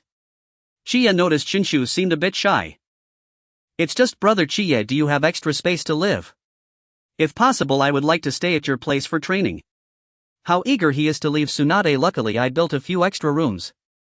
There are empty rooms, but your daily food expenses. After finishing, Chiya looked at Tsunade. I'll cover it. Tsunade boasted as she patted her chest. You said it, don't go back on your word. Chiya was somewhat suspicious of this gambling person. He was eyeing the Senju clan's ninjutsu scrolls. Yay. Brother Chiya, then I'll go pack my things and move over. Shinshu ran off happily. He had had enough of Tsunade. What about you? Do you want to go have a drink with me? Tsunade invited proactively, and Chiya eventually agreed to be Shinshu's teacher. She was very pleased. Alright, let's go. This time we must not get drunk. Tsunade and Chiya arrived at a quaint little tavern in the village. You can't, your cup could hold goldfish. Tsunade questioned Chiya. This is called fortune, you wouldn't understand. Chiya retorted. The two exchanged banter until it was time to part ways. One last drink, cheers. Let's go home. Wait, last time I went the wrong way. I remember my house is on the other side. Tsunade pointed in the direction of her home. Ha! What about my house? Chiya countered Tsunade, and at that moment he was baffled. Who cares, just follow me. Upon arriving home, the two of them were about to engage in the next chapter of their story. Minato, who was chatting with Shinshu, was wondering where brother Chiya had gone. Don't worry, brother Chiya must have gone drinking with my sister. Come on, let's eat more. I will definitely become Hokage first, Shinshu declared. I'm older, so I should take precedence. Minato smiled but remained silent. He was also looking forward to it. The next day at Tsunade's house. Tsunade felt her pillow was a bit hard and shifted slightly. Wait, this feeling. When she opened her eyes, she was stunned. She was curled up in Chiya's arms. Looking at Chiya's peaceful sleeping face, Tsunade didn't want to interrupt this beautiful moment. On the other hand, Chiya had woken the moment Tsunade moved. To avoid embarrassment, he didn't open his eyes immediately, just silently sensing with chakra. Tsunade seemed to leave his side for a few seconds, then changed her position and fell back asleep. So should I continue sleeping? The two had been lying together in tacit understanding for several hours when Chiyi finally broke the awkward silence. Good morning. Chiyi nudged the side of Tsunade, who slowly opened her eyes, seemingly just awakened. I need to go back and check on things. Minato must be worried since I haven't seen him all night. Chiyi quickly put on his pants. From now on, let's promise not to drink again, Tsunade. Tsunade seemed to feel like she had done something wrong while drunk. Sometimes one couldn't solely blame the alcohol, ultimately it was a matter of self-discipline. Tsunade, you promised. By the way, here's a scroll for you. Chiyi pulled a small scroll from his clothes and nimbly jumped out of the window. Could it be he prepared a gift for me long ago? Tsunade wondered as she unwrapped it, revealing a bedsheet. Should she wash it or not? At the Uchiha clan's Chiyi household, two little ones woke up early preparing to go to school together. Although Chiyi was Shoten's teacher, Shoten still had a year left until graduation from the ninja school.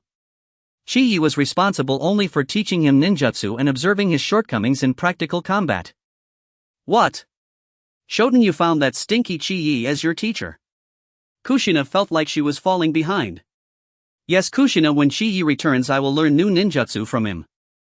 Shoten actually had a dream of illusion. I also want to learn new ninjutsu so much. Kushina didn't want to feel left behind now she had mastered a fireball jutsu and a few sealing techniques. Although not many among her peers had made her stand out. Even Minato hadn't mastered a single ninjutsu. Chii's plan was to wait until Minato became stronger before teaching him ninjutsu. After all, the amount of chakra the Uzumaki clan possessed was something ordinary people generally lacked. In the Rain Village, Hanzo of the Salamander was rallying the Jonin for a meeting.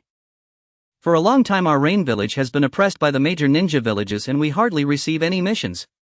Not only that, but the daimyo also distrusts us giving their missions to Konoha instead. They neither want us to live nor want us to die. They simply want us to act as a buffer zone and all we can do is obey their arrangements. When stationed at the border they always look at us like we're beggars.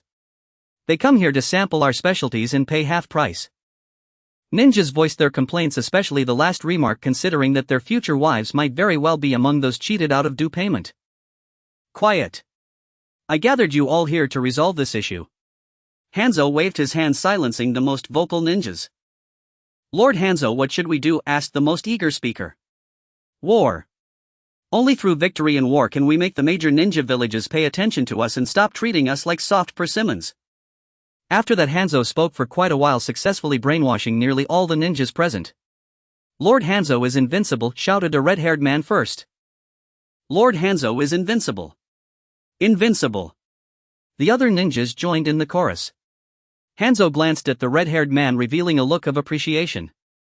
Indeed, that red-haired man was Uzumaki Baikoku, who through his relentless efforts finally managed to attend this meeting today. This matter seemed to require reporting to the Lord. Although Uzumaki Baikoku did not know Chii's true identity, he could guess that Chii was a member of a major ninja village and the Rain Village was preparing to attack several major ninja villages. This was big news. My lord, first I wish you prosperity in the ninja way. Today I successfully infiltrated the core of the Rain Village. Hanzo held a rally preparing to declare war against the 5 major ninja villages. It seems the previous training sessions were for pre-war preparation. Once that batch of people is adequately trained, war will commence. I estimate the Rain Village won't have much resources to support long-term training. At most in half a year to a year they may launch an attack. Please pay close attention. My family member Nagato has had a fever for 3 days. Everything else is as usual. If you feel that informing you about my family matters is superfluous, I can refrain from mentioning it. My lord, considering my dedication when the Rain Village is destroyed, please do not forget me. I, Uzumaki Baikoku, humbly submit this.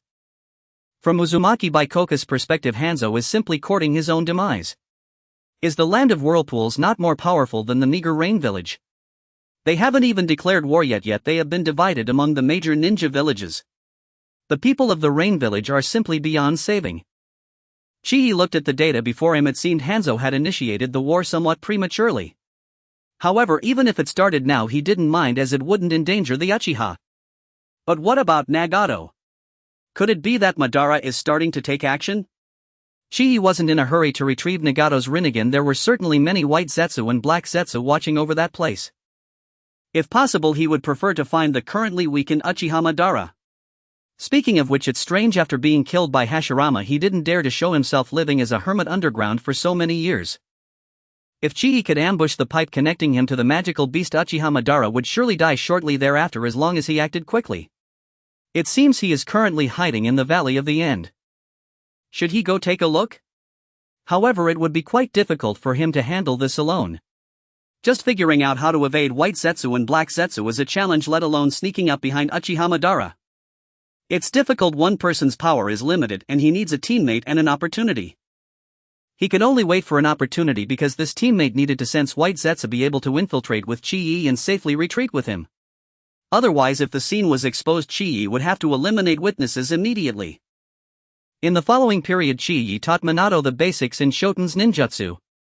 When he heard that Shoten wanted to learn illusion techniques, Chii expressed that he didn't have the talent for it, but Shoten obviously didn't believe him. A month passed and Shoten still couldn't understand those theoretical concepts. Shoten, your heart isn't dark enough. Chii had long known that children like Naruto would have no ill intentions. In the Hokage office of Konohagakure, the third Hokage Sarutobi Hiruzen looked at the documents before him with a troubled expression. Yurin village actually intends to declare war on us. Have they been soaked into madness by the rain? And now Sharin village seems to be plotting against Mai as well. There have been many disappearances around my village. Sai troubles are numerous. For now he can only remain on guard toward Yurin village and Sharin village. Because of Sharin, the plan to strike Yurin must be postponed. He needs to free his strength to defend against Sharin.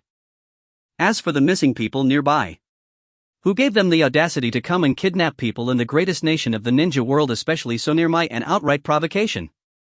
Investigate thoroughly. The third Hokage Yuan Fei Rizhan dispatched several ANBU squads to look into the disappearances. Lord Tuanzang, are the items you requested prepared? Deshiwan had been summoned by Tuanzang.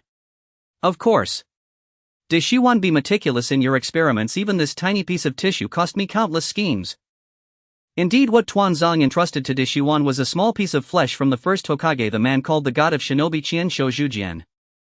So full of vitality. I did not expect that after so many years his body would still brim with life. Deshiwan marveled at the specimen in the box, Qianshou Zhujian, terrifying in his potency. For days Deshiwan immersed himself in studying Qianshou Zhujian's tissue. Suddenly faint footsteps sounded outside, unmistakably headed for his laboratory. Who could it be? Deshiwan tensed. Deshiwan, I'm here to collect my due. A familiar voice, Yujibo Chi-yi, announced himself. Chi-yi, long time no see. Deshiwan stepped forward wearing a broad smile. You seem quite pleased. Chi-yi looked at Deshiwan with a hint of puzzlement. Such an expression meant either progress had been made or a new toy acquired. Seeing you, Chi-yi, truly gladdens me. Deshiwan reined in his smile. Very well. No idle chatter, Deshiwan. I came to inspect your research results. Chi-yi had not seen Deshiwan for over a month and felt the need to account for his movements. If anyone among the Hokage was as mysterious as the masked man, it was this man before him. You have no idea how many lives he truly has. Chi-yi, research into the soul is exceedingly complex. It will not bear fruit in a short time. Deshiwan frowned. He did not wish to reveal those crucial materials. Is that so? Then allow me to tour your laboratory. Chi-yi regarded Deshiwan with derision, as if to say he never learned from his defeats. The Mangekyō Sharingan flared, and with the chakra he now commanded facing Deshiwan grew easier and easier. Chi-yi, no. Deshiwan had not expected the man's speed. Did he never issue a warning before striking? After that barrage, Deshiwan collapsed to the floor. Chi-yi, I hope you will not be shocked by what you see. Know that it is all for science. Deshiwan reluctantly opened the lab door. He had considered ambushing Chi-yi with a jutsu but dared not gamble. Discovery could well mean death next time. By the gods, you are conducting human experiments now. Chi-yi exclaimed, stunned by rows of petri dishes holding human parts and by the detained civilians who possessed no chakra. Remember, Deshiwan's clandestine experiments spanned the period between the Second and Third Great Wars. Chi-yi, all of this is for the mystery of the soul. Deshiwan spoke with unsettling candor. To obtain certain truths a price must be paid. Then this piece of flesh, was it also obtained for the secret of the soul? Chi-yi pointed at the writhing fragment before him.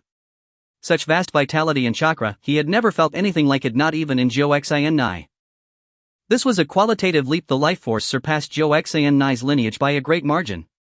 Could these be the cells of Qianshou Zhujian? Chi-yi felt fortunate to have come to inspect. He had not expected Deshiwan to have reached such a degree. This was meant as a casual experiment, Deshiwan offered. Deshiwan did not wish to expose his plans with Tuanzang. Such overwhelming life and chakra hardly feel like a mere simple experiment, Chi-yi observed.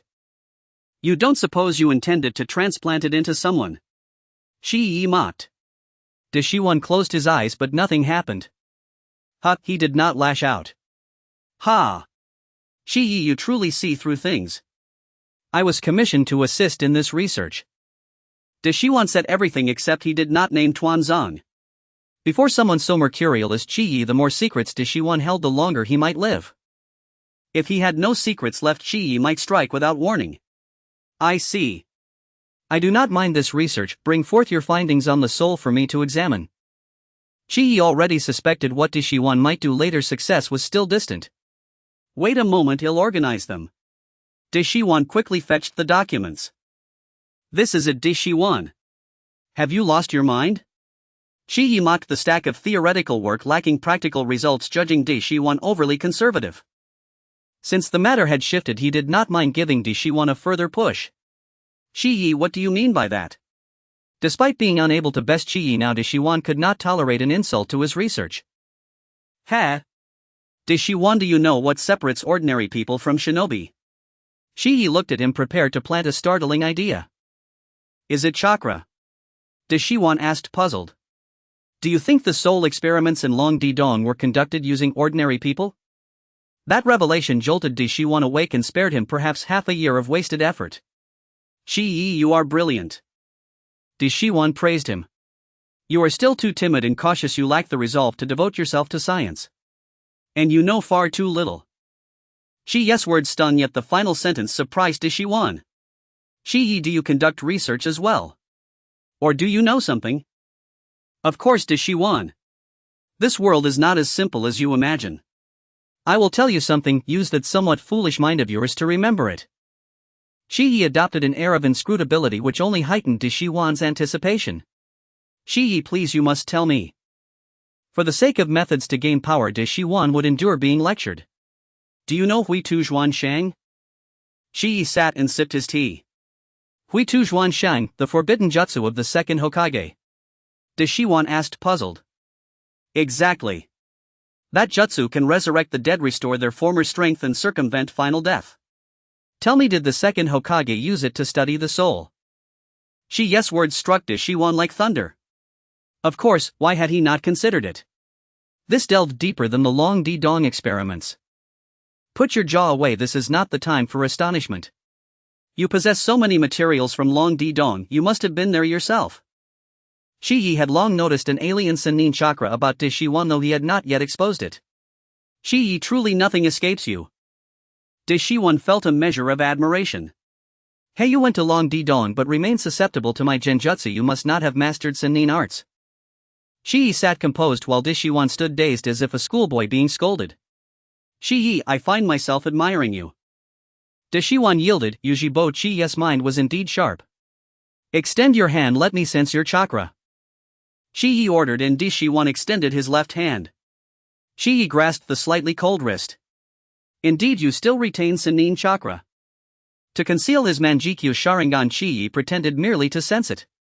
Yes, the white serpent sage injected some into me, though I did not master it. Disappointment flashed in Shi-wan's eyes. Excellent. Shiyi remarked. Shi-wan was confused. Excellent. You must understand, Sannin chakra differs from human chakra, it is the energy of nature. Even the white serpent sage merely absorbs natural energy. You fail because the way you absorbed it does not suit you. If you wish to defeat me, you should devise your own method to cultivate Sannin chakra. Shiyi spoke with feigned indifference, watching whether Shi-wan harbored designs to surpass him. If such ambition existed, it must be extinguished swiftly. As for his Sannin transformation, he never completed it even when Ditong Mu Hui was revived. Over the decades he had scarcely managed to fashion a cursed seal. My own way to absorb Sannin chakra. Shiyi, you are a genius. Shi-wan thought that if he could take a master again, he would certainly choose Yujibo Shiyi. Very good, very good. Shiyi said, then cast another genjutsu. Shiyi, what are you doing? No. Shi-wan did not understand why he was being tormented anew. Shi-wan, I said you could defeat me earlier and you did not contradict me. Shi-wan. After a round of amicable exchanges, Orochimaru felt disenchanted, almost reluctant to continue his experiments. I've shared so much with you, but it's not for free, Orochimaru. Kaikun, please state your conditions. Orochimaru was certain that Chiya had more secrets yet to be revealed. I need a spy mole within Konoha so that even if your experiments are discovered, you must report everything you know to me. Of course I must know the results of the experiments, Chiya articulated his thoughts. This. At that moment Orochimaru, who had not been discovered by the village, was loyal to Konoha. Orochimaru, you have no choice, your actions will eventually be exposed and you will surely be exiled from the village. If you cooperate with me, you will learn more and I will find what I need. It seems that way, Kaikun. Orochimaru realized he had no choice, unable even to resist, he was too weak at that moment. Open your mind, I need to place a mark on you. Here we go again. Orochimaru thought of something. It was yet another restriction. Ah, you actually marked my soul. Orochimaru was enraged as it stood. Even if he died, he could never reveal this. Don't be angry, Orochimaru, this is for safety's sake. This jutsu was somewhat taxing even for Chie, who possessed the Mangekyō Sharingan. His chakra was nearly depleted. For the current Orochimaru, unraveling this was nearly impossible unless he later divided his soul into many parts. However, by that time Chie was quite confident that with a single strike from his Susanoo, Orochimaru would have no choice but to kneel. Kaikan, I am truly curious about you. Curiosity killed the cat, Orochimaru. After saying this, Chie had no intention of lingering. He vanished in an instant. Staggering back to his home, Chie hardly paid any mind to anything else. He felt quite exhausted and collapsed into sleep. Meanwhile, after a storm of thoughts, Orochimaru confirmed his next plan to acquire the Edo Tensei and conduct experiments using ninjas. What? You need me to provide you with some ninjas? Danzo was somewhat enraged. How could Orochimaru consider targeting his comrades in the village? It doesn't necessarily have to be ninjas from the village. There are plenty of prisoners in Konoha prison awaiting execution. I need them for experiments to see how to integrate that gentleman's cells. Upon hearing this, Danzo immediately thought of a solution. Very well, you go back for now, and in a few days prisoners will be brought to you. Also, the village has noticed a significant decrease in the number of civilians around. After what Orochimaru just said, I'm quite suspicious that he is behind this. Civilians seem to be of little use anyway, Orochimaru remarked ambiguously before returning to his laboratory. He needed to prepare for the next step, acquiring the Edo Tensei technique. Relying on military achievements was impossible. His points were insufficient.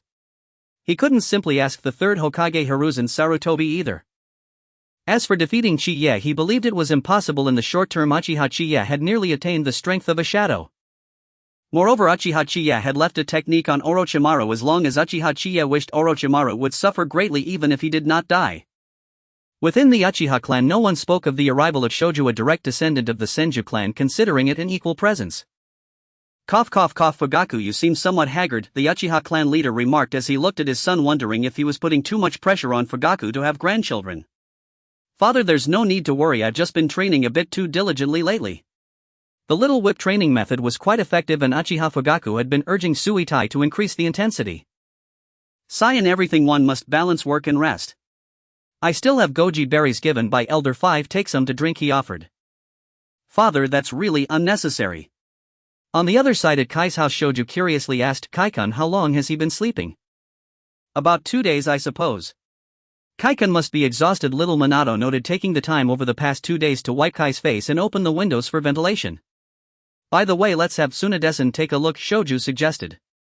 Yes, if it's Tsunade-dama, maybe Kaikan will wake up soon. Before the two little ones could set off, Tsunade pushed the door open. How long has he been asleep, she inquired. Kaikan has already been sleeping for 2 days, Shoju replied. You two go to school first, I'll take a look. After saying this, Tsunade sent the two little ones out. Come on, let's go to school first, Shoju said, leading the worried little Minato to the ninja school. His body seemed fine, it appeared unrelated to him. His chakra had greatly depleted. What had he been doing these past few days? Tsunade looked at Kai's face and couldn't help but kiss him lightly. After all, he wouldn't wake up. At noon, Chie slowly opened his eyes. Kakashi, it seems like it's noon now. Chie woke up Tsunade. Ah, how did I fall asleep? Tsunade, just waking up, appeared a bit disoriented. He briefly explained that Chie had slept for 2 days and it was thanks to her replenishing his chakra, otherwise he would have slept for another day. I didn't expect to sleep for that long. Chie still had some misconceptions about his chakra capacity. Kakashi, how did you get through this? You should thank me, it's fortunate that I came to see you today. Tsunade seemed eager for praise. Tsunade, I really appreciate you.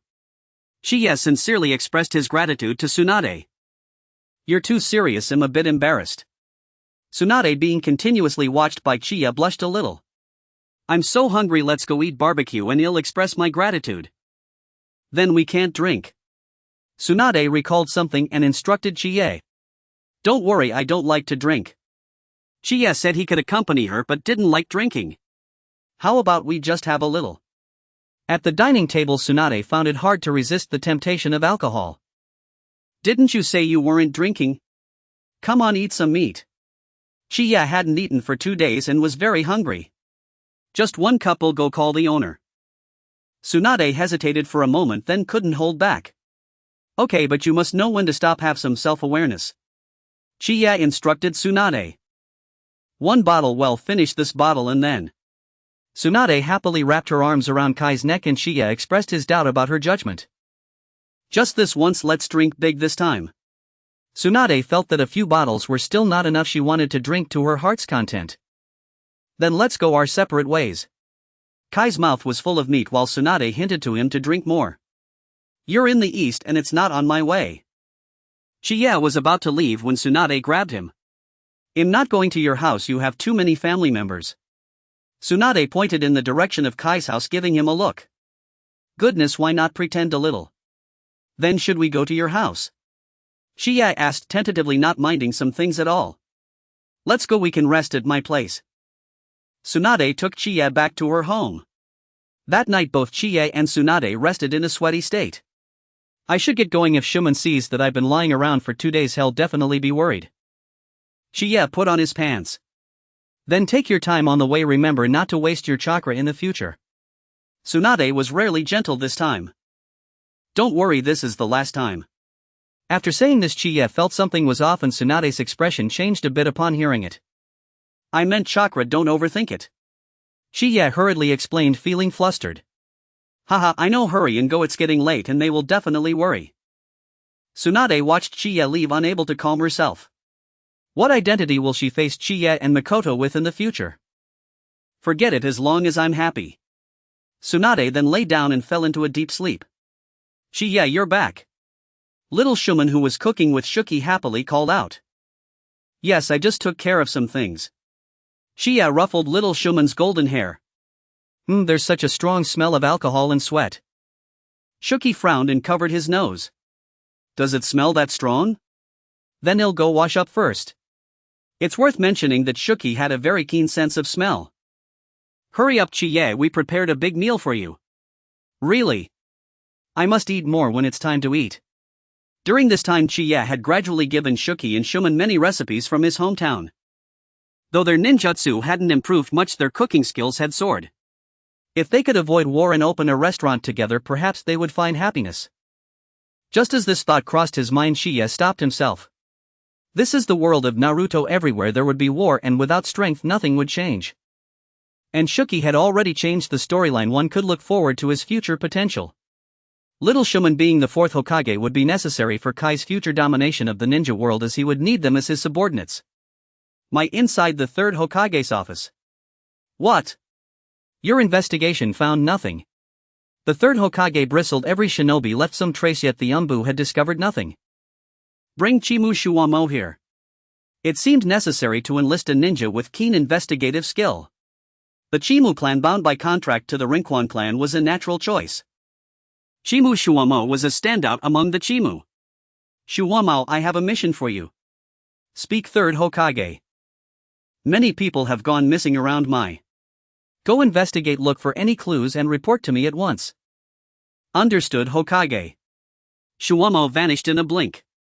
Yuenfei Risen took up his pipe again, fingers lightly stroking his hat. The taste of power was intoxicating to him. Risen, I need to speak with you. Before he had drawn more than a few puffs, Tuanzang thrust the door open. Knocking was beneath him. He had thrown caution to the wind. What's the matter, Tuanzang? Remember to knock next time. Risen feigned sternness. I need some condemned prisoners from the prison. Many of Gen's operatives lack combat experience. Tuanzang shrugged off Risen's remark about knocking as if it were unimportant. Tuanzang, condemned prisoners are still lives, Risen protested. They have paid for their crimes, there's no need to. There is need, Tuanzang insisted. Risen, I'll knock next time I enter. Seeing Tuanzang's earnest air, Yuenfei Risen thought perhaps he could trust him this once. Only this once. Tuanzang, take my scroll and select the men. With that, Risen began to write the authorization. The scroll authorized Tuanzang to remove a number of prisoners from Miui's jail. Risen, you have done rightly, Tuanzang said, quick to consider whatever served him as just. Tuanzang, remember, do not make this difficult for me. Risen could not help but warn once more. In Miui's prison, Tuanzang and several Gen members walked down a narrow dark corridor. Lord Tuanzang, you cannot take so many. I cannot report this to the Hokage. The warden panicked as Tuanzang prepared to remove nearly all the condemned. Report. I hold the third Hokage's scroll. What explanation do you still need? Tuanzang barked, silencing the warden clutching the iron gate. Helpless, the warden stepped aside. He saw Gen members behind Tuanzang moving as if performing jutsu. Good. You understand the stakes. I do not want a whisper of this to reach the Hokage. Understand.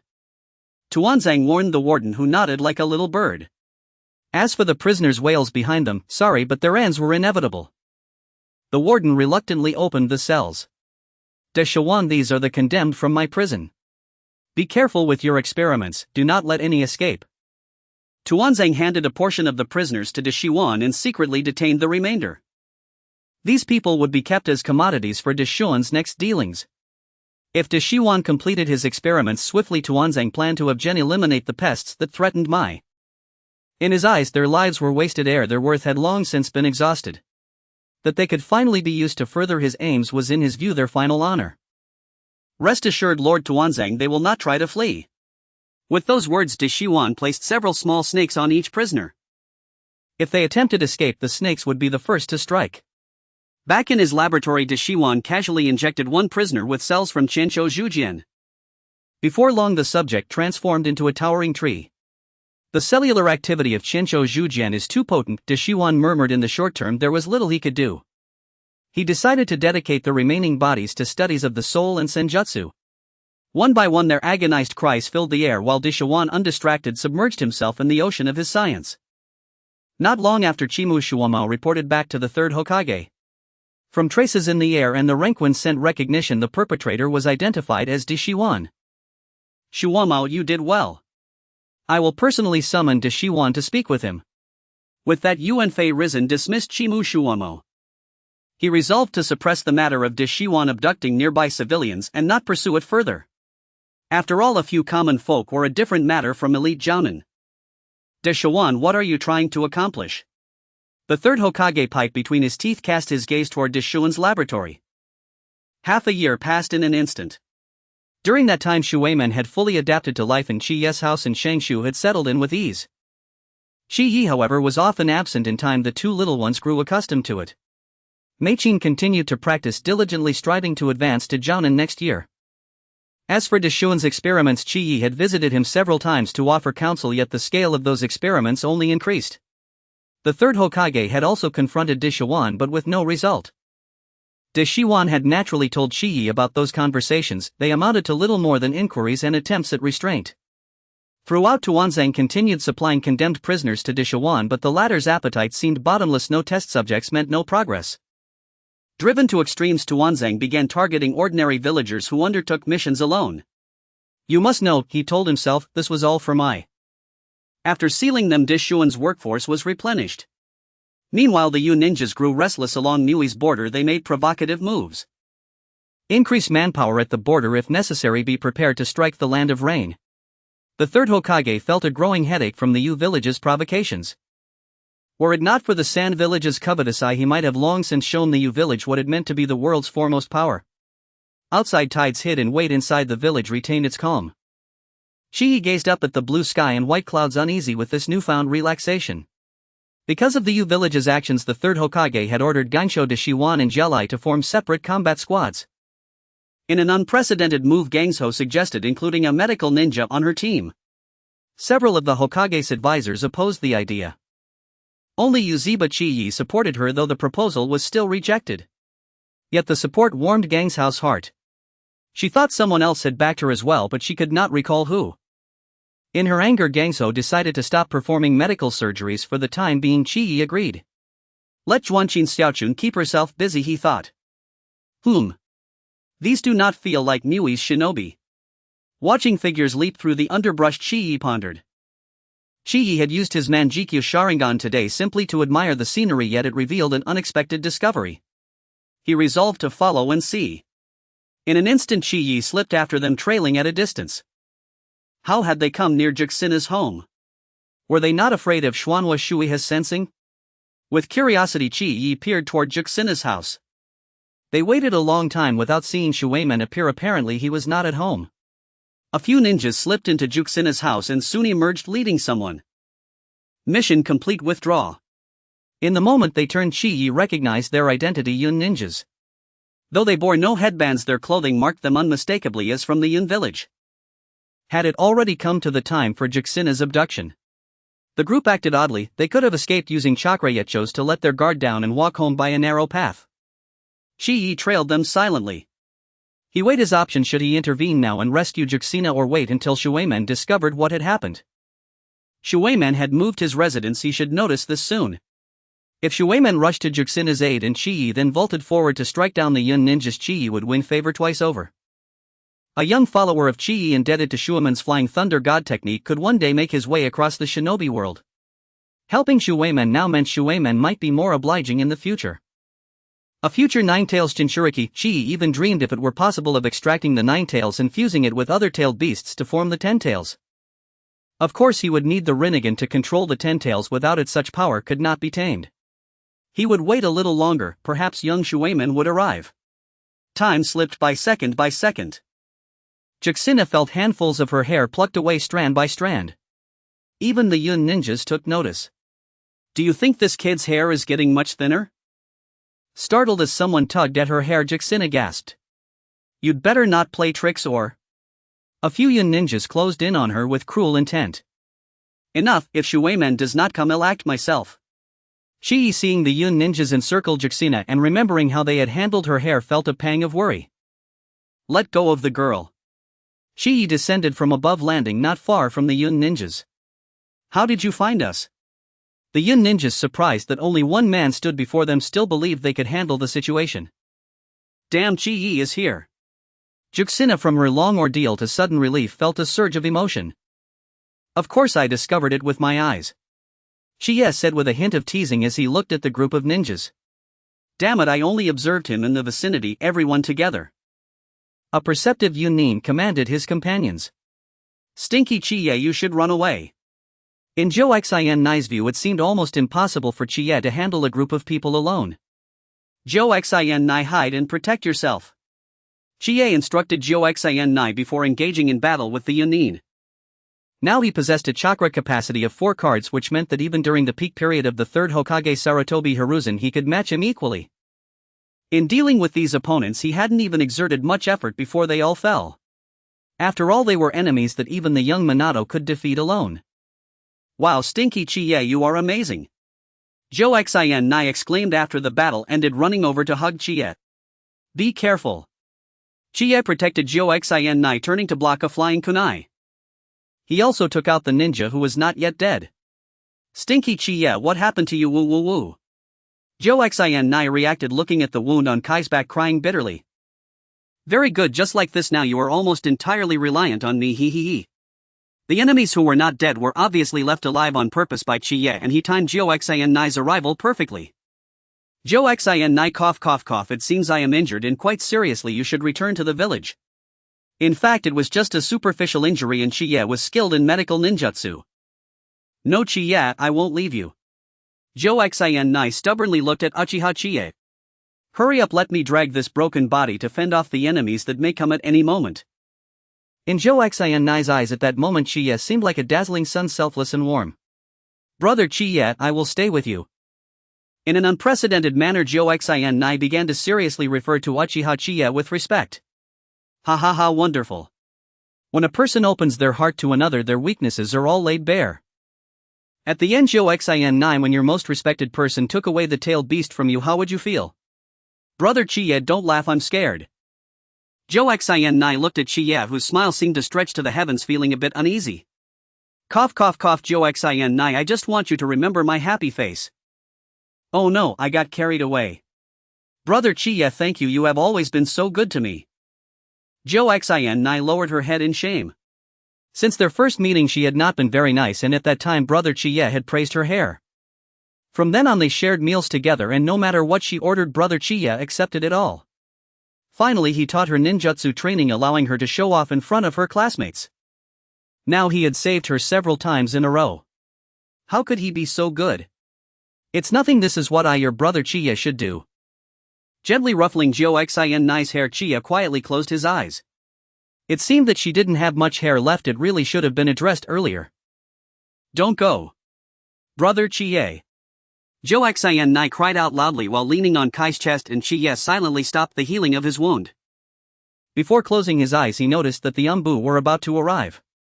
If they came after he had healed, it would be quite embarrassing. It seems there are signs of a fight, Captain. The Umbu members approached Chie and observed their surroundings. Be careful, watch out for enemies. Yes. Upon hearing the command, the Umbu members drew their weapons. Look ahead. They saw Nai leaning on a man's chest crying, and that man seemed to be Uchiha Shichiya. Daza, come with me, the rest of you stay alert around us. Yes. The Umbu squad leader brought one member to Nai. Nai was so engrossed in her tears that when she looked up she thought the two Umbu were also enemies. Holding a kunai, she prepared to fight desperately. Damn it, it's all your fault, that brother Chie. Calm down, we are the Umbu of Konoha. The Umbu squad leader stopped Nai's attack and then revealed their identity. Nai had some understanding of the Umbu, and by their clothing and masks she knew they couldn't be mistaken. You all hurry and save brother Chie. Nai immediately explained how Chie had been ambushed by enemies while trying to save her. The wound is a bit deep but not fatal. He might be unconscious due to excessive blood loss. In just a few simple sentences, the Umbu personnel analyzed Kai's injury and then took Nai carrying Chie back to the village. At the first opportunity, Chie was sent to the Konoha hospital. What? You said Nai was kidnapped? The third Hokage was furious upon hearing the Umbu's report. Nai was the village's next planned jinchuriki. She could not suffer any mishaps. Uchiha Shichiya went to rescue Nai and is now seriously injured and unconscious. The Umbu members had finished recounting the sequence of events, and the third Hokage thought to himself that he had not misjudged Uchiha Shichiya after all. He was indeed loyal to the village. Yes, when we found him he was already lying on the ground. According to Nai, Uchiha Shichiya resolved the fight alone and got injured while protecting Nai. Indeed, Uchiha Shichiya had the same spirit as Uchiha Kagami, willing to sacrifice for others. The images in the third Hokage's mind increasingly overlapped between Uchiha Shichiya and Uchiha Kagami. Make sure the hospital takes good care of Uchiha Shichiya. His medical expenses will be covered by the village. Additionally, send two Umbu to protect his safety while he is hospitalized. Yes, Hokage-sama. By the way, remember to hand over the enemy corpses to the torture department. The third Hokage seemed to recall something and gave one last instruction. The enemy was able to secretly kidnap Nai while Vortex Minato was away from the village, so there must be deeply hidden spies in the village. By any means necessary he must be found. To that end he called in Danzo. Hiruzen, what do you mean? Nai was almost captured by the enemy. Knowing the situation, Danzo also exclaimed in disbelief, as this was Konoha after all. The first ninja village, such a kidnapping was almost impossible. Danzo, Nai has not yet been captured by the enemy. Calm down. Hiruzen maintained a calm demeanor, completely forgetting how he felt when he first heard the news. There must be a traitor in the village. Danzo immediately concluded that there were spies, otherwise these events were too coincidental. Exactly the reason I called you here is to find out how many spies there are in the village. Konoha needs to eliminate some pests. Hiruzen, this matter I will investigate thoroughly without you needing to say so. Give me a response as soon as possible. The situation in the Rain Ninja Village is becoming unstable. Are you saying they are going to start a war? Danzo's route development was quite slow and he hadn't been paying much attention to news from the Rain Ninja Village. Exactly, recently they have shown signs in that direction. They are using some so-called evidence to demand an apology from our ninja village. It is simply laughable. After saying this, Hiruzen threw a scroll to Danzo. They have such audacity. Did they not think about how a mere small ninja village can survive between our three major ninja villages, and why? And that Hanzo of the salamander, known as the demigod by outsiders. Simply absurd. Danzo looked at the document as if he had eaten fly poop. A small ninja village that hides behind a leaf is simply asking for trouble. When are we going to teach the Rain Ninja Village a lesson? Danzo asked Hiruzen. For now, let's go for negotiations. The Rain Ninja Village demands an apology from us, which means they will not engage in major conflicts with me for the time being. I received news that the Sand Ninja Village also intends to act against Konoha. Hiruzen explained the current situation. Are you saying the Rain Ninja Village has the shadow of the Sand Ninja Village behind them? It is both yes and no. Currently it seems the Rain Ninja Village does not have the intention to unite with the Sand Ninja Village, but whether the Sand Ninja Village wants to unite with the Rain Ninja Village is hard to say. Hiruzen shook his smoking pipe and shared his analysis with Danzo. So during this time, Danzo, you need to eliminate any spies in the village as quickly as possible. Understood, Hiruzen, I will take care of it. Danzo nodded solemnly. He had not yet been completely intoxicated by the position of Hokage. At Konoha Hospital, Chiya pretended to wake up slowly. Joxin, where am I? Of course he knew where he was, but in order to seem as though he had been unconscious for a while, Chiya deliberately said this. Brother Chiya, you are now in Konoha Hospital. By the way, the doctor told me to make sure you rest well. After seeing Chiya wake up, Joxin, who had not left his side for half a day, was so happy that she wanted to jump up, but recalling the doctor's instructions, she forced herself to sit on the chair. Is that so? We are back in Konoha. I thought I would never see you again. Chiya wore a grateful expression upon returning. Yes, brother Chiya, I thought you. This seemed like something she shouldn't say, and Joxin quickly changed the subject. Brother Chiya, during this time, if you need anything to eat or do, just tell me. Joxin raised her small arm, indicating that she had quite a bit of strength. You should go home and rest for a bit, Joxin, you have worked hard too. Looking at Joxin's noticeably thinning hair, Chiya felt a sense of guilt. He didn't know how long it would take to recover. If only it had been sooner. No, brother Chiya, you got injured for me, I want to take care of you. Joxin insisted. Chiya, are you feeling better? At that moment, Tsunade pushed the door open and entered. Upon hearing of Kia's injury, Tsunade rushed to his side without delay.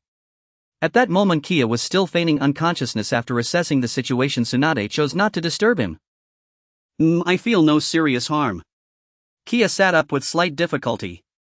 As long as you're unharmed, that's all that matters. Little Kushina was utterly beside herself with worry. Tsunade, relieved to see Kia unscathed, teased Kushina lightly. I didn't. Kushina flushed faintly, nervously twisting her fingers together. Kushina, go home and reassure your grandmother Mito. As for me, I'm in good hands with Tsunade. Noticing Kushina's reluctance to leave, Kia invoked Mito Uzumaki's name deliberately. Indeed, Kushina and grandmother Mito must be frantic with worry now that you've vanished. Hearing Tsunade echo her concern, Kushina offered Kia a final anxious reminder before departing. Tsunade, do you have any expertise in hair regrowth? Kia asked, seemingly out of nowhere. Nothing urgent, just idle curiosity. Kia, you're bald. Back at the Uzumaki residence, Mito Uzumaki returned in a fury upon learning of Kushina's ordeal. What on earth are those monkeys doing? The moment I step away, Kushina is snatched from under their noses. Just then she spotted Kushina returning home. Kushina, quickly let grandmother Mito examine you. Let me confirm you're truly unharmed. Without hesitation, Mito seized Kushina and began inspecting her thoroughly. Thank heavens, you're unharmed and no seals have been placed upon you. Relief washed over Mito as she confirmed Kushina's safety. Grandmother Mito, it was brother Kia who saved me today. Kushina bubbled with excitement. What? You mean that Kia, the one from the Uchiha clan? Mito's expression darkened instantly. To her, the Uchiha bore only malice. What is it, grandmother Mito? Kushina felt deeply wounded. Had brother Kia's act of salvation truly failed to soften her grandmother's deep-seated prejudice against the Uchiha? Kushina, remember what I've told you, the Uchiha are irredeemably corrupt. Time and again I've observed their chakra, obsessive, unbalanced, bordering on fanaticism. This incident may well have been engineered by them. No matter the cost, even if it meant unjustly blaming the Uchiha, Mito refused to allow Kushina near any member of that clan. No, it's not like that. Brother Kia, he. Kushina tried desperately to explain. Kushina. Cease defending him at once. From this day forth you are forbidden to interact with any Uchiha ever. Kushina sensed Mito imposing her will, not as guidance but as decree. Grandmother Mito, I refuse. She whirled and fled. Kushina. Mito watched her granddaughter vanish into the distance and did not pursue. Is growth born only of loss? Kushina, I only wish for your future to brim with joy and serenity. Kushina, why have you returned so soon? Kia smiled wryly at her unexpected reappearance. Brother Kia, grandmother Mito forbids me from seeing you ever again. Kushina recounted everything that had transpired at home. So I stormed out in anger. She gulped down the juice Tsunade had brought for Kia. Honestly, Brother Kia, I'm angered that Lady Mito has slandered both me and the Uchiha clan. But Brother Kia, grandmother Mito only fears. Kushina attempted to soften Mito's image in Kia's eyes, only to be gently cut off. Remember this, though Lady Mito holds deep prejudice against our clan, she remains your grandmother Mito. She is the sole family you have left in this village, so when you return do not harbor resentment toward her. A gentle rebuke followed by quiet reassurance, that was how trust took root. Still, that old woman saw through me with uncanny precision. Even without ever meeting Mito Uzumaki, Kia could sense her palpable hostility toward him. All right, Brother Kia, I promise. Calm restored, Kushina acknowledged her grandmother's intentions were rooted in care. She might avoid the Uchiha, but relinquishing Brother Kia, that she could not do. To her he was already her second true family. After soothing Kushina's distress, the girl bounded cheerfully out the door. In the afternoon, Makoto visited Kia and, satisfied his injuries were minor, departed at ease. That evening he shared dinner in the warm company of the two children. Rinji informed him he would soon graduate from the academy and hoped to join Kia's team. My team? But Rinji, I'm still assigned to your sister's team. Kia, still young and uninterested in leading a squad, spoke plainly. Then I'll join my big sister's team instead. Rinji sighed. Was he fated after all to fall once more beneath his elder sister's iron rule? That's an excellent choice, Rinji. You'll learn immensely under Tsunade's tutelage. And rest assured, I'll guide you personally as well. Reassured by Kia's words, Rinji's spirits lifted anew. After sending the children home early, Kia settled into bed to rest. Near midnight a voice whispered into his ear. How fares your wound, Kaiken? Kia needed no guess, he knew instantly who stood before him. It was Orochimaru, and why had he slipped past the ANBU to seek him out? Gravely injured, have you come to offer condolences? Kia feigned pallor and frailty. Ha ha ha. Kaiken, spare me the charade. Those few shinobi posed no threat to you. Orochimaru had already interrogated the torture and interrogation division to assess the assailant's strength. Yet tonight's purpose lay elsewhere entirely. Orochimaru, what brings you here? Kia dropped the pretense, recognizing his ruse had been seen through. Kaiken, I've come to bid you farewell. As you know, my research has reached an impasse and I require the impure world reincarnation technique you mentioned. Tonight I intend to steal the scroll. This defied canon. The Second Shinobi World War had yet to begin, and yet Orochimaru was already preparing to become a missing nin. With the third Hokage at the zenith of his power, stealing from his very archives would surely end in immediate discovery. So urgent. Has your research been exposed? Kia remained unconvinced. Orochimaru seemed unnervingly hasty. Indeed. The third Hokage commands formidable ANBU, and Danzo has conveniently pinned the disappearances of civilian shinobi squarely upon me. Orochimaru offered a strained smile. Kia gazed back resigned. Danzo truly embodied the creed, better a dead comrade than a living liability. Months earlier Orochimaru had confided, cryptically as part of a bargain with Kia, about his collaboration with Danzo. Kia, however, had long known. Kaiken, I'd like to pose you a question tonight. At last Orochimaru revealed his true intent. A question. Then you must be prepared to pay its price. Kia offered no free counsel, not even to Orochimaru. Of course, Kaiken, name your terms and they shall be granted. Oh. Then I shall hear this question with great interest. Kaiken, my studies on the soul have stalled. Perhaps immortality is the soul's ultimate destination. Every soul inevitably decays with time, the phenomenon we call death. Immortality, however, halts that decay, binding the soul eternally to the flesh. Orochimaru continued his monologue. So, you seek knowledge of immortality? Kia surmised his objective. Precisely, Kaiken, surely even you find this question daunting. Ha ha ha ha. Kia burst into rich resonant laughter. Orochimaru, you've asked the right man. Kia affirmed he possessed numerous paths to immortality. You truly know. Orochimaru's eyes gleamed with fierce nocturnal intensity. Before answering, I must first state my price. Should you refuse, the matter ends here, no further words shall pass between us. Shichiya was confident that Orochimaru would definitely agree. Kaikun, what kind of condition is it? Orochimaru felt that Kai's condition must not be simple and it could very well cost him his life. Orochimaru, I will be going to a certain place soon and I need your assistance. I am curious what exactly is the matter. You don't need to know that, you just need to be responsible for distracting the enemies outside. Is it that simple? Orochimaru was quite confident about attracting a few enemies. Of course, do you think you'll be surrounded by thousands of enemies when you get there? Shichiya looked at Orochimaru with a disdainful gaze as if to say, you are not worthy. Alright Kaikun, I agree to this matter. Orochimaru readily agreed. With Orochimaru's help, Shichiya felt that they were halfway to success. Once Orochimaru arrives there, he will realize that those creatures are far more troublesome than his snakes and there are many more of them. Then Kaikun, please tell me what you know about immortality. Orochimaru was eager to know about this. Orochimaru, first tell me if you know of any immortal beings. Shichiya countered Orochimaru's question and Orochimaru frowned, thinking for a moment. I don't know, perhaps the White Snake Sage. The White Snake Sage is not truly immortal, he has a lifespan earned by absorbing sage techniques. Shichiya clarified why the White Snake Sage had lived for so long. So do you know any immortal beings, Kaikun? Orochimaru listened to Kai's insights about the White Snake Sage, eagerly anticipating what immortal beings Shichiya would mention. Of course Orochimaru, do you know about the tailed beasts? Tailed beasts? Are you suggesting? That's right, they are beings of immortality. They are powerful, possess wisdom and have their own unique abilities. Even in death they will slowly resurrect. But Kaikun, how can the tailed beasts resurrect after dying? Isn't their body long gone?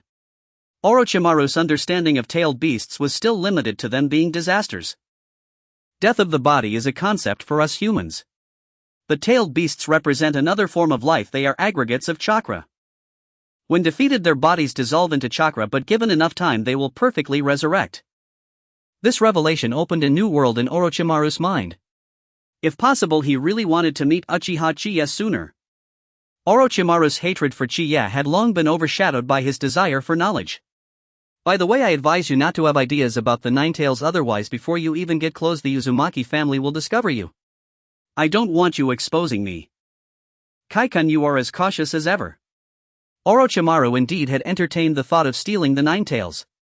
Just go, I don't want the Yambu to discover that I have contact with you. Shichiya was ushering him out, but it seemed Orochimaru still wanted to ask. Kaikun, what do you think is the meaning of life? Orochimaru couldn't care less, who knows how long it will be until they meet again.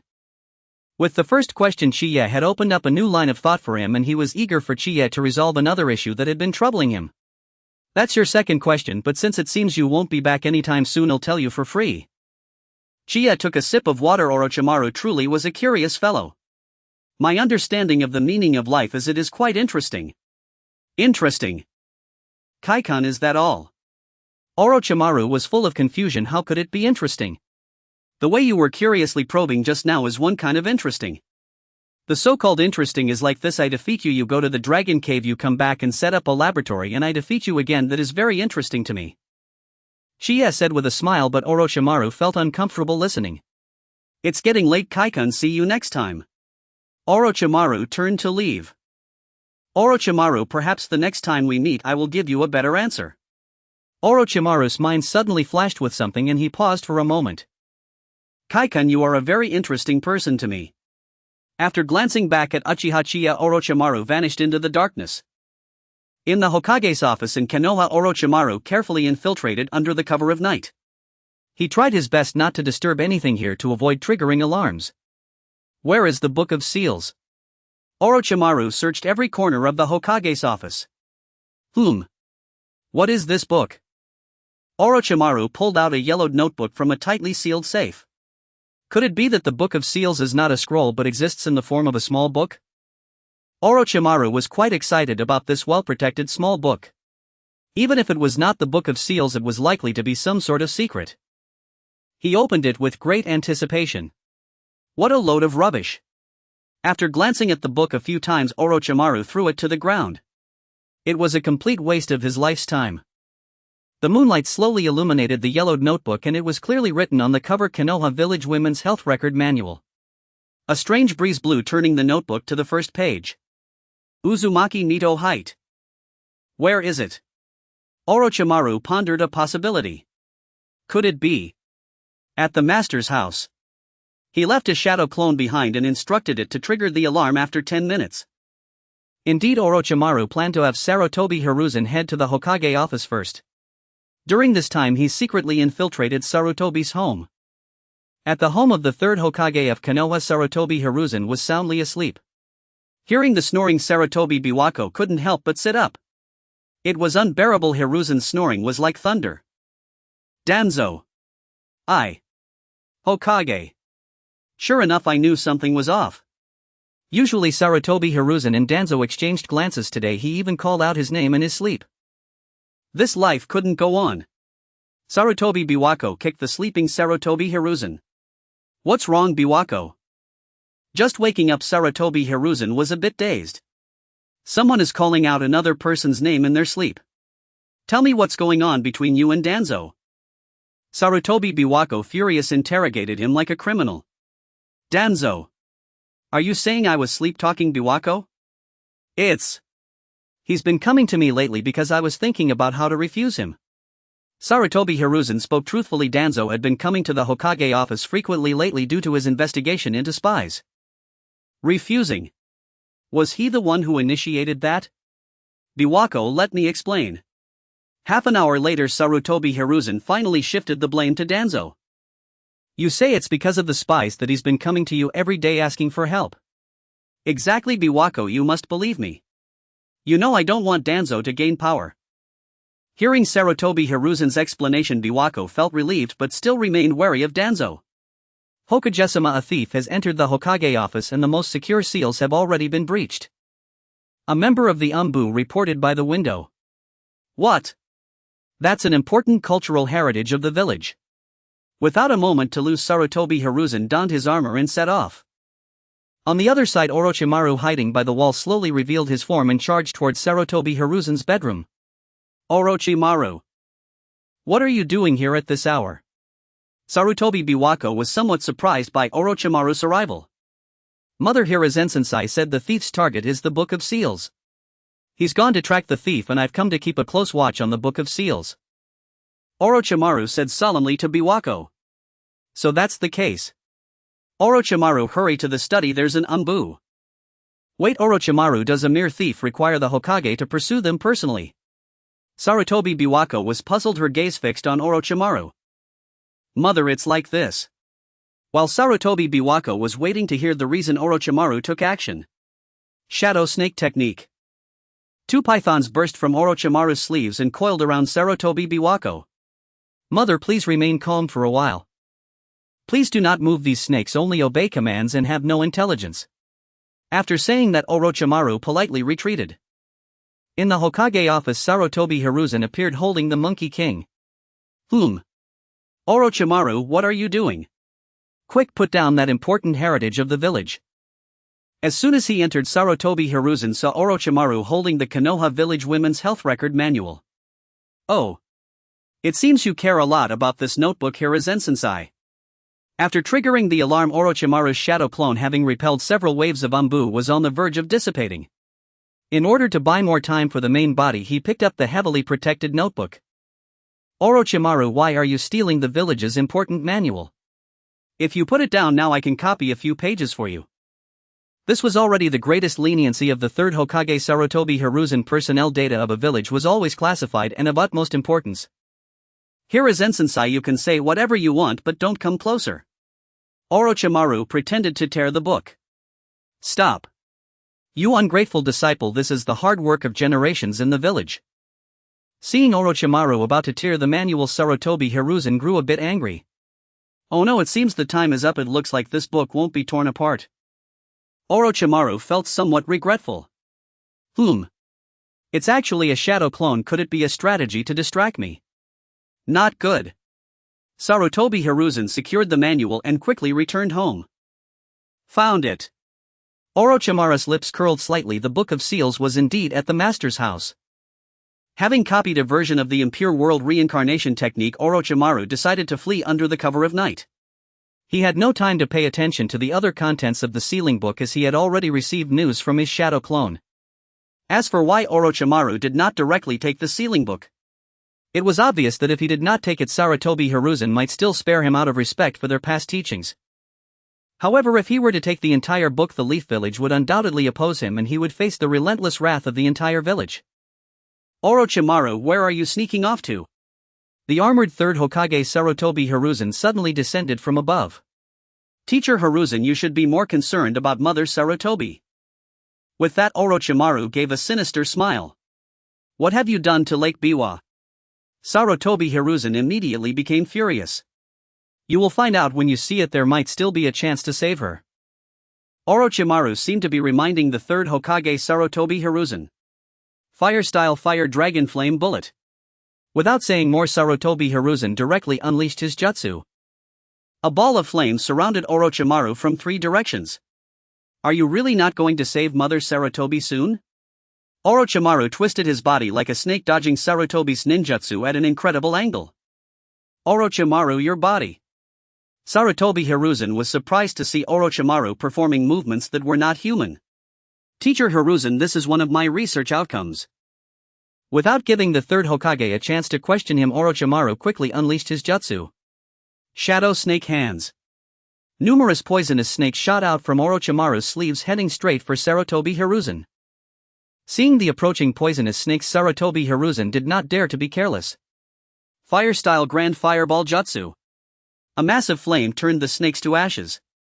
Seizing the opportunity, Orochimaru hurriedly fled. He knew that Teacher Hiruzen had held back, otherwise he would never have been able to block that fire dragon flame bullet so easily. Orochimaru, why? You were clearly a good child. Sarutobi Hiruzen sighed as he watched Orochimaru escape. After that, Sarutobi Hiruzen hurried back home. In the bedroom, he saw Lake Biwa bound by a giant snake. With 2 strikes, the snake slowly lowered its head. Lake Biwa, are you alright? I'm fine, Orochimaru just bound me here. Lake Biwa recounted what happened after Orochimaru left. You said the sealing book might have been stolen. Sarutobi Hiruzen hurriedly went to check. Although there were signs of disturbance, the sealing book was still there. He sighed in relief. The next day, the Leaf Village issued a capture order for Orochimaru. Any Leaf ninja who sees Orochimaru can apprehend him without prior approval, and if necessary they may bring back only his corpse. The crimes of Orochimaru were also disclosed. Secretly conducting human experiments. Attempting to steal the sealing book. My good buddy Dog Dan was taken by Orochimaru. He doesn't even spare ninja dogs. The things Orochimaru had done, whether true or false, were being discussed by the villagers of the Leaf. Shichiya, I never imagined Orochimaru was such a person. The speaker was Shoju, who had previously wanted to apprentice under Orochimaru but was fortunate that Orochimaru had rejected him. Otherwise he would have been an accomplice by now. Indeed, one should not judge a person by their appearance. Shichiya nodded, agreeing with Shoju's words. Due to external injuries after treatment, he was nearly healed the next day. Restoring his chi and blood could be resolved with nourishment. There must be some hidden truth. I need to ask teacher for clarification. Just then Jiraiya happened to see the village's announcement and was somewhat incredulous. How could Orochimaru betray us? He is my classmate and friend, someone I respect and aspire to surpass. How could such a person betray Konoha? Filled with doubts, Jiraiya hurriedly bid farewell to Shinya and Shoju, making his way to the office of the third Hokage Sarutobi. Teacher, is it true that Orochimaru has betrayed us? Jiraiya believed that his mentor Hirazena would provide him with an explanation. These are the documents, Jiraiya, please take a good look at them. Sarutobi threw a stack of files at Jiraiya, who, usually impulsive, began to read them seriously. Teacher, perhaps there are circumstances behind this. I still cannot believe that Orochimaru would betray the village. Jiraiya wanted to advocate for Orochimaru. I fought Orochimaru myself last night. The traces of battle have been recorded by the Anbu. Sarutobi pointed to the photos in the documents. Do you not even trust your teacher's words? Faced with Sarutobi's skepticism, Jiraiya abandoned the last remnants of hope in his heart. Teacher, please allow me to pursue Orochimaru. I am confident that I can bring him back to Konoha. Jiraiya wanted to capture Orochimaru himself to ask him the reasons behind his actions. Orochimaru will eventually be apprehended, but there are more pressing matters that require your attention. It seems that the Rain Village is stirring. Take a few elite teams to guard the borders of the Rain Village. War is about to begin.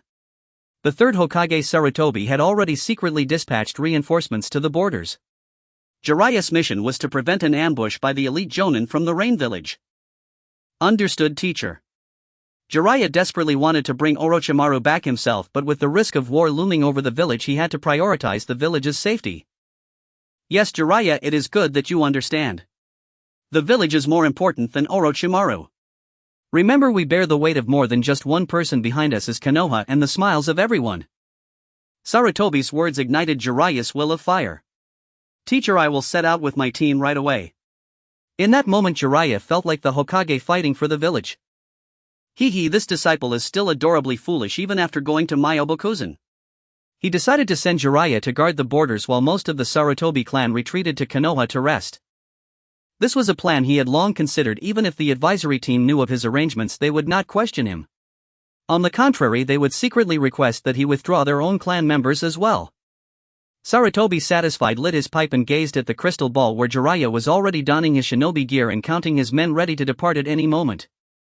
In the Konoha medical department, a ninja was separating papaya flesh to extract papaya essence. Did you say Orochimaru has defected? Tsunade's expression turned back to normal after a moment of confusion. In her eyes, Orochimaru might not be as important as the potion she was currently concocting. Watching Tsunade, who was completely focused, one might think she was researching something incredibly significant. Only Shinya knew that after a night of heavy drinking, Tsunade had revealed her secret. Papaya, all about papaya. Seeing Tsunade's disinterest in Orochimaru, Shinya decided to stop the conversation. Pinching Tsunade's cheek, Shinya turned his head and she seemed about to say something, but he vanished in an instant. I originally wanted to ask him about his injury. Looking at Shinya running far away, Tsunade returned to her work. Shinya had another task today. A few days ago he noticed that Minato was looking conflicted. Shinya asked about the reason, and it turned out that the ninja school was holding a parent-teacher conference. In previous years Minato had no family members. This year he was living with Shinya and he wanted to mention this matter but was afraid of wasting Shinya's time. This made him appear very hesitant. How could I have such a foolish brother? Shinya tousled Minato's blonde hair. No matter how many times he did it, it was still awkward. Fortunately you told me, otherwise I would have missed the news and not attended. I would have questioned whether you truly considered me family. Shinya spoke sternly to Minato for the first time. Initially wanting to take it slow and instilling his thoughts, it seemed now that Minato had news but didn't inform him right away. What does this signify? This does not show Minato's consideration for him, but rather that their relationship seemed to regress a bit. Such a misfire of emotions must be corrected by me. Chiyago, I know I was wrong, please forgive me. Xiao Shuiman lowered his head, looking quite distressed. Shuiman, this is not just a matter of right or wrong. You are good and you know how to consider others. Chiya comforted Xiao Shuiman. After saying this, Chiya himself wondered if he might have gone a bit too far. Chiyago, I understand. From now on I will be the first to tell you if there's anything. Xiao Shuiman raised his head, his eyes filled with sunlight once again. Indeed, family was his soft spot. Chiya increasingly yearned for the day when Xiao Shuiman would wear the Uchiha clan emblem. At Konoha Ninja School, Xiao Shuiman led Chiya to his seat. Not far away there was a lonely figure, seemingly Kushina. Why hasn't Uzumaki Mito come? Didn't she inform Tsunade about this? With some questions in mind, Chiya looked towards Kushina. Chiyago actually came. Namake's Minato is truly clever. Moreover, he is unaware if Chiyago has fully recovered from his injuries. Kushina turned back to see Chiya giving a reproachful glance at Namake's Minato. Noticing Kushina's predatory gaze, Xiao Shuiman lowered his head. No, why should I lower my head? Chiyago came to attend the parent-teacher meeting for me, I cannot appear too inadequate. With this thought, Xiao Shuiman lifted his head and fixed a fierce gaze on Kushina. Compared to Kushina now, Xiao Shuiman felt that family was more important. Moreover, he noticed that Kushina had a bad temper, often self-centered. She seemed not to understand others' feelings. Does she still want to become Hokage? Namake's Minato will be the first to oppose. The youthful heart he once said had long been replaced by the joy of having family again. Ahem. Seeing the unfriendly looks from the two, Chiya deliberately coughed a few times. Someone brought Chiyago, who has just recovered from his injuries, to the parent-teacher meeting without hesitation. Kushina exclaimed angrily. Clearly Chiegu was severely injured yesterday and now he's fine. It seemed Chiegu was putting on a brave face for Namake's Minato. He is so kind. It nearly brought tears to his eyes. Xiao Shuiman wanted to explain but was preempted. Kushina, I was looking forward to attending this parent-teacher meeting. Shichiya said in a slightly weak voice. Minato can be considered my only family and being able to attend is one of the few things I can do to help him. Upon hearing this, Xiao Shuiman's understanding of Chihiya's importance elevated once again. Kushina pouted beside them. Recently Mito's health was not good and couldn't attend this event, otherwise she would have been the most dazzling one on site. Kushina, is Lord Mito not coming? Xiao Shuiman looked at Kushina with a puzzled expression. Well done, killing two birds with one stone. Why do you care? Kushina angrily sat beside Chie. When did Xiao Shuiman become so scheming? But this is also good. If he's not with Kushina, he will have one less ally when he attempts to seize the Nine Tails. Hey Minato, who is this big brother to you? Like discovering treasure, Ria rushed towards Minato. Ignoring the blood-red chili pepper next to her that was making a fuss, she chose to disregard it. It was now the parent-teacher meeting and she had people behind her. Ria, this is my brother Uchiha Shichiya. Xiao Shuiman solemnly introduced Shichiya to the onlookers. Minato, you have an older brother. Wow, he's so handsome. Of course he is, he's from the Uchiha clan. Ha! Minato has Uchiha blood. I can prove it, he once used a pencil bearing the Uchiha crest. Their classmates chattered excitedly. Hearing mention of the pencil, Chie inwardly chuckled. He had gifted it to young Minato just last time, posing as his elder brother, and explicitly told him not to hoard it but to use it freely. He had more than enough.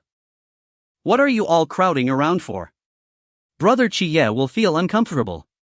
Kushina stomped her feet, shooing everyone away. Intimidated by her fierce presence, most children quickly dispersed after catching just a glimpse of the commotion.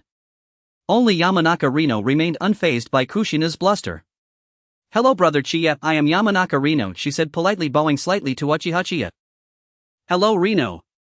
Minato has spoken highly of you, you're the prodigy of the Yamanaka clan.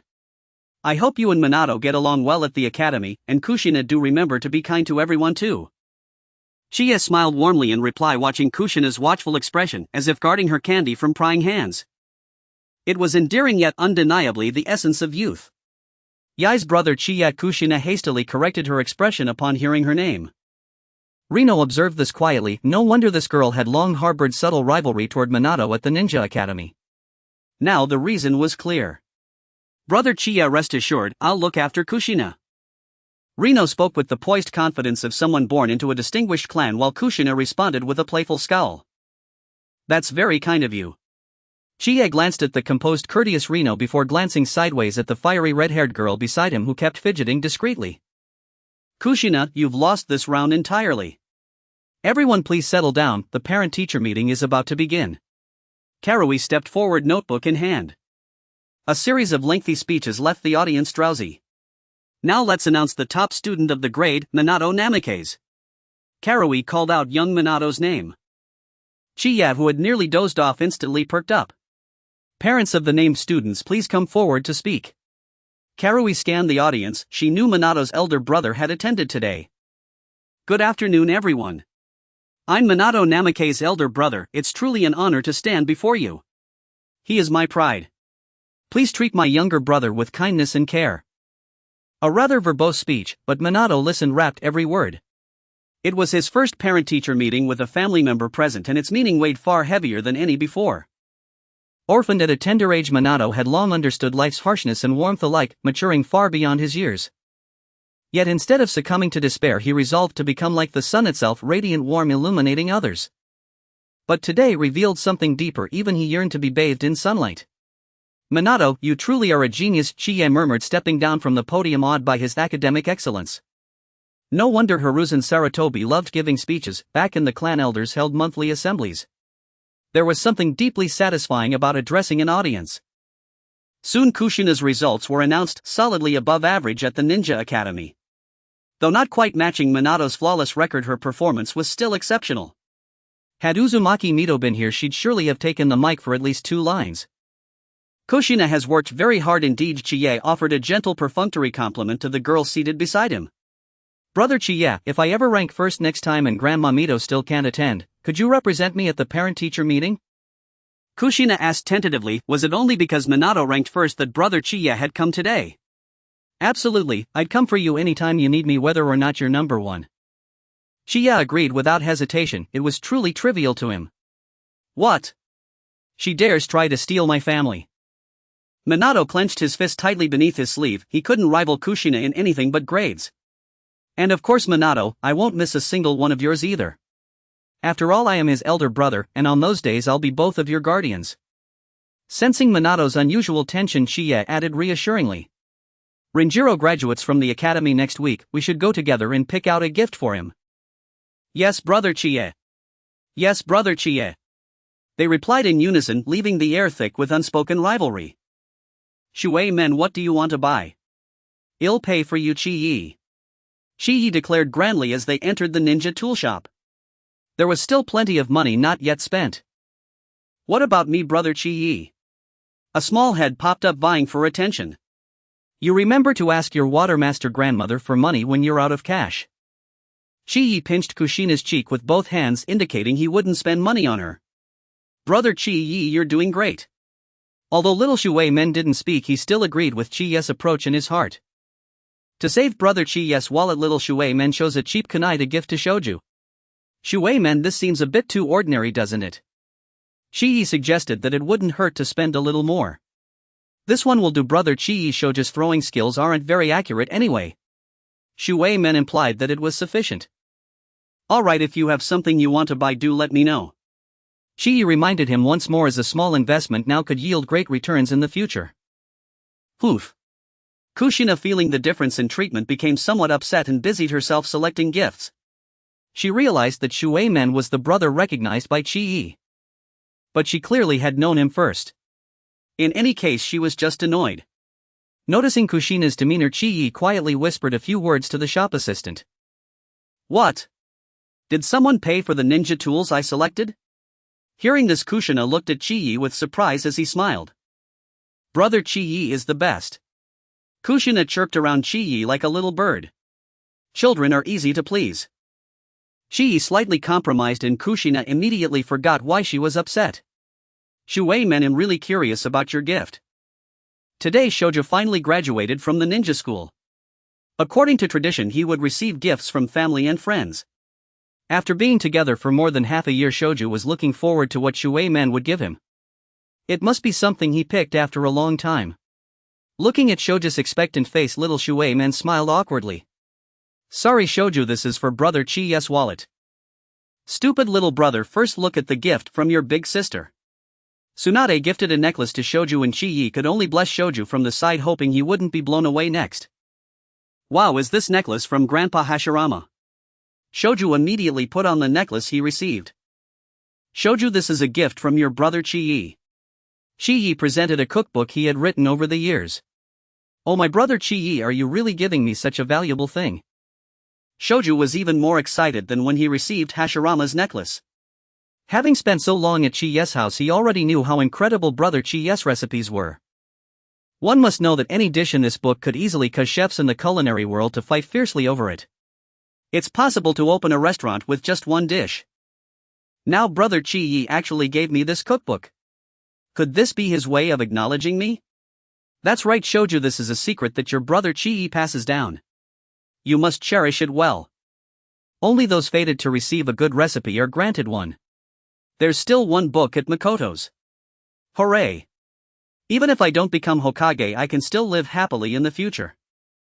Tightly hugging the cookbook in his arms, Shoju even thought of using sealing techniques to seal it onto himself to prevent others from stealing it.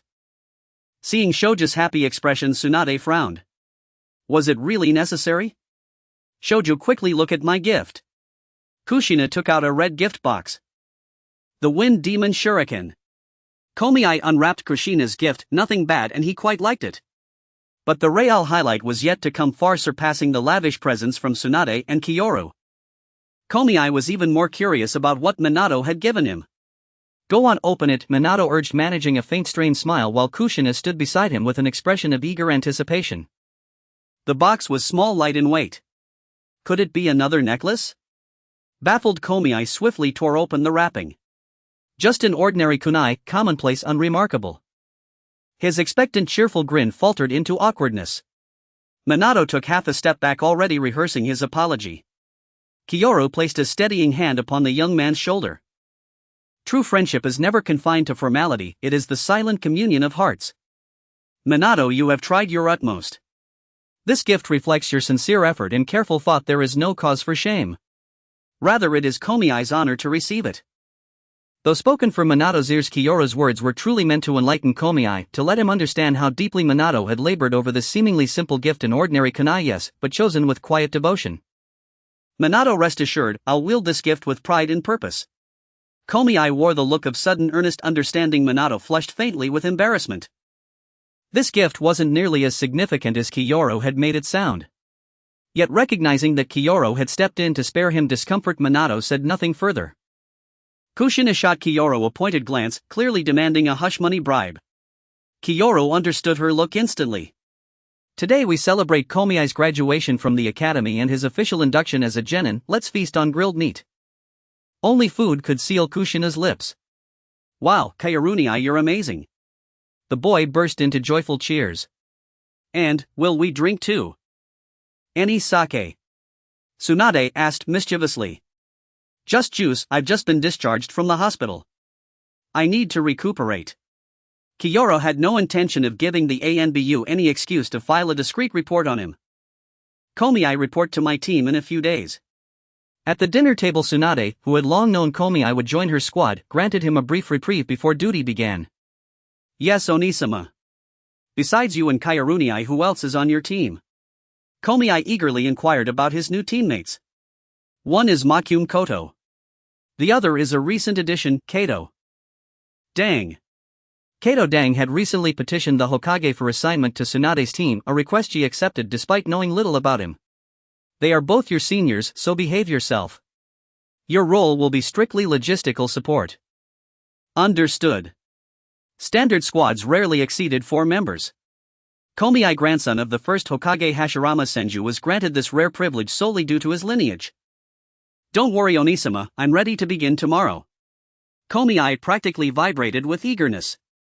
Cut to Mangekyō, the village hidden in rain, where Hanzo had convened nearly every shinobi under his banner. Clearly impatience simmered across the ranks. The day of war against the 5 great shinobi nations had arrived. The weaker than their mighty rivals, the Rainin, found hope in the figure standing at their vanguard, none other than Hanzo the Salamander. To his left stood Shinda, to his right stood a man rarely seen among the ranks, a crimson-haired youth with a diagonal fringe. Indeed, he was Hanzo's newest confidant, Uzumaki Hakoku.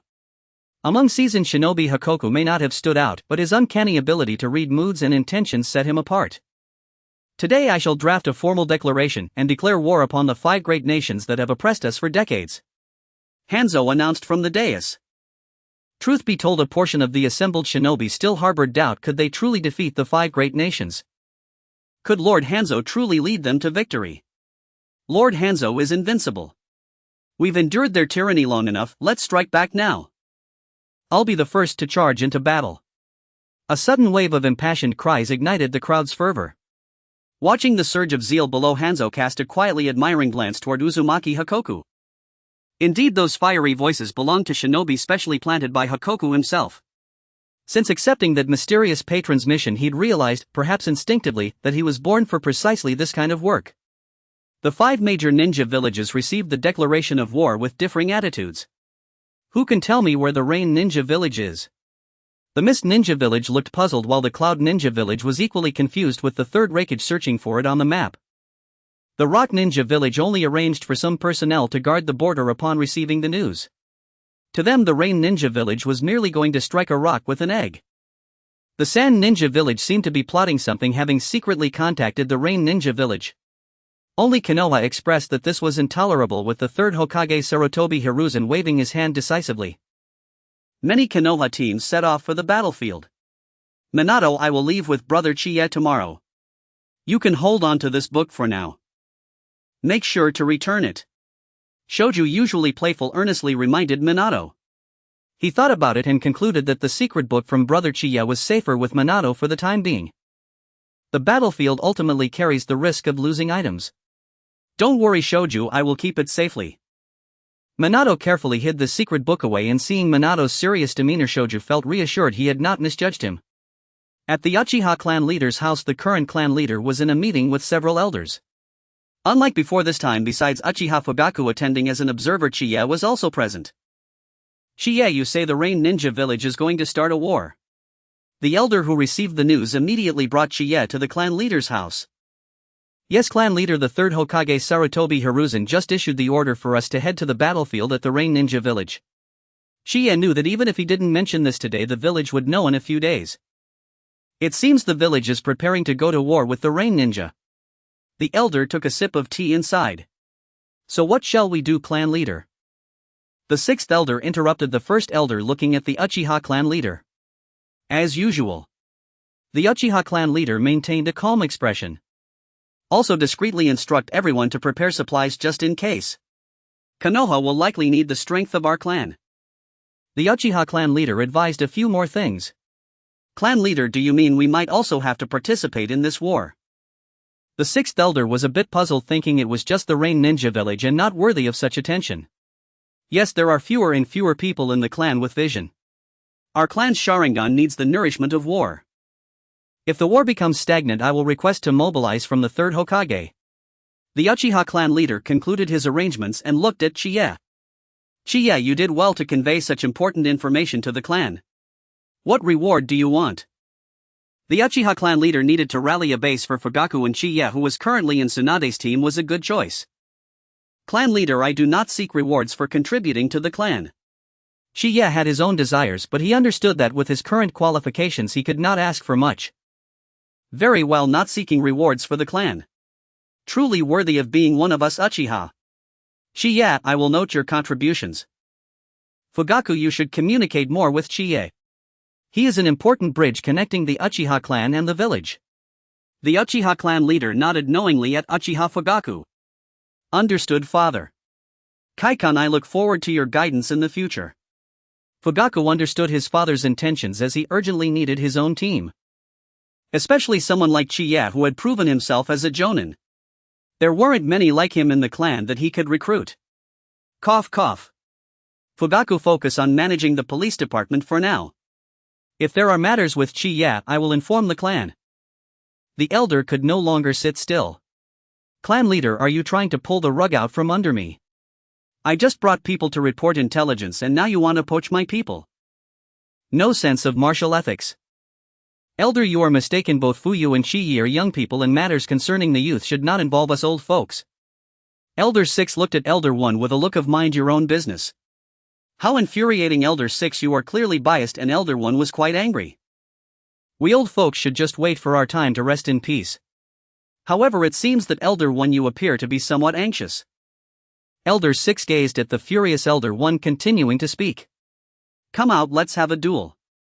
Elder 1 was filled with anger, although he could not move against the clan leader. One of them had to die today. Clan leader, Elder 1 wants to fight me. Elder 6 quickly sought help from the clan leader. Fuyue, why don't you send Elder 6 back first? With the clan leaders backing, Elder 6 hurriedly retreated with Fuyu. Elder 1 was strong-willed, and in previous encounters he had always been at a disadvantage. Now with the support, Elder 6 felt quite thrilled to speak, as he had no intention of a duel. He understood that as long as he clung tightly to the strongest ally, he could steadily suppress Elder 1. He glanced contentedly at Uchiha Fuyu beside him. This child still appeared so mature and steady. Is Tsuehua doing well? Fuyue, you must treat her well. Fuyu reminisced about the events of each night. Tsuehua always wielding a whip and seeming even thinner. Elder 1, it's getting a bit dark. After leaving Elder 1 and Chiyi to drink a few cups of tea, Uchiha clan leader sent the two off. I won't stay much longer, Chiyi, let's go. Elder 1 slowly stood up. The years had left a noticeable mark on his back. Chiyi also left with Elder 1. Back at home, Chiyi reflected on this village's action plan. The third Hokage appointed Akimichi Torafu as the battlefield commander, with Tsunade and Jiraiya as assistants. Along with 20 elite teams from Konoha, this was the main force against the Rain Ninja village. At that time, Akimichi Torafu appeared quite reluctant. He clearly stated that he only wanted to protect the village and did not wish to take command of the battle. Sarutobi Hiruzen presented a set of theories on the will of fire and Akimichi Torafu felt very uncomfortable. He had no choice but to agree. Hiruzen, why am I not the overall commander? That night Danzo stormed into the Hokage's office furious. Danzo, the village needs you must always keep an eye on the pests hidden in the village. Sarutobi Hiruzen indicated that the investigation into the spies was still ongoing. Hiruzen, are you jealous of me? Afraid I might steal the credit for the war, so you sent Akimichi Torafu, who only knows how to eat, to lead. Danzo was enraged. The spy investigation was nearly complete and the Umbu had unexpectedly unearthed Orochimaru. Of course, this was also related to him pushing all the blame onto Orochimaru. Danzo's presence is a trust from the village, and the village will also provide you with additional funds. Hiruzen, this matter is not over. Watching Danzo's departing figure, Sarutobi Hiruzen took a puff from his pipe. Indeed, I am afraid you will take my position. Back en route, Danzo's anger had not subsided. It seemed that the path of Sarutobi Hiruzen was completely blocked. Now that Akimichi Torafu was appointed as the overall commander, it was a done deal and he could not shake it. Now that Root had received additional funds, his experiments must continue. Find a way to inform Orochimaru that the collaboration can continue. Yes, Lord Danzo. Several subordinates received the message and soon left Konoha. The next morning, Chii bid farewell to the worried Makoto and joined Shinaru and Tsunade. Sister, are we set to depart? Shinaru had already packed up and was ready to go since last night. Yes, it's time to set off, Shinaru. Take care of yourself. Tsunade, with a serious demeanor, spoke to Shinaru. With Akimichi Torafu's order, a large group of ninjas set off in great spirits. As for the support team, they would set out 2 days later.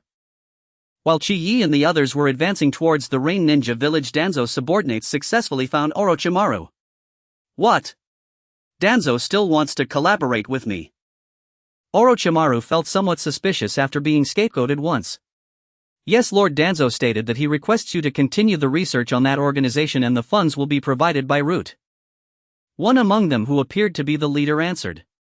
Tisk tisk tisk, I can study it, but if he wants me to expose myself ahead of time, there will definitely be some interest to pay.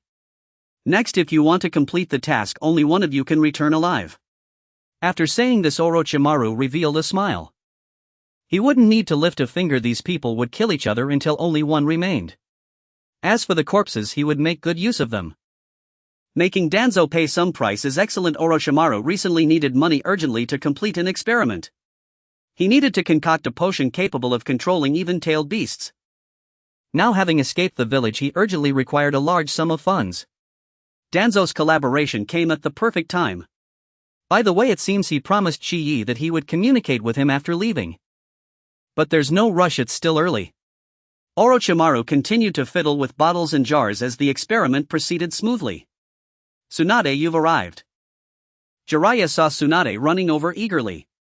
Jiraiya, don't get too close.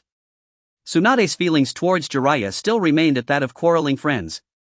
Of course, there was no future. Jiraiya, did you forget about some people? Chii teased Jiraiya while Kato-dan smiled as he watched him. Ah, Chii, you're here too. And Shinaru? Jiraiya casually asked Chii, but was puzzled about Shinaru coming to the battlefield at this age. As for Kato-dan, he ignored it. Little did he know the greatest enemy is often the one who appears the most harmless. Except for the ninjas on border duty, all jonin gather for a meeting. A voice rang out and all the jonin quickly headed towards the sound. The few who had just met did not bother to say much. Tsunade quickly arranged Shinaru and they all rushed over. Everyone quiet down, I believe you all know the specifics of this mission. The Rain Ninja Village has actively initiated war. The mission from the Hokage is that we must infiltrate the Rain Ninja Village without letting the war spread to the Land of Fire. Understood. Akimichi Torafu briefly explained the mission and everyone expressed their determination. Alright, let's start grouping. Jiraiya will lead 10 elite teams as the vanguard. Tsunade will subsequently lead 20 elite teams along with 100 shunin straight to the Rain Ninja Village. I will act as the commander to arrange battle command and supply logistics. Is everyone clear? Clear. Akimichi Torafu's arrangements were straightforward. The time was set for tomorrow night and the personnel just arriving at the border still needed to rest and gather some intelligence on the Rain Ninja Village. Watching everyone depart, Chiyodao's Yufeng sank into thought in the command chamber. Since witnessing some of the village's darker truths, he had long ceased to place great faith in Yuan Fei Risen. If he refused, it was likely that many more shinobi from the Zhu Lu and Dai clans would join the battlefield. On the surface, Yuanfei Risen had entrusted him with full command of operations, but a roster check revealed the border conspicuously lacking many members of the Yuanfei clan and the 3 advisory clans. The fresh recruits brought in were plainly inexperienced and green. This campaign did not promise a glorious victory. Brother Chiye, what are you giving me these for? Shengshu looked at the blast vest and gas mask in Kai's hands and felt he had no need for them. His duties had already been assigned ferrying the wounded and hauling supplies. He wanted to fight at the front, but Gangzhou vetoed the idea immediately. A genin at the front would be cannon fodder among cannon fodder. Besides, Gangzhou would have to worry about him. Keep the gas mask for now and wear it if necessary, but you must keep this vest on at all times. Faced with Kai's unwavering tone, Shengshu tested the somewhat heavy vest. Big sis. He cast a pleading look at Gangzhou. Just listen to your brother Chie. Gangzhou almost uttered those 2 words reflexively but stopped herself. Such a bother. Shengshu scratched his head. Shingshu, this is the teacher's order. Chie invoked the master's authority. Seeing Shengshu's ungrateful expression provoked his ire. It was a blast vest he had paid a fortune for. He did not even possess one himself. The brat did not cherish it. He had wanted things to play out quietly, yet fate had other designs. He had bought the finest model available. 10 million. He had spent only a few $100,000 on Gangzhou. Very well. Shengshu donned the heavy vest with a look of dejection. Nearby Ziyellow approached and began to tease the downcast boy. Haha, Shingshu, rest easy. By the looks of this craftsmanship, even if several explosive tags detonated beside you, your upper body would remain intact. Ziyellow pinched the garment and laughed, pointing at Shengshu. To him, Kai's caution seemed excessive. No, I do not agree. Chie is right, war carries inherent risks. The one to dissent was of course Jiating Duan. Watching the two like a pair of comic fixtures, Gangzhou glanced at Chie and walked away.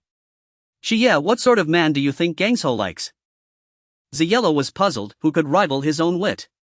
Knowing Chie had a girlfriend, he did not instinctively view him as a rival.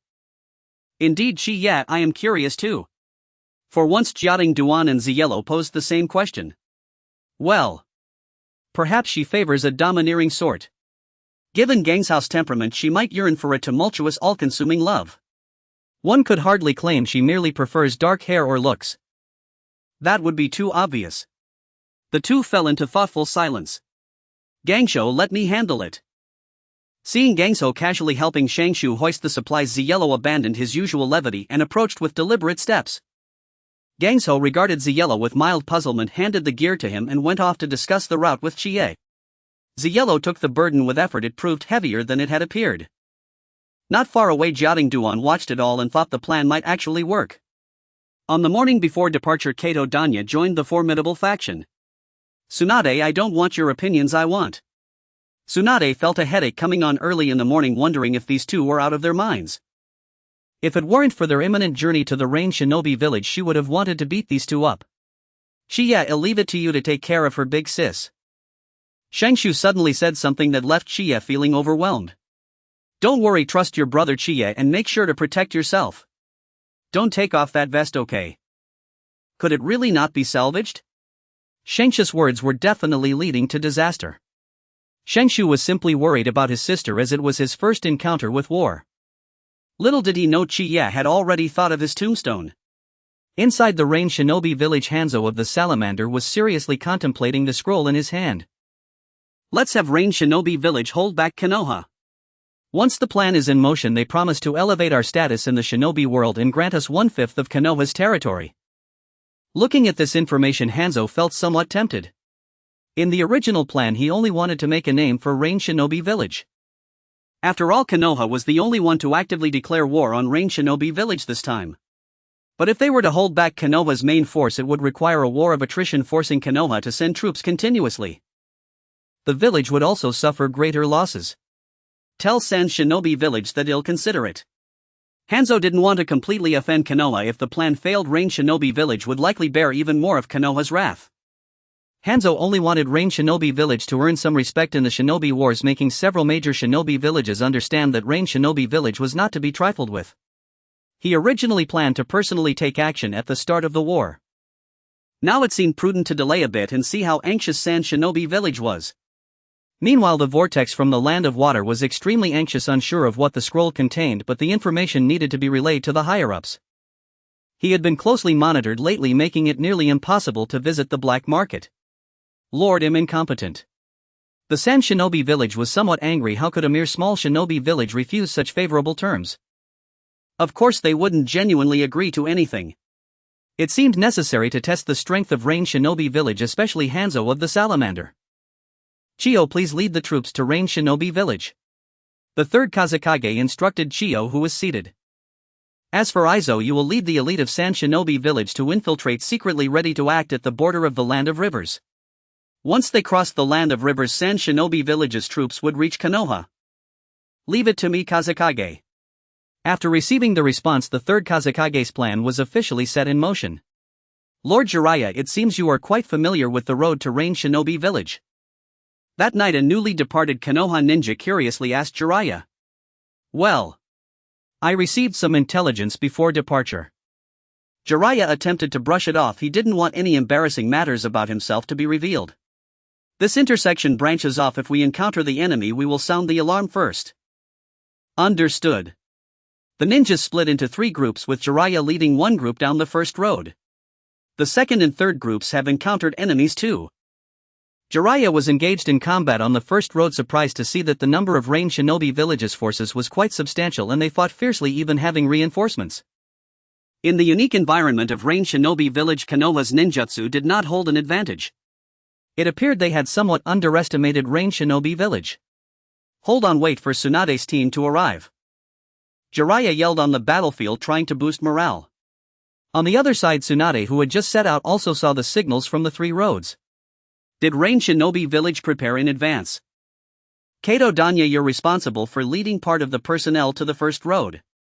Moku Muku, you lead part of the personnel to the second road. The rest will follow me to the third road. Soon the personnel split into 3 groups, each heading to provide support. Danya, it's you. Seeing that the newcomer was not Tsunade, Jiraiya felt a bit disappointed. He still had a little chakra left and wanted to showcase it in front of Tsunade. Jiraiya, this isn't the time for such discussions. Kato Danya naturally understood what Jiraiya meant. He didn't want to discuss these matters now. You should recharge your chakra first and protect me. What? Protect what? As Jiraiya looked confused, Kato Danya slowly collapsed into his arms. Danya, are you alright? Jiraiya shook the unconscious Kato Danya. I'm fine, but things are urgent. I must go provide support now. The ethereal Kato Danya, startled Jiraiya, quickly flew into the battlefield. He attacked the enemies like a ghost. He could injure them, but they couldn't harm him. Indeed, this was his unique ninjutsu spirit transformation technique. As long as his chakra was not depleted and his body was unharmed, his spiritual form was practically invincible. If Orochimaru were to see the current Kato Danya, he would undoubtedly carry his body away overnight. Incredible. Jiraiya marveled at Kato Danya's extraordinary abilities. Without a doubt, tonight this man was the hero of the battle. Looking at the man in his arms, Jiraiya finally became serious. He was qualified to be his opponent. The reinforcements from the other 2 roads also arrived at the scene, with Chiya leading the charge, pushing back a wave of enemies with several fire techniques. Next, he did not participate extensively in the fighting, but instead focused entirely on treating the injured. Of course, he did not go too hard on those who could still be saved. For those who were clearly beyond saving, he could only quietly cover their eyes with both hands, increasing the absorption of their life force. Summoning technique. Tsunade summoned a living slug, a massive mucus creature appearing on the battlefield. Lady Tsunade, what is it that you need me for? Oh, Lord Chiya, you're also here. Although last time Chiya had asked her to call him master, that referred to private matters. Now, with so many people around, the slug wouldn't foolishly expose that. Slug, help me treat the injured first. Tsunade didn't have time to chat. Her priority was to aid these casualties. The slug immediately split its body, scattering everywhere, one of which crawled to Kai's side. Lord Chiya, can he still be saved? The slug that had stuck to Chiya whispered quietly to him. From the technique, it appeared Chiya was saving people, but in reality only the slug attached to Chiya understood. Through its unique talent, it sensed that the chakra of the fallen ninja was rapidly depleting. Chiya made a shushing gesture. Now that this little creature understood these matters, it was no issue, it certainly wouldn't dare to reveal them. Of course, he would have to set a few illusions and seals for it in the future. Coincidentally, Kushina had secretly taught Chiya several new illusions, and using the slug for experimentation would be ideal. Retreat. With orders issued on both sides, the first clash between Urin Village and Mai came to an end as each force withdrew temporarily. Damn it, I never expected Urin Village to be this well prepared, several returning shinobi grumbled. On the field, the Urin chakra and ninjutsu were not numerous, but their methods were despicable, a constant stream of petty tricks, explosive tags, poisonous mists and disguises used in vain attempts to slip among the retreating Mai shinobi. Fortunately, the Mai camp maintained rigorous checks. With the Nilion clan and the Chuanzhong clan on duty, such transformations were revealed at a glance. Rest assured, Haiwan knows your sense well, Chuanzhong Zhua reassured them. A small black dog spoke in reply, yes, my nose is very keen. Zhua, I never imagined your dog could speak. Is your family selling dogs? I'm not going to eat him, just curious. The tense mood after the battle lightened somewhat. Haiwan bite him, someone joked while Chodao Xufeng in the command room issued the next orders. The wounded were to rest for the moment. When supplies arrived in a few days, they would move as one. Gangso would prepare antidotes while Zilai led 10 elite squads back to the Urin battlefield. They must hold Urin Village until supplies reached them. At the same time, the camp's outer defenses were bolstered. Duan, who do you think will slay more enemies this time, you or I? Seeing Jiating Duan's spirit transformation technique, Zilai's competitive streak flared. Of course me, Jiating Duan replied without hiding his confidence. Then we'll meet on the battlefield tomorrow. Zilai laughed as he left Gang's house camp, and an atmosphere of comradeship spread through the air. Shengshu, how are you feeling today? Chiya patted Shengshu on the shoulder. Tired, I've been non-stop. Now that you are back, I'm even busier, Shengshu replied. Shengshu, wearing a blast-proof vest, had barely rested before being sent back to work. Shengshu, bring me the medical supplies. Gang's house voice called. Shengshu snatched the items and ran. Chiya, come and give me a hand. Gang's ho shouted as if she had heard him. All right, coming. Chiya did not hurry, he meant to disguise himself slightly to appear as one running low on chakra. In truth, his chakra had not diminished but swelled. After that single battle, he registered the equivalent of 4.5 reserves. One engagement had accomplished what months of effort in Mai rarely could. In the days that followed, Zilai and Jiating Duan charged forward at the vanguard while Chiya spent most of his time assisting Gangso. They noticed that Urin's numbers were thinning. The casualties on the field could not account for such a drastic loss of men. Had Urin some hidden scheme? Zilai and Jiating Duan captured a Urin operative and brought him back to camp, where the Nilion clan began their interrogation. So that's it, Sharon Village has also attacked Urin Village. Upon hearing the news, everyone exhaled with relief. For the Mai shinobi, it was welcome news. With 2 prongs of assault, Urin Village would soon risk vanishing from the map. On the Sharon Urin battlefield, the two forces faced off. You puppet old woman, you dare attack us without warning, a voice spat. Shanjie Banzang had somewhat underestimated Sharon's meanness, though he had prepared for it. Old man with the gas pipe, this is what you get for offending Sharon, he warned. Refusing Sharon's cooperation was a grave affront. This step was crucial to the Sandai Fomying plan. Qiandai said nothing further, and with a single gesture the Sharon forces surged forward. Had perfect timing. Banzang ordered his men to fall back. Tonling technique, Shanjieu. A huge warty salamander appeared from thin air. It opened its maw and unleashed a cloud of poisonous gas. Retreat. Fall back. Some Sharon, unable to pull back in time, collapsed and writhed in agony. Amid the choking fumes, a pained cry came from the salamander, and it hurriedly burrowed into the ground. A puppet. Many of the Sharon had been hidden puppets secretly controlled by Qiandai. Banzang instantly teleported to the Urin lines and issued a few terse orders. As the gas cleared, a Urin soldier donned a gas mask and moved in to finish the opponents. Bang bang, 2 shots. The Urin fell lifeless. Seeing the fallen puppet, Banzang's suspicions were confirmed. More than half of the Sharon who had been unable to retreat were in fact puppets of Qiandai and other puppeteers. Puppet old woman, your cunning is formidable, Banzang conceded, offering a kind of praise to Qiandai. Mutual, you saw through my stratagem, Qiandai replied, acknowledging the old man's caution. As they spoke, another Shanjieu erupted from the Sharon ground and immediately expelled a plume of poison. Before the Sharon could react, the salamander was released from summoning and vanished where it had stood. Withdraw. Hold your breath and fall back, Qiandai ordered. It was astonishing that Sharon had been driven back by a single salamander. Lord Banzang is invincible, a red-haired man cried out first, and the others echoed him. Invincible. Elsewhere, the Sharon who stumbled back to their base had suffered grievous losses. Though many had held their breath as the gas spread, their skin had been corroded over time. The poison would seep inward and into their bodies. Humiliated by this defeat, the Sharon were ashamed to have been bested by Yurin village. Xiandai, however, observed a detail: the salamander seemed only able to spew its toxin at intervals. Someone fetch samples of the poisonous blood, I must experiment. Xiandai needed to hurry to develop an antidote, or these Sharon might soon be wiped out. Xiandai was urgent. Without a reliable antidote, the casualties among the Sharon could become catastrophic. The following days passed with minor skirmishes between Tsunade and Konohagakure. Supplies and reinforcements from Konohagakure gradually arrived at the camp. With the supplies replenished, Konohagakure prepared to launch another large-scale offensive. During this busy period, Sharo had grown stronger, but he had also witnessed the deaths of many comrades, including his teammate Moku from Tsunade's squad, whose fate remained uncertain. Although he was a ninja, he harbored a deep aversion to war. If only there was something he could do for peace. Jiraiya and Kato Danzo had grown increasingly close, nearly to the point of being able to put their arms around each other. Danzo, your transformation technique is truly impressive, but I too possess secret jutsu. Jiraiya remarked that the conditions for releasing sage arts were somewhat stringent, as the battlefield did not have many people waiting for him. Then Jiraiya, you better step up. When the war ends, Tsunade will surely be astonished by my kill count. During this period, Kato Danzo was the most effective killer among Konohagakure, especially after showcasing his transformation technique, rendering him invincible. Whether Tsunade was surprised or not was beside the point. Shiya had certainly taken note of Danzo's active performance.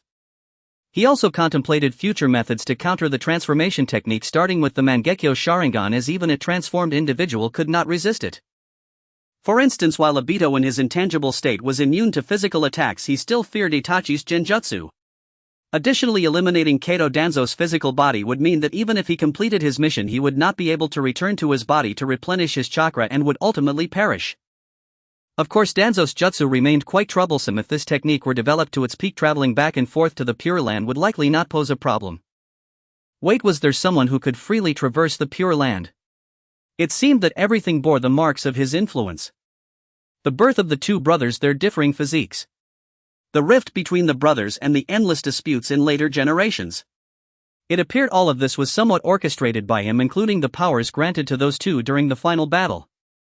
All causalities seemed to revolve around him. What exactly did he desire? Indeed, he was the sage of six paths, a figure existing in legend. He was also one of the individuals whom Shiya found somewhat difficult to comprehend. It seemed, I need to get a hold of the transformation technique. Forget it, I'll leave that to Orochimaru. Shiya only needed the research results. Let Orochimaru upgrade the transformation technique. Who knows, it might truly allow for immortality. Kato Danzo, you must not die now. Having come to this realization, Shiya looked at Danzo as if he were a precious gem. Ha ha ha, I finally succeeded in my research. After days of intense research, Chiyo finally achieved her final breakthrough. The antidote for the poisonous gas of the salamander.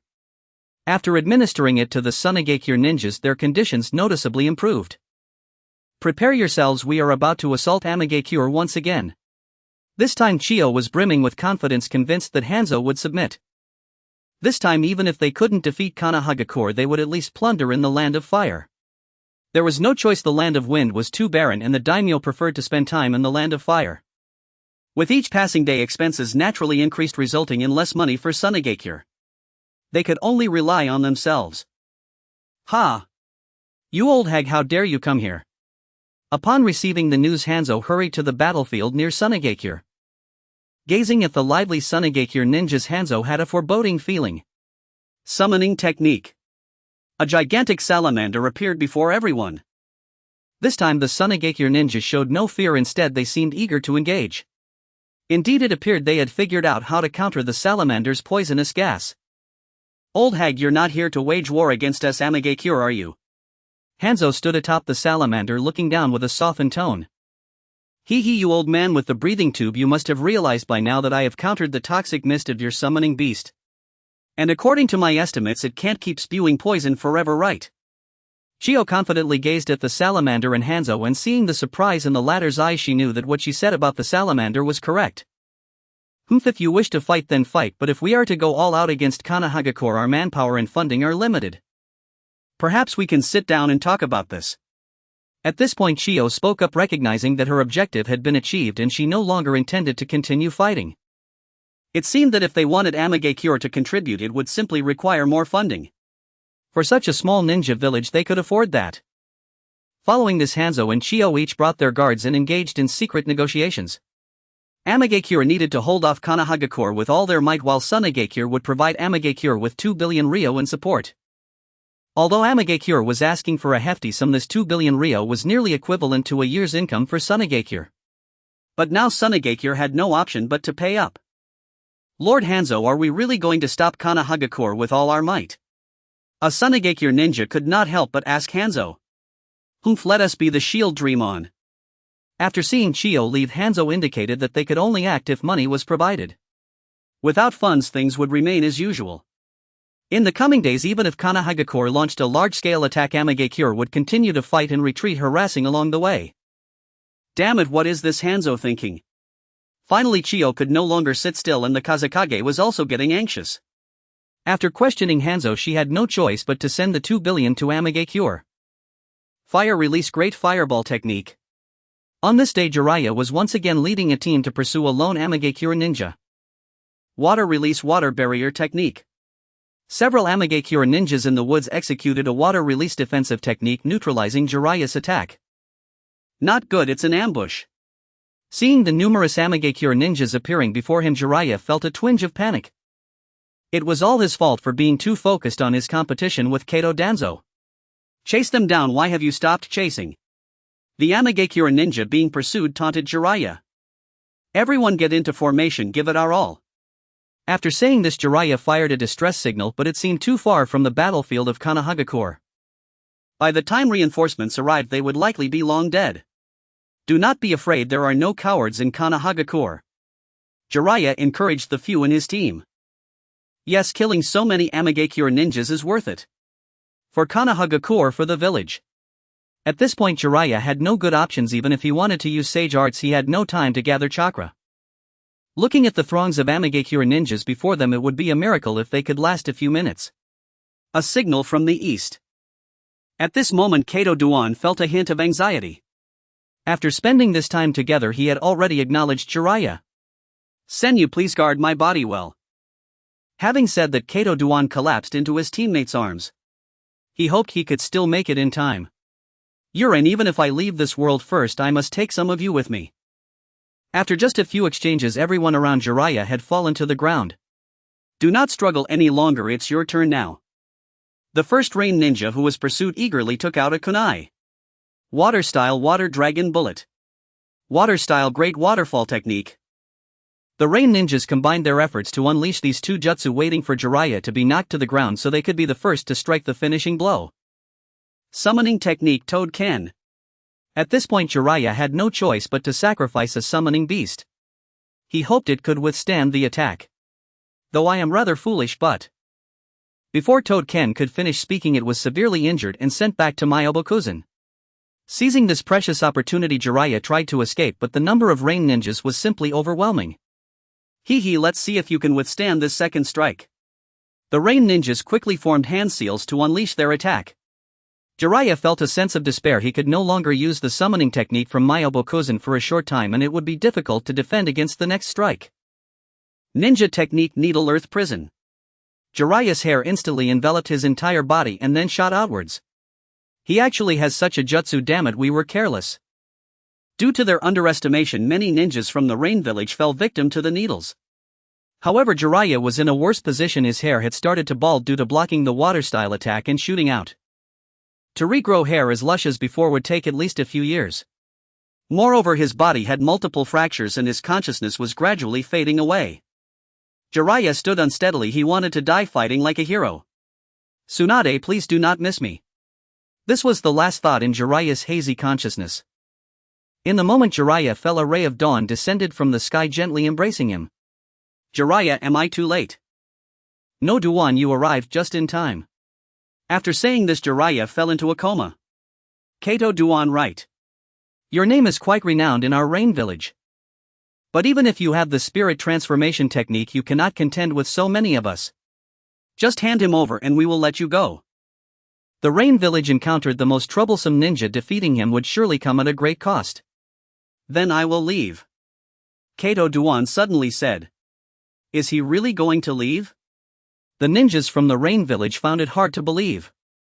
In an instant, the spirit form of Kato Duan quickly entered Jiraiya's body, unleashing a fire technique, unexpectedly allowing Jiraiya to escape during the moment of distraction. Quick chase after them. Damn it, the spirit transformation technique is truly despicable. The Rain ninjas on site cursed. They were just a small ninja village and had no access to understanding the capabilities of the spirit transformation technique, only able to experiment with their lives repeatedly. Duan, where am I? Jiraiya looked at the space before him, quite puzzled.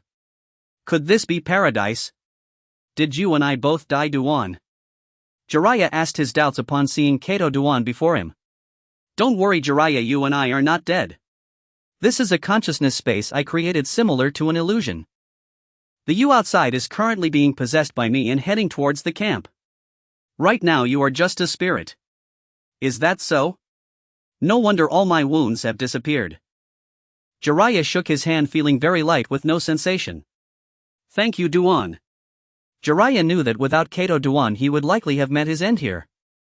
No need to thank me, we are partners who strive together. I still need your protection behind me.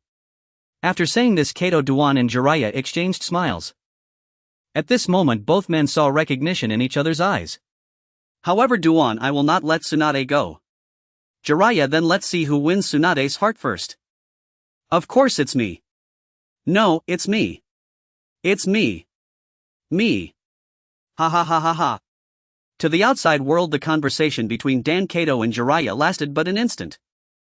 As the enemy drew ever closer, Dan Kato ceased speaking with Jiraiya and sprinted full speed toward the Hidden Leaf encampment. The Rain ninja trailing behind still refused to relent. At last Jiraiya, battered and breathless, staggered back into camp. Upon spotting the patrol shinobi approaching, Dan Kato swiftly withdrew from Jiraiya's body. His chakra was nearly depleted. Dan Kato had to return to his own body, otherwise his soul, starved of chakra, would dissipate into the Pure Land. He sensed the location of his body, but en route he discovered the lifeless forms of his familiar squad members strewn along the path. Their deaths appeared to stem from poisoning. Watching his comrades fall one by one, Dan Kato's heart tightened with anguish. Finally he saw Senyu. Senyu lay before him, his abdomen torn open by a massive wound, both legs severed, his face unrecognizable, eyes barely slitted open. At Dan Kato's arrival, Senyu managed a faint smile. Yet as his lips parted in that smile, not a single tooth remained, and his tongue too was severed. Senyu. Seeing Dan Kato's raw emotion, Senyu quickly shook his head, silently urging him to say no more. With his final breath he pointed toward a direction, then slowly bowed his head. Until the very end that gentle smile never left his face. He had fulfilled his vow to protect Dan Kato. Dan Kato suppressed his grief and fury, then followed the direction Senyu had indicated. His foremost priority was locating his own body, lest his soul too begin to unravel. Guided by instinct, he soon found it concealed in a secluded spot. Indeed, as he traced the battlefield scars, he understood his teammates had fought not to win but to shield something, retreating while holding the line. Why were you so foolish? You could have withdrawn safely, if only you'd abandoned me. Overwhelmed by guilt, Dan Kato wept uncontrollably. Bearing his sorrow, Dan Kato circled back to camp and immediately requested Akimichi Chofu to retrieve his fallen comrade's remains, only to be refused. Few shinobi remained fit for duty within the camp. If the Rain ninja lay in wait to ambush reinforcements, the cost would far outweigh the gain. Especially given today's heavy losses, Chofu had already petitioned the 3rd Hokage Hiruzen Sarutobi for urgent reinforcements, and no further risks could be taken. This Rain assault bore signs far graver than mere surprise. Their numbers appeared to be swelling once more. Unlike Chofu, who weighed strategy and sacrifice, Dan Kato departed the war room steeped in sorrow and desolation. Dan, what's wrong? Yami noticed Dan Kato's somber demeanor, a rare opening to deepen their bond. Yami. I'm fine. Dan Kato clenched his jaw, fighting back tears, yet beneath Yami's Mangekyō Sharingan every tremor of grief betrayed him. Dan, we're teammates. I won't stand by while you drown in despair. Tell me, what happened? Yami, truly, I'm all right. Keep pretending, Dan Kato. Let me, Yami, tear away that mask. A man sheds no tears lightly, only when sorrow pierces the soul. Yami's voice drifted softly into Dan Kato's ear, and in that moment he broke completely. Shichiya, it's all my fault. It's my arrogance that has caused harm to Shinyu and the others. Kato Dandan cried as he spoke, resembling a child who has made a mistake admitting his error to the teacher. Upon hearing Kato Dandan's words, Shichiya understood. It turned out that in order to save Jiraiya, Kato Dandan had entrusted his body to his companions. However, when he returned, all his companions had died protecting him. Because of Akiyato Torike's caution, he was now unable to help his companions recover their bodies. Dandan, don't be sad. They all did this for you, you can't give up on yourself. Kai's words felt like a knife stabbing into Kato Dandan's heart. They all did this for me. A wave of immense guilt and remorse washed over Kato Dandan, and he even lost the strength to stand. His figure swayed unsteadily. But Shichiya elongated the final syllable. Even though Akiyato Torike disagrees, as long as we take good care of the scroll, we can go quietly. This statement awakened Kato Dandan from his stupor. He had never considered disobeying an order. But us. Shichiya, are you going with me?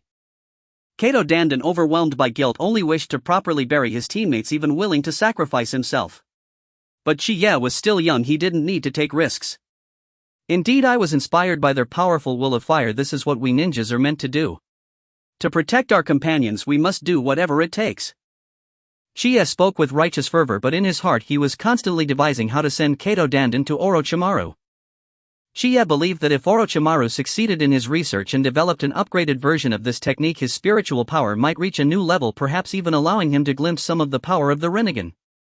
However, first he needed to gain Kato Dandan's goodwill and trust. Shichiya, I really can't thank you enough. Kato Dandan deeply bowed in gratitude to Shichiya. Seeing Kato Dandan's head nearly touching the ground, Shichiya smiled. In the quiet of the night, the two changed into black combat uniforms and set off with the scrolls for carrying bodies. Shichiya, if there's danger you must escape at the first moment, don't worry about me. Got it, Dandan, you've been nagging for a long time. Listening to Kato Dandan along the way, Shichiya grew a bit impatient. He hadn't expected this incident to impact him so deeply. However, Shichiya was quite looking forward to what might happen tonight. If he could continue to increase his goodwill, that would be perfect. In reality, the journey was peaceful and they collected everything along the way without any disturbances. The more this was the case, the stronger Kato Dandan's sense of foreboding became. Shichiya, there's only one person left. I'll use the spirit transformation technique to check ahead first. If I don't return in 10 minutes, please don't worry about me. Quickly take the scroll and retreat. Kato Dandan feared that the rain ninjas might be lying in ambush at the end, so he intended to scout ahead alone. Alright, be careful. Shichiya also felt that things might not be that simple. It was good for Kato Dandan to check the path first. After finishing his words, Kato Dandan performed the spirit transformation technique and flew towards the last person. This time Kato Dandan did not ask Shichiya to protect his body. Watching Kato Dandan fly further away, Shichiya surveyed the surroundings. After confirming there was no danger, he hid Kato Dandan's body in the nearby woods, placing several sealing techniques as well. After completing all of this, Shichiya followed Kato Dandan from a distance. Xianya's body is still here, I can go back to find Shichiya to seal it. When Kato Dandan flew to this point and saw Xianya's body, he was about to go back to notify Shichiya. Just then a transparent barrier blocked his path. It seems we have caught a big fish. Numerous rain ninjas emerged from the forest, excited to see that Kato Duan was trapped. Quick, notify Lord Hanzo. If reinforcements arrive, it will be troublesome. One rain ninja hurriedly ran back. Kato Duan sighed, displaying no panic at being trapped. Instead, he appeared relaxed, as if he had let go of something. This time it was my turn to be the hero. Kato Duan did not hesitate, seizing every moment of opportunity to rush into the crowd of rain ninjas. The rain ninjas, having anticipated Kato Duan's movements, quickly dispersed. Quick, use illusion techniques. Several rain ninjas charged out from the woods, casting illusion spells. Kato Duan dared not be careless and quickly avoided their gaze. What followed was a one-sided battle. Aside from the illusions, there were only 4 ninjas present, responsible for sealing and barriers, posing some threat to Kato Duan. However, because they needed to maintain the barrier, they wouldn't strike easily. Now was Kato Duan's time. He exerted himself to chase every scattered rain ninja. In the distance, Chie also noticed the battle, but he had no intention of rashly intervening. Wait a bit longer. It seems Previously it was because he waited too long that Kushina almost fell into danger. Forget it, I'll go help him. Shichiya quickly approached the barrier. It seems a bit difficult to get in. I didn't expect there would be barrier ninjas in the Rain Ninja village. Shichiya tried several methods to no avail. What to do? Each barrier ninjutsu has different ways to break it, so Shichiya began to study the jutsu in front of him. The usual methods won't work, perhaps I can try using Susanoo. But he didn't want to expose his strength to everyone. Amaterasu. To be honest, he wasn't sure. This fire is intimidating but lacks achievements. Then he looked at the ground. Perhaps I can try digging through. Shichiya silently activated Susanoo in its impoverished mode under the cover of night. His body was enveloped in chakra with only the bones of his hands appearing in front of him. Great, let's start digging. Susanoo's hands moved swiftly and his body, protected by chakra, didn't get a speck of dirt on it. Just as I thought. Shichiya dug for a short while and found that the barrier's obstruction had vanished immediately. He began to dig upwards. Then he quietly retracted Susanoo and his figure appeared at the very edge of the barrier. Excellent, Kato Duan, I'm here to save you. Wait for me to reap your endless gratitude. Kai's first target was the ninjas responsible for the barrier. Although there were other ninjas guarding them, he still easily dealt with them. What? The barrier has disappeared. The Rain ninjas present were shocked and hurriedly looked around. Could it be Shichiya? Seeing the barrier vanish, Kato Duan did not choose to flee immediately. He too looked around. Indeed, a man with a slightly lesser appearance than the others appeared before everyone. Shichiya, hurry and leave. Kato did not know how Shichiya managed to enter the barrier, but now he had little chakra left and the Rain ninjas still had reinforcements on the way. Kato Duan decisively called out to Shichiya to retreat. Hearing this, Shichiya was also ready to leave at once. He could certainly defeat these Rain ninjas. But being able to defeat them and rescuing Kato Duan were two different concepts. He needed more trust and gratitude from Kato Duan. At that moment, a man wearing a breathing mask and his subordinates arrived. Oh. It seems we have caught two big fish. Hanzo of the Salamander looked at Kato Duan and Shichiya, who was wearing the Uchiha clan's battle attire. It turned out to be the Lord. Uzumaki from the northern country was also present. He never expected Shichiya to be from Konoha and a ninja of the Uchiha clan at that. No wonder his illusion techniques are so formidable. Currently Wuxi Bagway is quite anxious. After all, Shichiya has been captured and he is definitely doomed. Moreover, if he does not take action, Shichiya will surely attempt to kill him before dying. He needs to think of a way. Could it be Hanzo the Salamander? In the darkness, Kato Dan looked at the newcomer. He did not expect Hanzo to arrive so quickly. Was he not going to sleep? Shichiya was also surprised that Hanzo would come, and the person closest to him was not his own spy from Wuxi Bagway. Wuxi Bagway is doing quite well. That originally known as Hanzo's right hand, the Salamander Shinda, is indeed not as close as Wuxi Bagway. Perhaps I could aim for the Rain Shinobi village. Another plan surfaced in Shichiya's mind. He now possesses strength if he could take control of Rain Shinobi village. What do I want with Rain Shinobi village? Besides Shinan, what else is good about this broken place? Shichiya's gaze towards Bagway immediately turned to disappointment. It is like a chicken rib. However, Wuxi Bagway, who was being observed, did not think so. Does the master intend to sacrifice me? He thought about how Shichiya might force him to self-destruct. This very much aligns with this master's character. Thinking of his wife and children, Wuxi Bagway displayed a look of one willing to die and quietly moved closer to Hanzo. Hanzo, your opponent is me. Let my partner go, Kato Dan shouted at Hanzo. Ha, none of you are leaving here. Hanzo commanded his subordinates to surround Shichiya and Kato Dan. Shichiya, it's my fault that you got involved. Kato Dan watched as more and more ninjas gathered around them, forcing Shichiya to be trapped with him. Dan, don't say that those who do not cherish their companions do not deserve to be called ninjas. Shichiya's words deeply moved Kato Dan. Shichiya, I will do my best to hold off Hanzo. You hurry and break through the encirclement. Kato Dan only wished to let Shichiya escape. He could not afford to lose any more companions. But Dan, it should be easier for you to leave than me. Shichiya pointed at the ethereal Kato Dan. Currently no one could stop him from leaving. No, I will not lose any more companions. Kato Dan's attitude was resolute. Then I can only apologize to the summoned slug. Shichiya spoke a phrase that Kato Dan found hard to understand. If Jiraiya were here, he would definitely comprehend it immediately. Summoning technique. A gigantic slug appeared before everyone. Chi-yi. Master, do you have any orders? The freshly summoned slug immediately asked. Split into all, hold them off. Chi-yi pointed at the group of rain shinobi below and the slug looked at them with a reluctant expression. Under Chi-yi's pressure it had no choice but to split its massive body into small slugs. Instantly a small mountain of slugs overwhelmed the rain shinobi. Hanzo hurriedly attempted to evade using the body flicker technique. At that moment a seemingly helpless hand grabbed his thigh. Lord Hanzo, save me. Looking at Wuxi Bagua, who was already panicking before the slugs even arrived, Hanzo felt a headache coming on. Wuxi Bagua had performed well before, but this battlefield is just too useless. With no other options, he could only grab Wuxi Bagua and evade. Seizing the opportunity, Chi-yi and Kato-dan quickly fled to Kato-dan's hiding place. Chi-yi, I didn't expect you to have Tsunade's summoning beast. Kato-dan, regaining his body, expressed some shock. Thanks to it, let's hurry and leave. Now that we are leaving, what about the summoning beast? Kato-dan hesitated to ask Chi-yi, feeling grateful for the slug's help. It is already a mature summoning beast, it will definitely run back if it cannot defeat them. Chi-yi, then let's head back first. After hearing Chi-yi's explanation, Kato-dan thought it made sense. Which summoning beast would be foolish enough to die on the battlefield?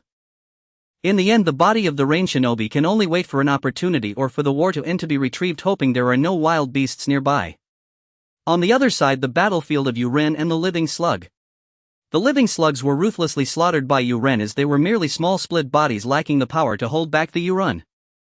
Especially when Hanzo summoned the pepper fish, it feasted joyfully. The living slug's heart bled, realizing that by now Chi-yi and the others should have fled far away. The living slug hastily dismissed the summoning. In the wet bone forest, a group of small living slugs lay languidly on the ground. Living slug, come over quickly and clear the mucus for me soon. Sensing the return of the living slug, the slug sage instructed it and paid no further attention to it. In the eyes of the slug sage, the living slug was merely a tool created for its service. If necessary, it could absorb the living slug to enhance its strength, but the living slug had taken considerable effort to create, so it did not need to resort to that now. Moreover, the crafting of the living slug involved the souls of those who failed in their cultivation of celestial arts, which is why the living slug could maintain an independent consciousness for so long. Now there were basically no practitioners of wetbone forest celestial arts left. Had the Senju clan lost their drive? The slug sage found itself missing Senju Hashirama. In Konoha, inside the Hokage's office. Looking at the documents in hand, Sarutobi Hiruzen appeared quite angry. Lin Jiao, you may leave for now. Yes, Hokage-sama. After Lin Jiao left, Sarutobi Hiruzen revealed a barely noticeable smile. At the end of their rope, Sarutobi Hiruzen felt this was the last struggle of Yuren. Indeed, Akimichi Choza did not disappoint him, managing to engage a small Yuren village in such a manner. It was time to end the war. The third Hokage, Sarutobi Hiruzen, quickly mobilized some elite members of the Sarutobi clan and naturally called upon the elite from the supporting clans of Danzo. Sarutobi Hiruzen instructed them to head to the front lines. This time he wanted the clan members to reap the fruits of victory. With so many elite clans dispatched, the Yuren village would surely vanish from the map. Sarutobi Hiruzen calculated well, letting Akimichi Choza lead the team to exhaust most of the Yuren village's resources before sending the well-rested Sarutobi clan to conclude the war. In this way, the Sarutobi clan would be the greatest contributors to ending the war. Knock knock. A knock sounded. Come in. The visitor was the Uchiha clan leader. Sarutobi Hiruzen had received news from the Umbu the moment the Uchiha clan leader exited his residence. However, he was curious about what the Uchiha clan leader wanted. Third Hokage, please allow our Uchiha clan to go to Yurin village. We also wish to contribute to the village. The Uchiha clan leader had also received news about the unfavorable situation in battle, but the information had come a few days late as the Sarutobi clan had already set off. Are you saying your clan wants to go to the battlefield in the land of rain? Sarutobi Hiruzen could hardly contain his laughter. What was going on in the heads of the Uchiha clan? They actually wanted a piece of the pie now. Third Hokage, why are you laughing so loudly? The Uchiha clan leader felt he was being mocked. Yet the Uchiha clan leader truly wished to contribute to the village, although there was also a hint of selfishness. I apologize, I was thinking of something amusing and it was not directed at you. Sarutobi Hiruzen awkwardly explained. However, the battlefield currently does not require the involvement of the Uchiha clan. I have already sent personnel over and I believe the war in Yurin village will soon be pacified.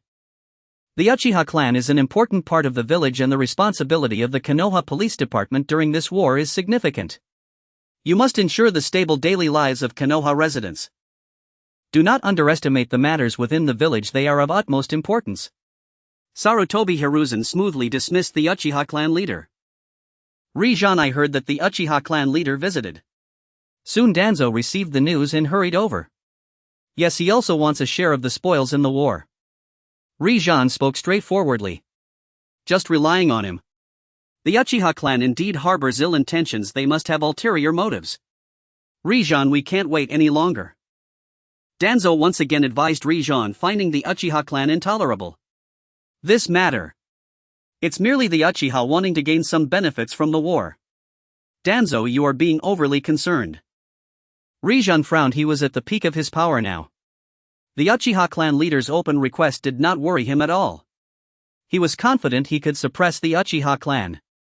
Moreover, the Uchiha clan was also an important fighting force for Konoha. The difference between a shinobi with Sharingan and one without was significant. Rijan, you are being too lenient with the Uchiha, you will regret it. Danzo couldn't understand, it would be better to deal with the Uchiha in collaboration. Such resources should not be wasted. Get out, Danzo, before I issue any other orders.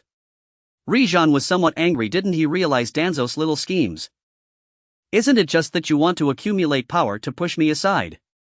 Simply delusional. Oof. Danzo left without looking back. Meanwhile, the Uchiha clan leader returned to his clan. The more he thought about it, the more wrong it felt and the angrier he became. Was he really not going to pretend? Did he just mock me like this?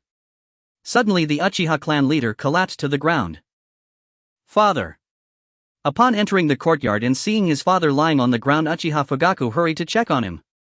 Fortunately, he still had a pulse, otherwise there would be no transition ceremony and the clan members would surely be discontent. Cough, cough, cough. After an unknown amount of time, the Uchiha clan leader opened his eyes while lying in bed. It's you, Fugaku. I'm fine, just getting old. The Uchiha clan leader sighed deeply. The times had changed and his thoughts seemed to remain in the old era. Once the war is over, Fugaku, I will appoint you as the next clan leader. After saying this, the Uchiha clan leader seemed to have exhausted his strength and fell into a deep sleep. Watching his father still breathe, Fugaku expressionlessly stepped back. The clan leader, it's finally mine. Tonight let Tsuehua intensify the efforts to awaken early. Also, it's time to keep working on having a child. Jiraiya, are you feeling better? At the Konoha Rain Shinobi War Command Center, Kato-dan asked Jiraiya, who had just recovered a bit, with concern. Now, after the events of the past few days, Dan had come to understand the importance of comrades. Perhaps he shouldn't fixate on a particular person. To protect comrades, to protect Konoha, perhaps that is the will of fire. At this moment Dan was enlightened. Seeing Dawn's fervent gaze, Jiraiya felt quite uncomfortable. He was well aware that this gaze transcended ordinary friendship, rising to the level of love. Of course, this was not Kato-dan romantic affection, it was Kato-dan great love for all his comrades. I am fine, just lost my hair and have a few fractures. You don't need to worry about me. Jiraiya shouted. Chiya, you're here, help carry me away. Seeing that the newcomer was Chiya, Jiraiya didn't care about the meeting anymore and tried to slip away. This isn't good, you were specifically invited by Akimichi Torakase to attend the meeting. Chiya joked with Jiraiya, noticing the gratitude in Dawn's gaze towards him. However, compared to the bond between Dan and Jiraiya, Chiya felt he could endure it. Look at me like this, I should return to Konoha to recuperate. Jiraiya struggled to get up and leave but was firmly pressed back down by Chiya. It was no joke, the name of the legendary three ninjas of Konoha had already become somewhat awkward since Orochimaru left, but fortunately there was Kato-dan. If you leave now, who will take the place of the legendary three ninjas of Konoha? Am I supposed to? I, Chiya, don't want such a disgraceful title. Rest assured, Tsunade said she would help you recover to your former state in a few days. I don't want to, I want to return to Konoha. Jiraiya was still arguing with Chiya and Dawn's gaze flickered. Is this the friendship between comrades? Bang! A crisp sound landed on Jiraiya's head. A red bruise instantly appeared on Jiraiya's bald head. Ah ah! Jiraiya cried out in anguish. Tsunade, you're here. Kato-dan looked at Tsunade with a hint of fear. She seemed a bit too violent towards her comrades. Hahaha Tsunade, how much strength did you just use? Seeing Kai's teasing, Tsunade turned her head aside. Tsunade chi, yeah, I see he keeps talking about you, why don't you hit him? Jiraiya shouted unfairness. Bastard, it's none of your business. Tsunade angrily prepared to strike again. Everyone stop. Akimichi Torikase strolled in leisurely. Cough cough, everyone please take your seats. Akimichi Torikase signaled for silence, asking everyone to sit down first. This time I called everyone here to arrange some matters. I believe everyone knows that the reinforcements sent by the village will arrive soon, please hold on a little longer. Akimichi Torikase started off with a reassuring note. Dawn's performance has been quite good and I have decided to have him lead 7 elite teams. Most of the time it had been Dan leading the team. Now Akimichi Torikase's decision was nearly in line with everyone's thoughts. Jiraiya has been injured and cannot go to the battlefield for the time being. Chiya will take his place for now. Chiya had no objections to Akimichi Torikase's statement, he nodded. Going to the battlefield was just tiring, but it was a good place to accumulate strength. Although he had helped the injured accumulate quite a bit these days, it was still not as good as the first day on the battlefield. I disagree.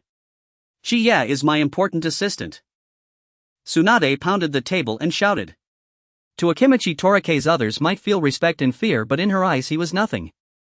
In terms of identity, she was the granddaughter of the first Hokage. In terms of status, she was the princess of the Land of Fire.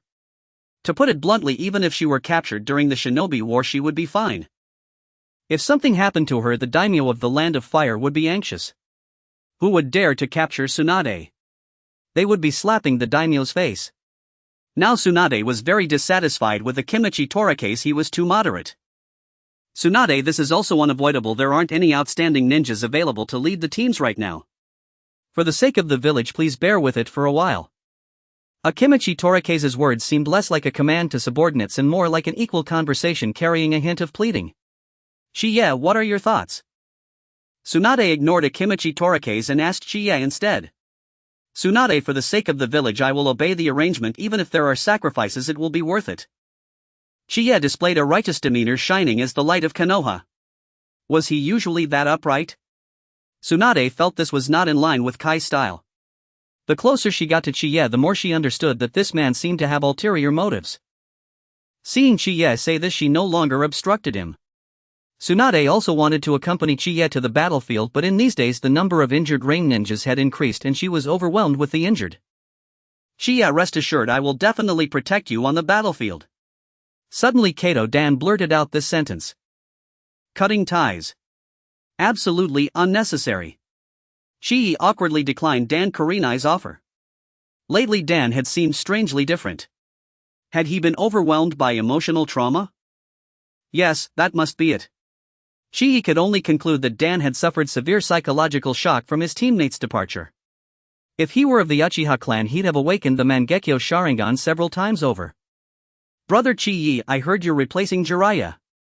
Nagato's younger cousin Nawaki immediately latched onto Chi as he returned from the meeting. That's right, I'll be filling in for a few days. Then take me with you, brother Chi, I'm strong. Nawaki flexed the muscles he'd recently built through rigorous training. You send me to the battlefield. If anything happened to me, Tsunade would tear you limb from limb. Unless utterly irrational, no one in their right mind would deploy someone so young to active combat. He was here only because of his unique status, to broaden his horizons. Brother Chi, please. I swear I won't cause any trouble. Nawaki refused to give up. Days of monotonous chores had left him on the verge of breaking. Only if you can convince your elder sister first. Chi gestured behind Nawaki. What? When did she get here? Nawaki paled and bolted, only to be instantly caught. Tsunade seized Nawaki's ear without hesitation, delivering a stern, affectionate lecture. Defeated, Nawaki slunk away, head bowed. Chi, we need to talk. Having dealt with Nawaki, Tsunade turned her gaze upon Chi, who'd been quietly observing the scene like a spectator at a theater. Talk? About what? Didn't you just say I'd rip you apart? Am I truly that terrifying? Tsunade fixed him with a sharp, searching look. No, I misspoke. Tsunade, you're exceptionally gentle. Then why won't you meet my eyes? Why does your gaze keep darting away? Tsunade, it's growing late, I should patrol the perimeter. seizing an excuse Chii made to slip away. Poof. A coward. Tsunade saw through him, but said nothing. Chii, you're out here too. Dan Kurinai spotted Chii during his patrol. Dan, you're not scheduled for duty today, are you? Chii raised an eyebrow in mild surprise. For the sake of my comrades, I refuse to rest. Dan radiated feverish energy as though infused with chakra-enhancing stimulants. Dan, moderation is virtue. Chii silently admired Dan's unwavering devotion. Perfect, could you cover my shift? He'd long intended to attend to something urgent, but time had eluded him. Chii, that's no problem, but where exactly are you going? Dan looked genuinely puzzled. Can't comrades share certain secrets? Chii turned the question to Dan. Of course they can. Dan answered without hesitation. The word comrade resonated deeply with him. There you have it, I'll step out briefly, you hold the line for me. Understood. Dan affirmed resolutely. Chii slipped from the camp, swiftly erasing his trail before heading toward Nagato's residence. This was the ideal moment. Even if White Zetsu intervened, Nagato remained too young to fully command the Rinnegan's power. The perfect window to absorb its divine ocular ability. Nagato, don't blame me. Ha! Rushing forward with urgency, Chii arrived only to find Nagato's home abandoned, leaving him motionless, lost in quiet contemplation. They've relocated. Indeed, shortly before, due to Hanzo's influence, the Uzumaki family had moved into Mangekyō. Disappointment settled heavily upon Chii, profound, unshakable disappointment. On his way back, his steps slowed instinctively. Grief dulled his will to hurry. This had been a rare, fated opportunity, now irrevocably missed. Was he not meant to be the brightest among them? At that moment, two thinly clad children entered his field of vision. Could it be Xiaonan and that guy? It seems his name is Mien. On his way back, Chii unexpectedly discovered a pleasant surprise. What are you two little rascals up to? Chii with a handsome flash appeared in front of Xiaonan and Mien. Are you the great ninja? Mien exclaimed in awe. Back to my question, little rascal. Chii feigned a stern demeanor. Great ninja, it's like this. Due to the war, we were chased out of the nearby village. Mien realized that this great ninja seemed difficult to deal with. Although Xiaonan remained silent, he too was watching Chii with caution. Aren't you two orphans afraid of being eaten by beasts in the forest? Chii spoke with a tone of skepticism. Great ninja, we have nowhere else to go. Xiaonan explained softly. Hearing this, Chii chuckled inwardly, thinking, you don't have what I have. Is that really so? You two little rascals better not be lying to me. Chii pointed to Xiaonan's forehead, but Mien, watching, dared not make a move. The sense of oppression Chii brought was strong, even stronger than the ninjas he had encountered before. The two could only nod like little chicks pecking at rice. Ha ha, well then I have a place where I will need you. Follow me, little rascals. Chii no longer hurried, walking leisurely. The two little ones under pressure could only keep up. Chii walked slowly, but for the two who had never trained in chakra, his speed felt like they had to run for their lives. Gurgle, gurgle. Suddenly the stomachs of the two little ones growled. Mien scratched his head and laughed foolishly, while Xiaonan blushed with embarrassment. You two haven't even done any work for me and you're already asking for food. Chii took out some supplies from a sealing scroll and handed them to the two little ones. Eat slowly, don't choke on it.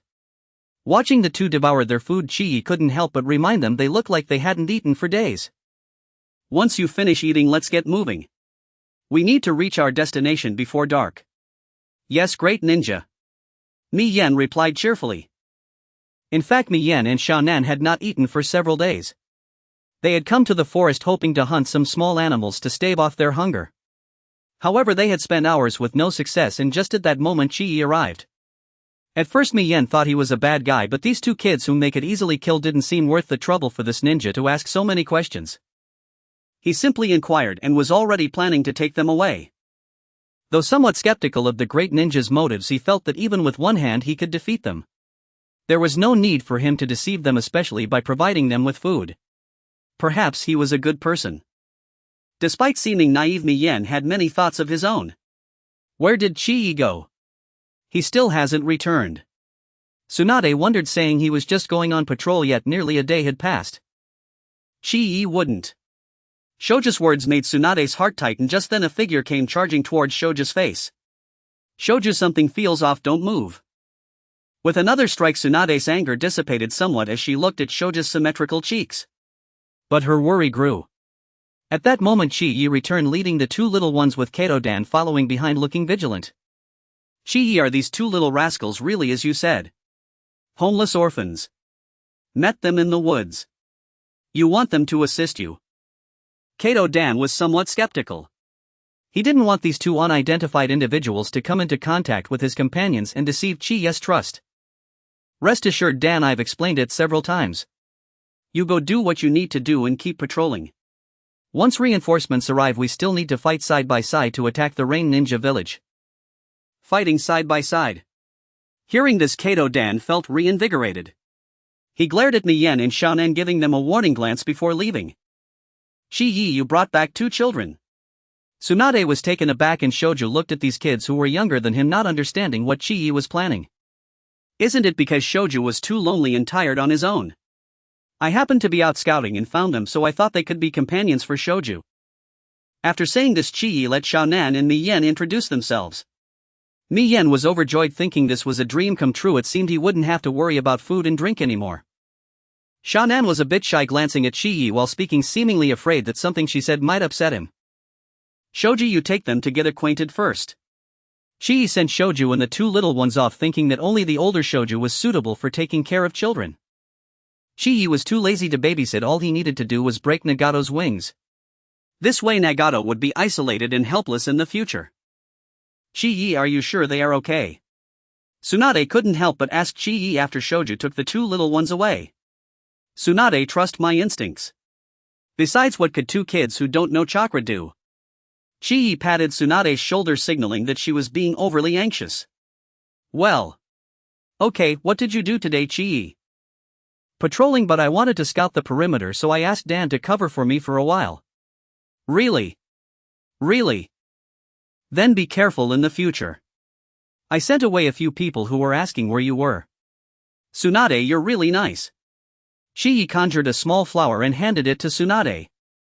Tsunade was in shock. He actually gave her a flower. Quick, smell it. It's fragrant. I picked it just for you when I went out. In truth, Chi-Yi had picked a lot of flowers while bored on the way, hiding them in his sleeve to bring back and place in the tent to add a bit of fragrance. In life, Chi-Yi desired some qualities, just like drinking champagne in a pork shop. It wasn't really champagne, it was the elegant soul dancing. So fragrant. Tsunade's face turned rosy. She was actually shy. Tsunade, are you really this plain and unadorned? Chi-Yi felt he had yet to make his move. Is it fragrant? Actually, I picked more than just one for you. Chi-Yi took all the flowers from his sleeves and arranged them into a bouquet. This is for you. Are you happy? Tsunade was hit twice in a row. For someone in a hazy emotional state with Chi-Yi, this was an elevation of feelings. Sometimes what makes people happy isn't related to money. What's important is the thought behind it, making her realize that you care for her.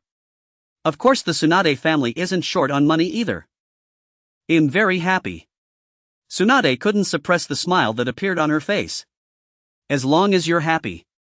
After saying this, Chi-Yi walked away, leaving Tsunade still grinning foolishly with the flowers in hand. Chi-Yi understood that sometimes it's like flying a kite. You have to wait for the wind to come and then pull it gently. Grasping the right balance will yield greater rewards. Tsunade, where did you pick these flowers? They're a bit wilted. Jiraiya walked over, leaning on his cane. He hadn't seen Chi-Yi and only noticed Tsunade holding a bunch of wilted flowers, so without thinking he asked. What did you say? Tsunade's beautiful mood turned somewhat sour. Although they were indeed a bit wilted, it was not for Jiraiya to comment. With a heavy blow, Jiraiya looked at the deep pit beside him, cold sweat trickling down. If not for Chiodao Chifeng suddenly appearing and pulling him away, he might have met a dire fate. Tsunade, calm down. For the village, Jiraiya is still needed in the ongoing war of Rain Shinobi Village. Chiodao Chifeng felt quite helpless. Tsunade seemed to be losing control, but he couldn't provoke her, nor could the Inazuka Nara and Akimichi clans. He was the scapegoat pushed forward by the third Hokage. The third clearly intended for him to stabilize the situation on the battlefield, to hold on and buy time. After so many years of camaraderie, he understood the third's intentions well. The reinforcements were on their way. Among them was Sarutobi Hiruzen's eldest son Sarutobi Shino. A special jonin in his teens, clearly here to earn military merits. As long as nothing major happens, just endure. A few days of patience will get them through. Oof. Tsunade shot a glare at Jiraiya and picked up the flowers she had just placed on the ground before leaving. Jiraiya, you should try to talk less with Tsunade. Chiodao Chiefing advised Jiraiya. It was clear that Jiraiya couldn't handle Tsunade. Don't worry, Lord Chiefing, I have a plan. Jiraiya laughed heartily, seemingly having forgotten everything that just happened. As long as you have a plan, that's good. What plan? Chiodao Chiefing thought at his age he still didn't understand Jiraiya's intentions. Every day was a headache. Jiraiya, what happened? Hearing the commotion, Kato Dan rushed over. Nothing. By the way, Dan, let's not compete anymore. I can't keep up with you. After saying this, Jiraiya leaned on his cane and trotted away. Kato Dan looked confused. Did Jiraiya give up? Could it be that he was discouraged? No. As a partner, I must correct him. That evening, Jiraiya felt hurt, convinced that Kato Dan seemed overly concerned about him. Jiraiya, listen to me. Not listening, you go away. Just let me say one thing. If you don't leave, I will. Watching Jiraiya leave, Kato Dan couldn't understand he was merely trying to offer Jiraiya some advice. There was no need for him to avoid him. Chi-Yi, I came to find you. Jiraiya rushed into Chi-Yi's tent. Chi-Yi's tent was one he had brought himself, a luxurious tent specifically provided for the Uchiha clan's ninjas. The prominent clan emblem outside the tent was easily recognizable. Wow, Chi-Yi, your tent seems to be much better than mine. Jiraiya exclaimed as he entered. Jiraiya, what brings you here so late at night? Chi-Yi was about to quietly observe how the two little ones he brought were doing when this guy barged in. Didn't he have any sense of boundaries at night? Ah, it's like this, Chi-Yi. I couldn't sleep in the middle of the night and wanted to chat with you. Jiraiya scratched his head, unable to think of a good excuse. If it was to avoid Kato Dan, it would be better to let Jiraiya find a block of tofu to crash into. It was too embarrassing to mention. Jiraiya, you don't rest, but I need to sleep. Chi-Yi waved his hand at Jiraiya, signaling him to leave. Don't you really want to chat? Jiraiya persistently continued trying. Just help me shut the door, I'm going to sleep. I have wine and meat. Jiraiya said, rummaging in his arms. Stop, hurry and get out of here. Chi-Yi no longer wanted to waste words. Would what he pulled out from his armpit be good to eat? Feeling dejected, Jiraiya left, finding a small tree hollow nearby without anyone around, and spent a restless night. Only after confirming that Jiraiya had left did Chi-Yi quietly go to check on the two little ones. Sensing the marks he had made earlier, Chi-Yi quickly found Yahiko.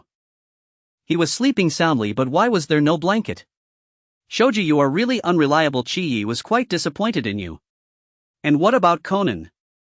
Shoujo, have you grown too big for your age? The next day, Konan came out from Inazuka Zaka's tent, which dispelled Chi-Yi's suspicions. Of course, although Inazuka Zaka liked this gentle and intelligent little girl very much, he had also arranged for Koro to guard outside the tent. Yahiko, Konan, come here. Chi-Yi called to the two who were moving things. What can I do for you, Lord Chi-Yi? Yahiko asked respectfully, as Shoujo had mentioned a bit about Chi-Yi's matters yesterday. He and Konan had naturally learned Chi-Yi's name. Yahiko, Konan, you both are dressed too poorly.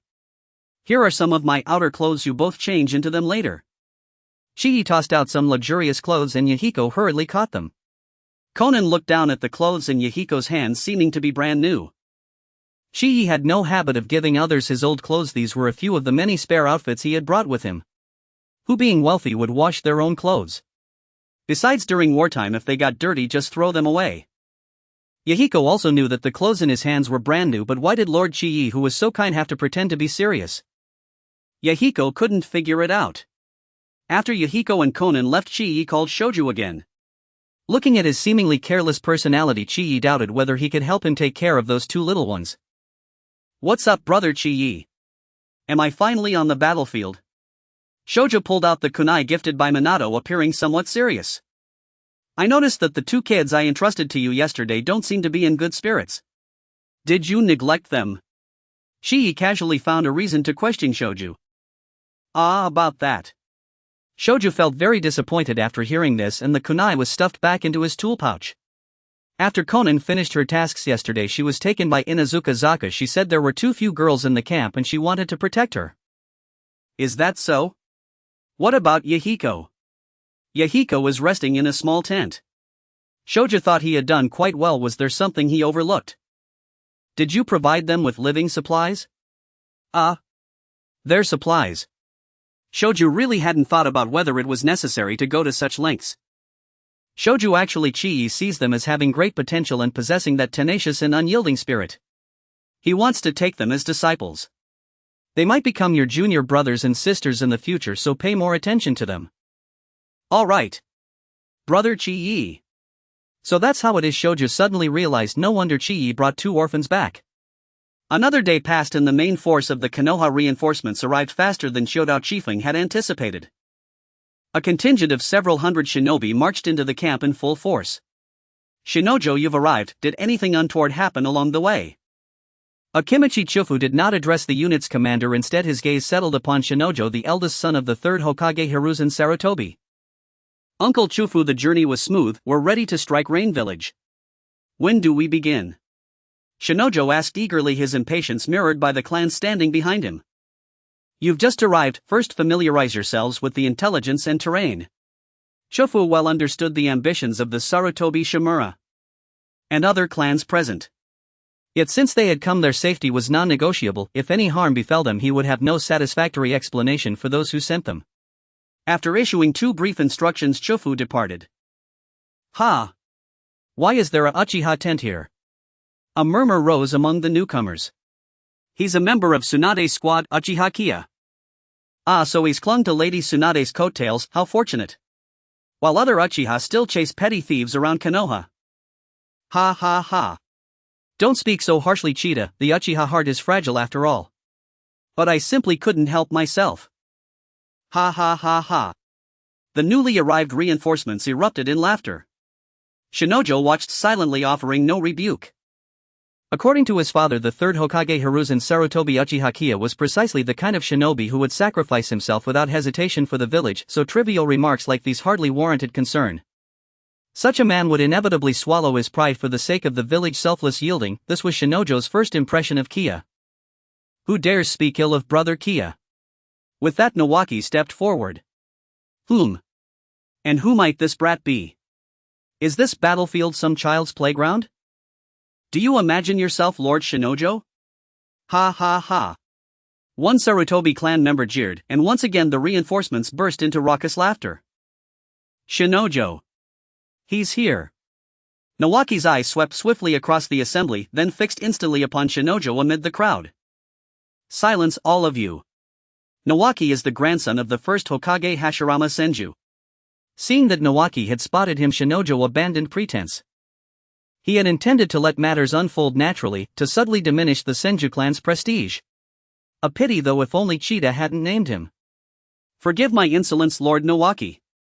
Cheetah, who moments earlier had mocked Nawaki, now bowed deeply in apology. The others who had joined in fell abruptly silent.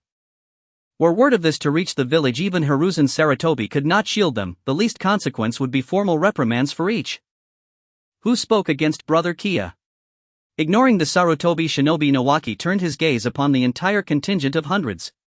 Silence fell, every eye turned toward Cheetah. It's you again.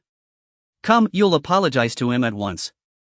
Recognizing the same mouthy instigator, Nawaki thought bitterly, what a loose tongue. Though Kiya was his mentor, demanding an apology from the entire force risked inciting collective outrage, yet confronting one man alone, that he knew would be effortless. But, Lord Nawaki, is such a thing truly necessary? Cheetah refused outright. As a jonin of the Sarutobi clan, bowing before an Uchiha would forever tarnish his standing within his own family. Shinojo, let me handle this, I'll speak with him later. Can't we let it rest? Shinojo interjected, attempting mediation. No, Shinojo. He insulted my mentor and my sister. Nawaki's voice tightened with anger. Was even a simple apology beyond reach? Since when had the Sarutobi grown so arrogant? Cheetah, you will go. But Lord Shinojo, this is... Cheetah hesitated, torn. He genuinely did not wish to go. Nawaki, get over here and help me carry these supplies. Tsunade's booming voice cut through the tension, drowning out every other sound. Big sis, I'm busy. Get over here, or I'll swell your backside till it bursts. Fine. Reluctantly Nawaki yielded, but before departing he fixed Cheetah with a stern reminder to apologize. Cheetah nodded vigorously, though in truth apology remained a distant dream. My word has been given, so the matter is settled. What could Uchiha Shichiya possibly say? After all, Lord Shinojo is the son of the Hokage himself. Cheetah's calculation was flawless, except for one detail: a pair of eyes watching him coldly from afar since the moment the reinforcements arrived. Ha! I've noted this well. To insult me, to slander my clan, you have already sealed your fates. Even that boy who feigned wisdom while quietly stoking the flames, the son of Hiruzen Sarutobi. Kia had observed the newcomers closely from the outset and found himself unexpectedly served a bitter fruit. Did they truly believe him so easily trampled? The coming war would offer them no respite, especially Cheetah. I shall send you home myself. Tsunade's summons for Nawaki had in fact originated with Kia, a minor request easily granted by Tsunade, who saw little burden in asking her stinky little brother to assist.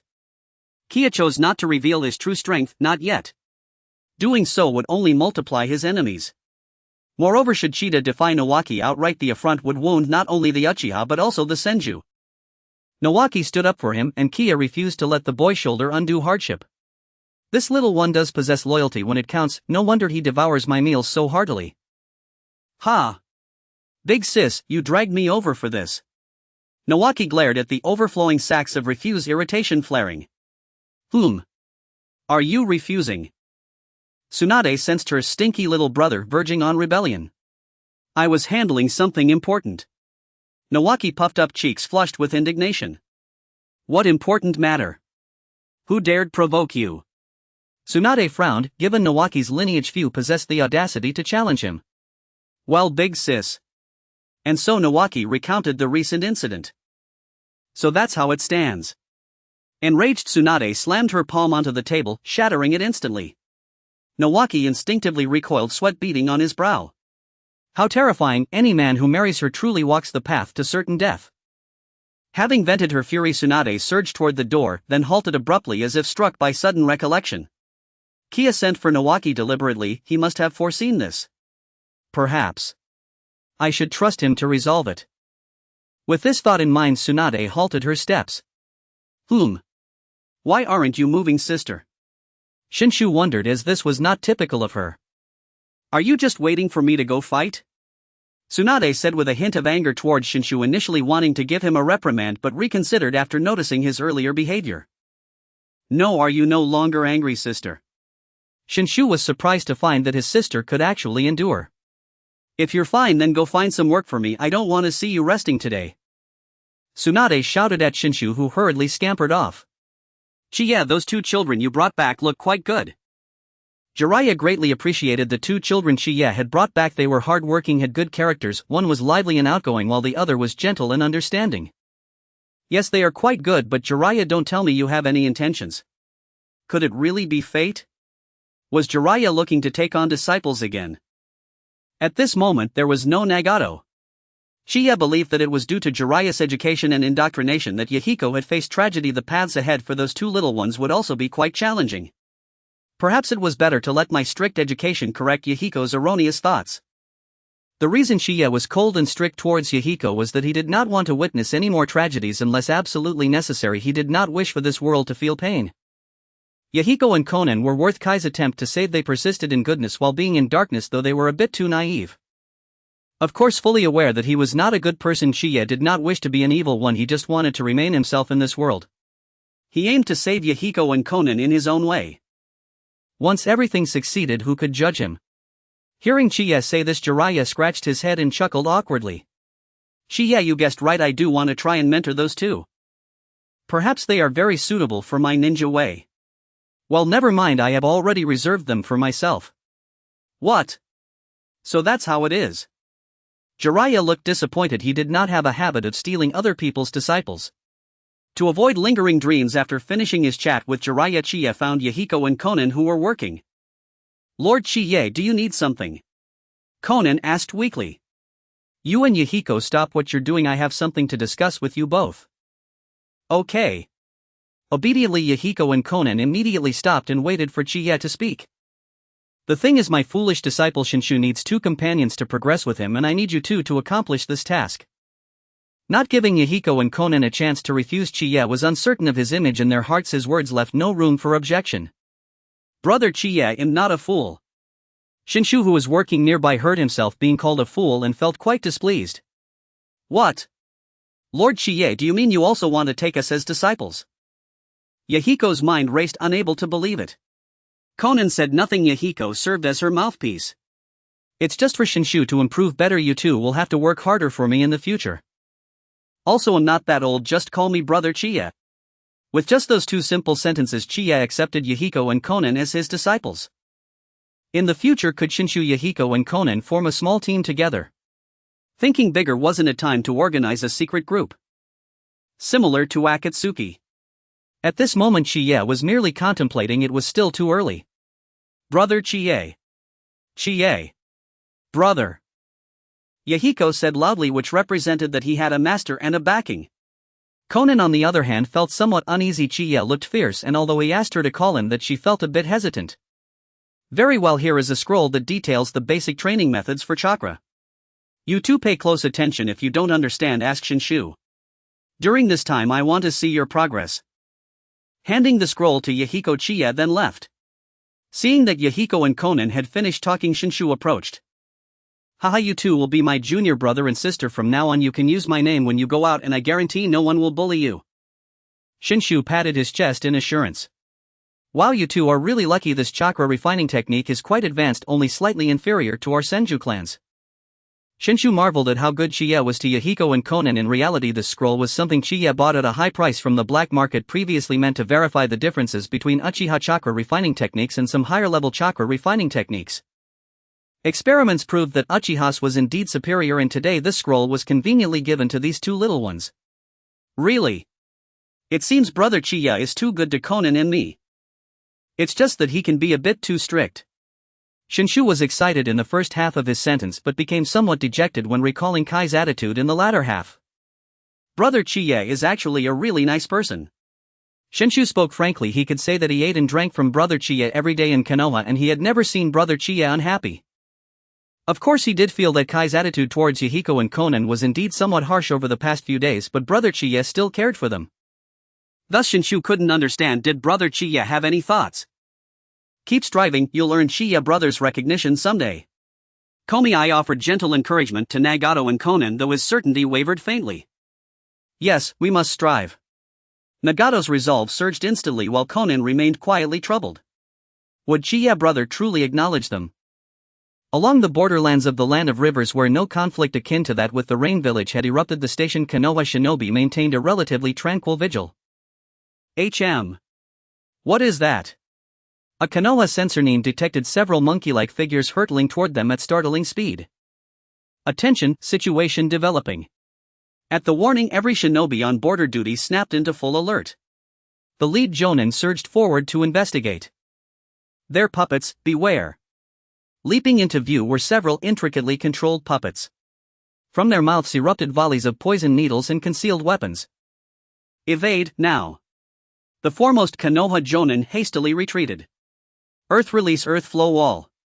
Shinji, a Konoha jonin, summoned a towering earthen barrier intercepting the relentless barrage of projectiles.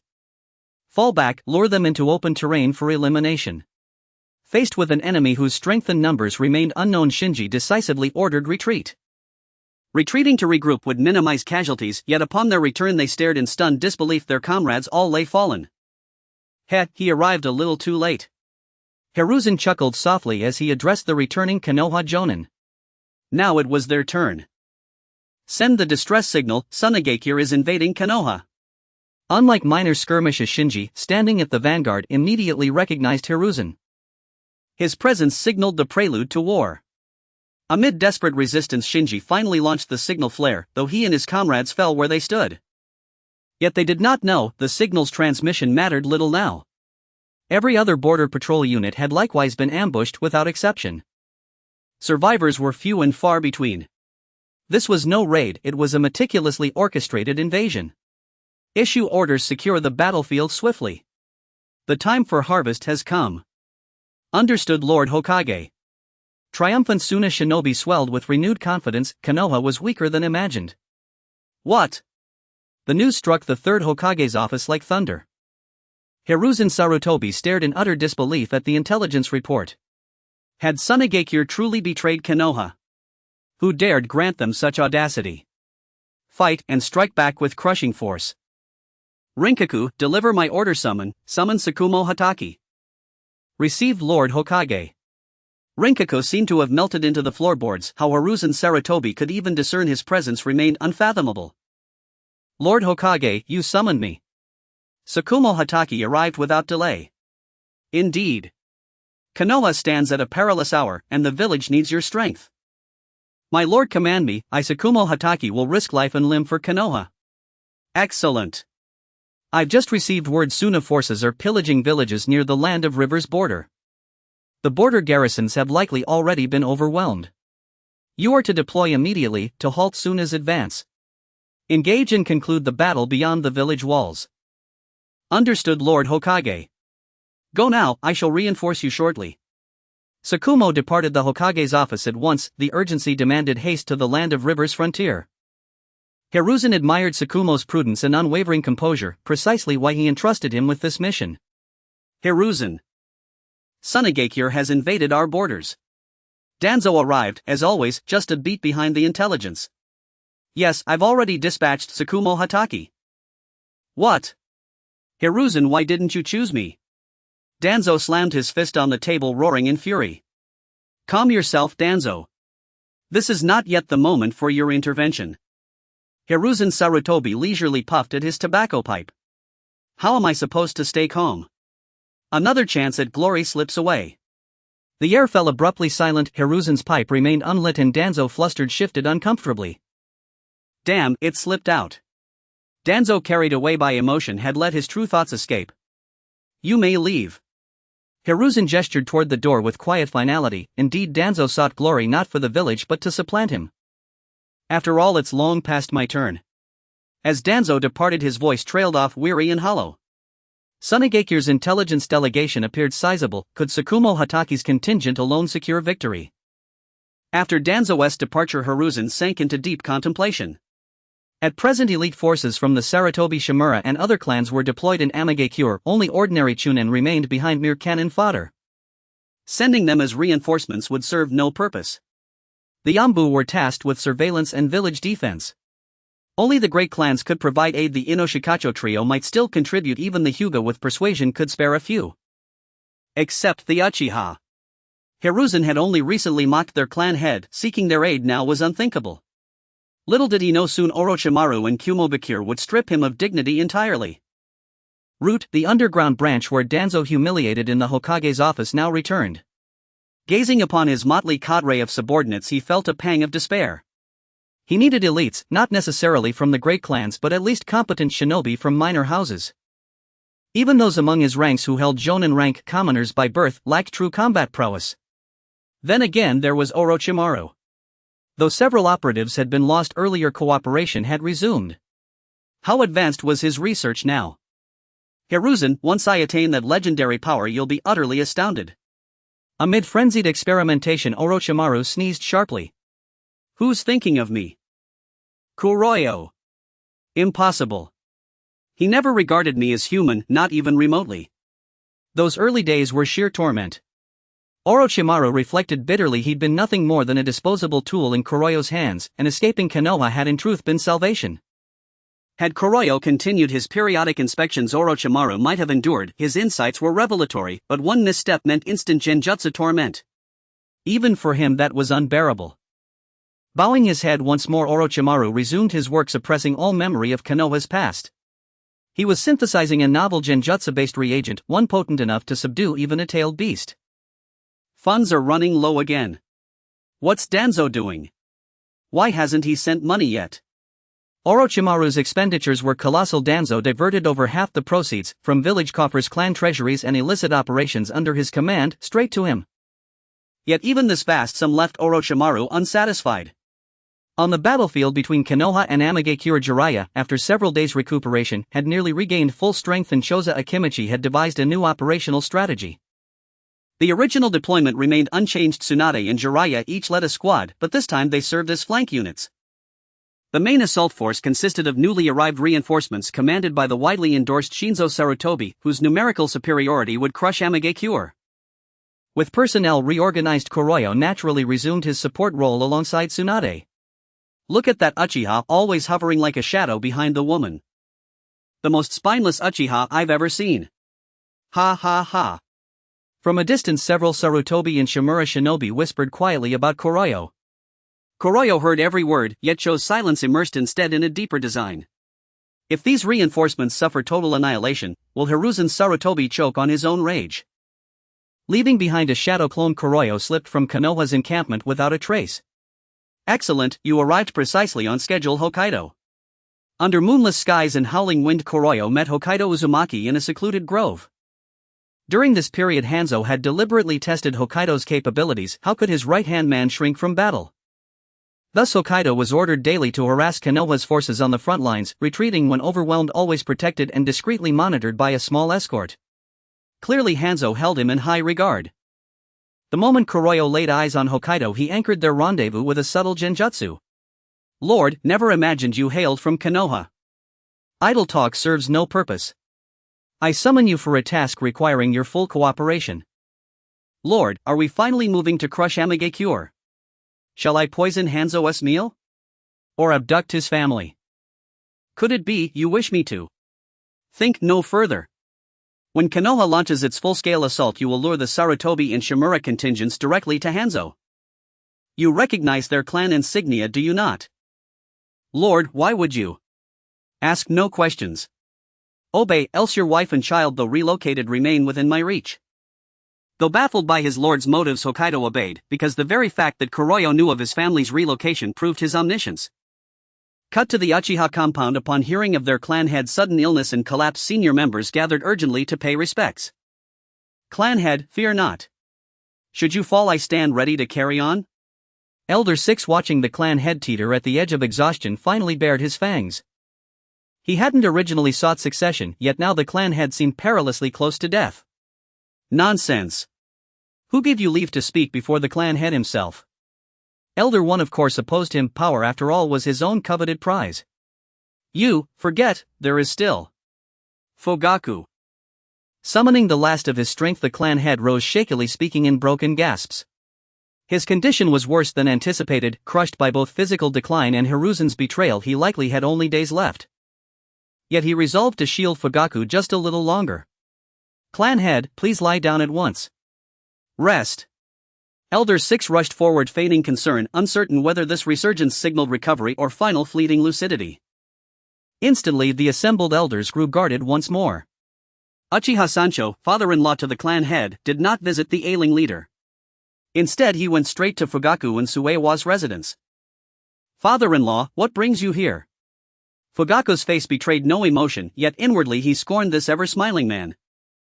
Fuyue Tsuewa mentioned the clan chief's condition to me a few days ago. His health appears gravely deteriorated. Sanchuan's smile vanished, his expression turning cold and detached. Father-in-law, what exactly do you mean by this? Fuyue's tone carried quiet accusation. He could not fathom Sanchuan's intent. Regarding the next clan chief, many voices have risen within the clan. Elder 6 covets the position, as does the senior elder. The other elders remain silent, but their ambitions run no less deep. And you, Fuyue, though born the chief's son, lack firm roots. With your father's sudden collapse, you require a powerful patron to back you unreservedly. Sanchuan concluded his analysis of the political landscape and waited for Fuyue to speak. Do you mean to pledge your full support to me? Yet alone your influence amounts to little. Fuyue now grasped Sanchuan's purpose, yet even so one man's backing held scant weight. What if Elder 6's faction threw its full support behind you? Impossible. Elder 6's faction would never obey you, and certainly would not abandon him for my sake. Then what if Elder 6 simply vanished? Sanchuan's expression twisted into something sly and calculating. Since becoming Fuyue's father-in-law, his hunger for power had grown insatiable. Sanchuan, you must understand the cost of striking down a clansman. Fuyue rebuked him sternly. Yet Sanchuan did not flinch. He pressed on, voice steady and deliberate. Once Elder 6 vanishes, his followers will lose their anchor, disoriented, leaderless. Then leveraging our bond they will swiftly rally behind you. In return you need only install me in Elder 6 seat once the deed is done. You have no other choice, young Master Fuyue. Sanchuan's ambition swelled unchecked. Elder 6 was merely the first step. His true aim was to reduce Fuyue to a puppet strings taut in his grip. But, how will you accomplish this? Your own abilities fall far short of erasing Elder 6. I will not lift a finger, not even be present when it occurs. Fuyue, cornered and without recourse, found Sanchuan's proposal undeniably compelling, yet he still doubted whether Sanchuan could truly eliminate Elder 6. Alone I cannot, but what if Tsuehua joins me? She has already awakened the triple Tomo Sharingan. What? His own wife already wielding the triple Tomo, yet he remained utterly unaware, naively oblivious. She withheld such vital knowledge from him yet entrusted it to her father. His fate then? For an instant murderous intent blazed in Fuyue's gaze as he stared at Sanchuan, then vanished, reined in with iron control. Very well, father-in-law. I entrust this matter entirely to you. I await your success. I'm glad you see reason. Remember, uphold your promise once all is settled. Rest assured, father-in-law, the seat of Elder 6 shall be yours. Watching Sanchuan's stout figure recede into the distance, Fuyue fell into long contemplation until his eyes lifted toward Tsuehua returning home from her shopping. What's wrong, Fuyue? Are you planning to begin already? Tsuehua shivered under his unblinking stare. No. Let us rest for now. Oh, I'll go prepare dinner then. Tsuehua, puzzled over his odd demeanor, had his eccentricity returned. Or was this calm, composed version the truer face of authority? Tsuehua, your mistaken attitude shall be corrected in due time. Fuyue did not inquire how Tsuehua and her father conspired to erase Elder 6. That was their affair, not his. So long as the deed was done, he refused to stain his hands with direct involvement. The battlefield of the Rain Ninja Village, where the Konoha ninjas had fully regrouped, was now prepared to set off for the decisive battle against the Rain Ninja Village. As for whether the Rain Ninja Village would engage in battle, that was not up to them. The terrain had already been thoroughly mapped out, now they could proceed along the designated route. Chie, do you think we will win this time? Why do you sound so unconfident? We've been at war with the Rain Ninja Village for so long, yet we still haven't figured out what jutsu Hanzo the salamander uses. Kato Dan expressed some concern. Don't worry, with so many ninjas how could we fear him? Chie smiled confidently and Kato Dan also set aside his worries. Generally a shadow-level ninja would not be feared, but the miscellaneous fish were Hanzo's favorites. Let's hurry and set off. Lord Chiefing is being overly cautious, insisting we wait until nightfall to act. Yes, after resting for these few days my body is getting sluggish. Many in the camp were getting impatient. Action. With a command from Tsunade Chiefing, all the ninjas quickly split into 3 groups and set off. Tsunade Chiefing continued to guard the rear, ensuring the safety of their supplies.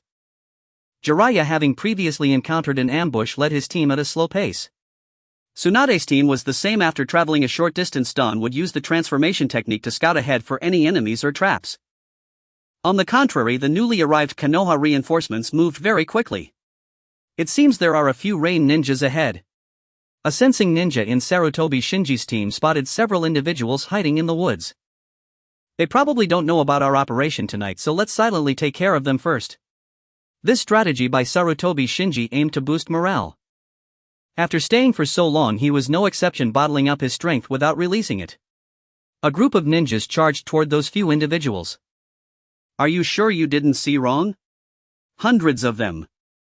In the past few days, the northern country of the vortex has been specifically accompanied by a sensing ninja because that lord from Konoha mentioned a large-scale attack was imminent, to observe their numbers in advance for planning the next steps.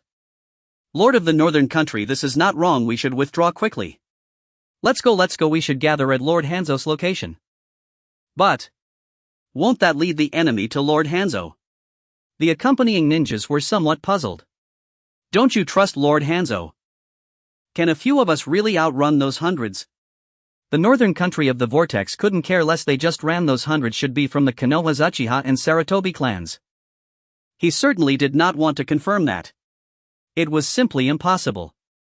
Shinji, they seem to have discovered that we are escaping. Should we inform the other 2 groups of the situation? Shinda, do you want our merits to be shared? Keep pursuing. A group of several hundred ninjas did not notify Tsunade and Jiraiya, advancing swiftly toward the target on their own. They were very confident that hundreds of them could easily overpower the Rain Ninja village. Inside a large tent at the temporary camp of the Rain Ninja village, Hanzo was lying on his side dressed in a pink pajama, resting with his eyes closed. Suddenly a group led by the northern country of the vortex burst in. Due to the identity of the northern country of the vortex, no ninja obstructed them. Upon seeing Hanzo in the pink pajamas, they had no time to be surprised. "Lord Hanzo, a large force from Konoha is approaching us." "What? How could they know our camp?" This camp was very concealed and Hanzo was confident that they would not be discovered. He immediately suspected there was a traitor. The ninjas who followed the northern country of the vortex chose to remain silent, fearing for their lives, as the northern country had also given prior instructions. "Lord Hanzo, let's not worry about that, we should withdraw quickly." A sensing ninja under Schwanwa Bagwa warned that he had detected the Mai shinobi steadily closing in. "Oof. What is there to fear? Let me deal with them for a while." Banzang decided to make a move. He wanted to test Miui's strength. If they proved weak, he would claim a share of Miui's spoils. With swagger and high spirit, Banzang donned his battle armor and gripped his chain sickle. Standing outside the camp, he waited in silence for Miui's forces to arrive. This time he vowed they would come and never leave. "What? So many have come?" Seeing hundreds emerge from the trees, Banzang's first thought was to use Shunshin, the instant movement technique. He had prepared a fire release and set an explosive flame array, but that would not finish them all. Time to flee. Fire release. Water release. Earth release. Wind release. Hundreds of jutsu crashed toward him. Banzang decisively chose a water Shunshin. As for the Schwanwa Bagwa men, they fled before he could activate it. Except for a few swift ninjas who escaped, everyone else in the camp fell and the Yurin camp lay in ruins. Pursue. Having just sacked the Yurin camp, Uenfei and Zizu clearly intended not to let the fleeing ones go. At the order, the pursuers surged with vigor. Yurin village was hardly able to resist. Retreating, Banzang refused to accept such a silent defeat. He summoned his contracted beast Shanjiao. If he retreated any farther, he would reach Yurin village. Banzang did not wish to drag the flames of war into his own village. Those people represented his future living strength. On ground ideal for the spread of poison, he had Shanjiao burrow beneath the earth in advance. At his command, it would erupt and spew a cloud of toxic mist. Meanwhile, the two squads led by Gangso and Zaila had their sensing ninjas detect distant commotion, clear signs that many were unleashing jutsu. "Senior Zaila, should we move to support them?" "No rush. This could be an enemy trap, and Zinzizu has sent no signal. It is likely nothing serious." A ninja named Doi asked Zaila, and having learned from earlier lessons, Zaila had become steadier and more composed on the battlefield. "Lady Gangsho, the commotion in the distance is considerable. What do you think?" "Continue along the planned route. Zinzizu and his team sent no signal. We need not concern ourselves." Gangsho made her decision decisively. She understood the purpose of this operation. They were merely there to provide support. Gangsho had no desire to vie for honors. For the sake of the third elder, she would let that brat Zinzizu have his fun. With everything prepared, Banzang and Shanjiao began their baiting plan. Deliberately exposing his trail, he lured Uenfei Zinzizu and his party to Shanjiao's ambush. "Masked old man, why aren't you running?" Zinzizu and his companions stood in the trees looking down and taunting the seemingly exhausted Banzang on the ground. "Heck kid, I didn't expect you to bring so many. What is your relation to Mai?" Banzang feigned helplessness, putting on the air of one who accepted death with dignity. He hoped to coax more intelligence from Mai. "That is not for a dying man like you to ponder. Judging by your equipment, you might be a big catch." Zinzizu took note of Banzang's fully equipped gear. "Don't worry, well, keep your corpse well preserved," Shanda added, and the other ninjas jeered at Banzang. Hanzo had been waiting precisely for that instant. When their vigilance wavered, immediately he issued the command to the giant salamander. The ground beneath Hanzo trembled violently as the colossal salamander erupted from the earth, its massive head crowned by Hanzo himself. "Could it be you?" A Konoha shinobi began to suspect the truth. Before the shinobi could utter another word, Hanzo urged the salamander to unleash its most potent venomous mist. Hanzo and Shinzaburo's team now stood perilously close, fully encircling them. The salamander's toxic breath, expelled at point-blank range, struck like a devastating jutsu. Every Konoha shinobi collapsed, poisoned without warning. "Fall back, now!" Shinzaburo shouted frantically. The assault had been too sudden, too merciless. Young Master Shinzaburo, I'll hold them off, run. Chinda stepped boldly before Shinzaburo. As a member of the Sarutobi clan, he bore his resolve with quiet dignity. Then hold the line, I'm withdrawing. Shinzaburo wasted no words. Son of Hiruzen Sarutobi, he had been raised to understand his life carried weight far greater than his own survival. Not far behind Shinzaburo, Hanzo wielded his chain sickle with chilling efficiency, each slash claiming another Konoha life. Damn you, Konoha will never forgive this. Haha, we'll await you in hell. With his dying breath, a Shimura clan shinobi fired a distress signal. Hanzo, though swift, arrived a heartbeat too late to stop it. After cutting down over 100 Konoha shinobi, even Hanzo felt the strain. Pathetic, he murmured his final words to the fallen Shimura shinobi. In his final moments, the Shimura shinobi twisted in bitter anguish as if swallowing poison. A signal. Look, Shinzaburo's team has sent a distress flare. Both Jiraiya's and Tsunade's squads spotted the flare rising from Shinzaburo's position. Move out, we're converging to see what's happened to Shinzaburo's team. The two squads hastened toward the signal's origin and soon merged along the way. Is that Shinzaburo up ahead? Just before they reached him, a staggering, unsteady figure burst into view. Take cover. Tsunade tightened her guard, no risk was worth taking. Only after careful identification did Jiraiya and Tsunade relax. Yes, it was truly Sarutobi Shinzaburo. He was clearly poisoned, but where was his entire squad? Gathering his last strength, Shinzaburo answered their questions. We were ambushed by Hanzo of the giant salamander. He'd lain in wait, striking with treacherous cunning. I barely escaped, with only my life. With those words, Sarutobi Shinzaburo collapsed. Awkwardly, no one moved to catch him. Yoru, you were closest, why didn't you catch him? Kohara Danzo glanced curiously at Yora, who remained unmoved. I assumed someone else would. I feared poisoning. What if the toxin spreads through skin contact? Fair point. Kohara studied Shinzaburo's inert form and for a fleeting grim moment entertained the notion of cremating him on the spot for the sake of everyone's safety. Tsunade sighed wearily, then knelt to examine Shinzaburo. He's alive, and the toxin isn't transmissible by touch. Two of you carry Shinzaburo back to camp. Tsunade's tone held little warmth. Were he not the Hokage's son, his recklessness would have barred him from returning at all. Jiraiya understood her silence well. He said nothing, choosing instead to await the Hokage's judgment. Press forward urgently. We must reach them. Though delayed by Shinzaburo's arrival, they gained vital intelligence. Upon reaching the site, they found only corpses strewn across the field. Hanzo of the giant salamander had vanished without a trace. Search for survivors immediately. Tsunade issued the order. Yoro too dispersed the others, feigning diligent rescue efforts. Found one. Yoro crouched beside a fallen shinobi, pretending to check for breath. Save me. A faint trembling whisper rose from the man beneath him. Still breathing. Yoro instantly ensnared the man in a genjutsu, dragging him deep into illusion. You're Uchiha Yoru. Cursed Uchiha. I'm of the Sarutobi clan, hurry and save me. Chinda raged, recalling Shinzaburo's recent warnings about Uchiha Yoru. Hear that? Don't worry. I'll save you very soon. Yoru smiled, utterly indifferent to Chinda's hostility.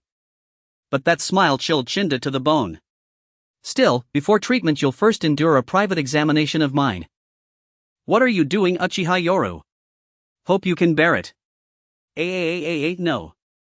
Terror flooded Chinda's mind, overwhelming all reason. Emerging from the genjutsu, Yoro had no intention of sparing Chinda. As the old saying goes, cut the grass but leave the roots, and spring wind will bring it back. Chinda's contemptuous ignorance toward both Yoro and the Uchiha clan would be corrected once and for all by Yoru's hand. Yoru pressed his palm firmly against Chinda's face, not only draining chakra through eye contact but sealing his nostrils shut. Under crushing physical and psychological duress, Chinda convulsed violently, then fell still. Yoru, any survivors near you? Hearing the commotion, Kohara Danzo rushed over. Danzo, I arrived too late. His poisoning was too severe. Beyond saving. Yoru wore an expression of profound sorrow, genuine or masterfully feigned. Don't blame yourself, Yoru, you've done everything possible. Offering brief comfort, Danzo hurried on to search for other survivors. Yoro too rose, renewed in purpose, and scoured the battlefield with renewed vigor. Unsurprisingly, every shinobi was dead. This time he bypassed genjutsu entirely, draining their last reserves of chakra directly. Exhilarating. Yoro's power surged swiftly, reaching 6 kara. Yet watching Danzo Yoro felt a strange dissonance. Though swift Danzo moved even faster, glancing up repeatedly to offer Yoro a cheerful, triumphant smile. As if silently boasting, "Look, I've saved more than you." Wait, does he have some kind of disorder? At that moment Danzo had become Yoro's greatest adversary on the battlefield. Danzo remained blissfully unaware, convinced he and Yoro were locked in friendly rivalry. Seeing Yoro's helpless expression, Danzo inwardly declared, "I've won. Prioritize evacuating the few survivors, leave the corpses to me." Surveying the grim scene, Jiraiya ordered a full withdrawal. But Jiraiya, can't we try just once more? Danzo refused to yield. These were his comrades, his kin. Duan calmed down. Facing Jiatang Duan's blazing gaze once more, Zilei still could not accept it. We have dawdled too long and lost so many people. No one can say whether Yurin village will strike back. For everyone's safety from now on we must retreat. Then, what about everyone's bodies? Jiatang Duan was persuaded by Zilei, but the sight stirred him. This time he could not bear the thought of his comrades' corpses lying abandoned. I still have a way. Hurry and pile the bodies together. Zilei's command rang in their ears and they hurried to stack the fallen one atop another. Summoning technique Yenshu Great Toad. A vast cavernous maw engulfed Zilei and the corpses. After a while Zilei released the summoning and the bodies vanished with it. Move returned to camp. The group withdrew at once with no Yurin village bodies left at the scene. One could imagine what had transpired. Banzang of Yurin village was truly a fearsome foe. Gangsho and Zilei had to tread carefully for everyone's sake. After a swift return to camp, Zilei summoned the Yenshu Great Toad again and set the others to unloading the bodies. Zhou Xiufeng confirmed the situation on the spot and hurriedly penned a report to the village. Gangsho took several viral samples, preparing to concoct an antidote. Shangshu helped carry the bodies. Zilei called to Shangshu. His relationship with Shangshu was good thanks to Gangsho. Shangshu, seeing so many villagers' corpses, rushed over to assist. A faint sound reached his ear. Unluckily, Shangshu triggered an explosive tag left behind by Banzang. Shangshu, get away! Zilei shouted. Shangshu understood the danger, but it was too late. He curled his body inward. Hold on to hope that Chi-Yes blastproof vest is the real thing. Boom! The entire my camp heard the blast and hurried over to investigate. Shangshu. Gangsho sprang into the smoke without hesitation. Cough cough, elder sister, I'm fine, and you stepped on me. Ah. Shangshu, sorry. Gangsho quickly moved her foot. It was another one. Shangshu could only laugh through his tears. Luckily Chi-Yes vest had held up. He had only suffered minor injuries. Good that you're alright. Shangshu, from now on listen to Zilei, less understand. After a quick check and finding him mostly unharmed, Gangsho scolded Zilei. It's not my fault, Gangsho, this was an accident. Zilei tried to save face. Too late. If Shangshu had been hurt, you wouldn't even get the chance to explain. Gangsho clenched her fist, a silent promise that she would have beaten Zilei senseless in that case. Zilei. I'm fine, I'll be going now. He fled as if from danger. With Gangsho in such a temper, it was wiser not to provoke her. He had meant to put on a show of domineering composure today, but that plan had been dashed. Elder sister, I'm a bit impaired at the moment, could you ask Chi something for me? What is it? Gangsho indulged this mischievous little brother. But why would he ask Chi instead of asking her directly? Could you ask Chi if he still has that blastproof vest?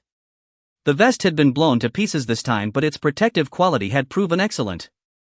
That vest looked expensive. Chi doesn't seem to have much extra money. Gangsho considered his finances and drew a conclusion. Elder sister, you didn't even ask. Alright then, I'll give you my vest.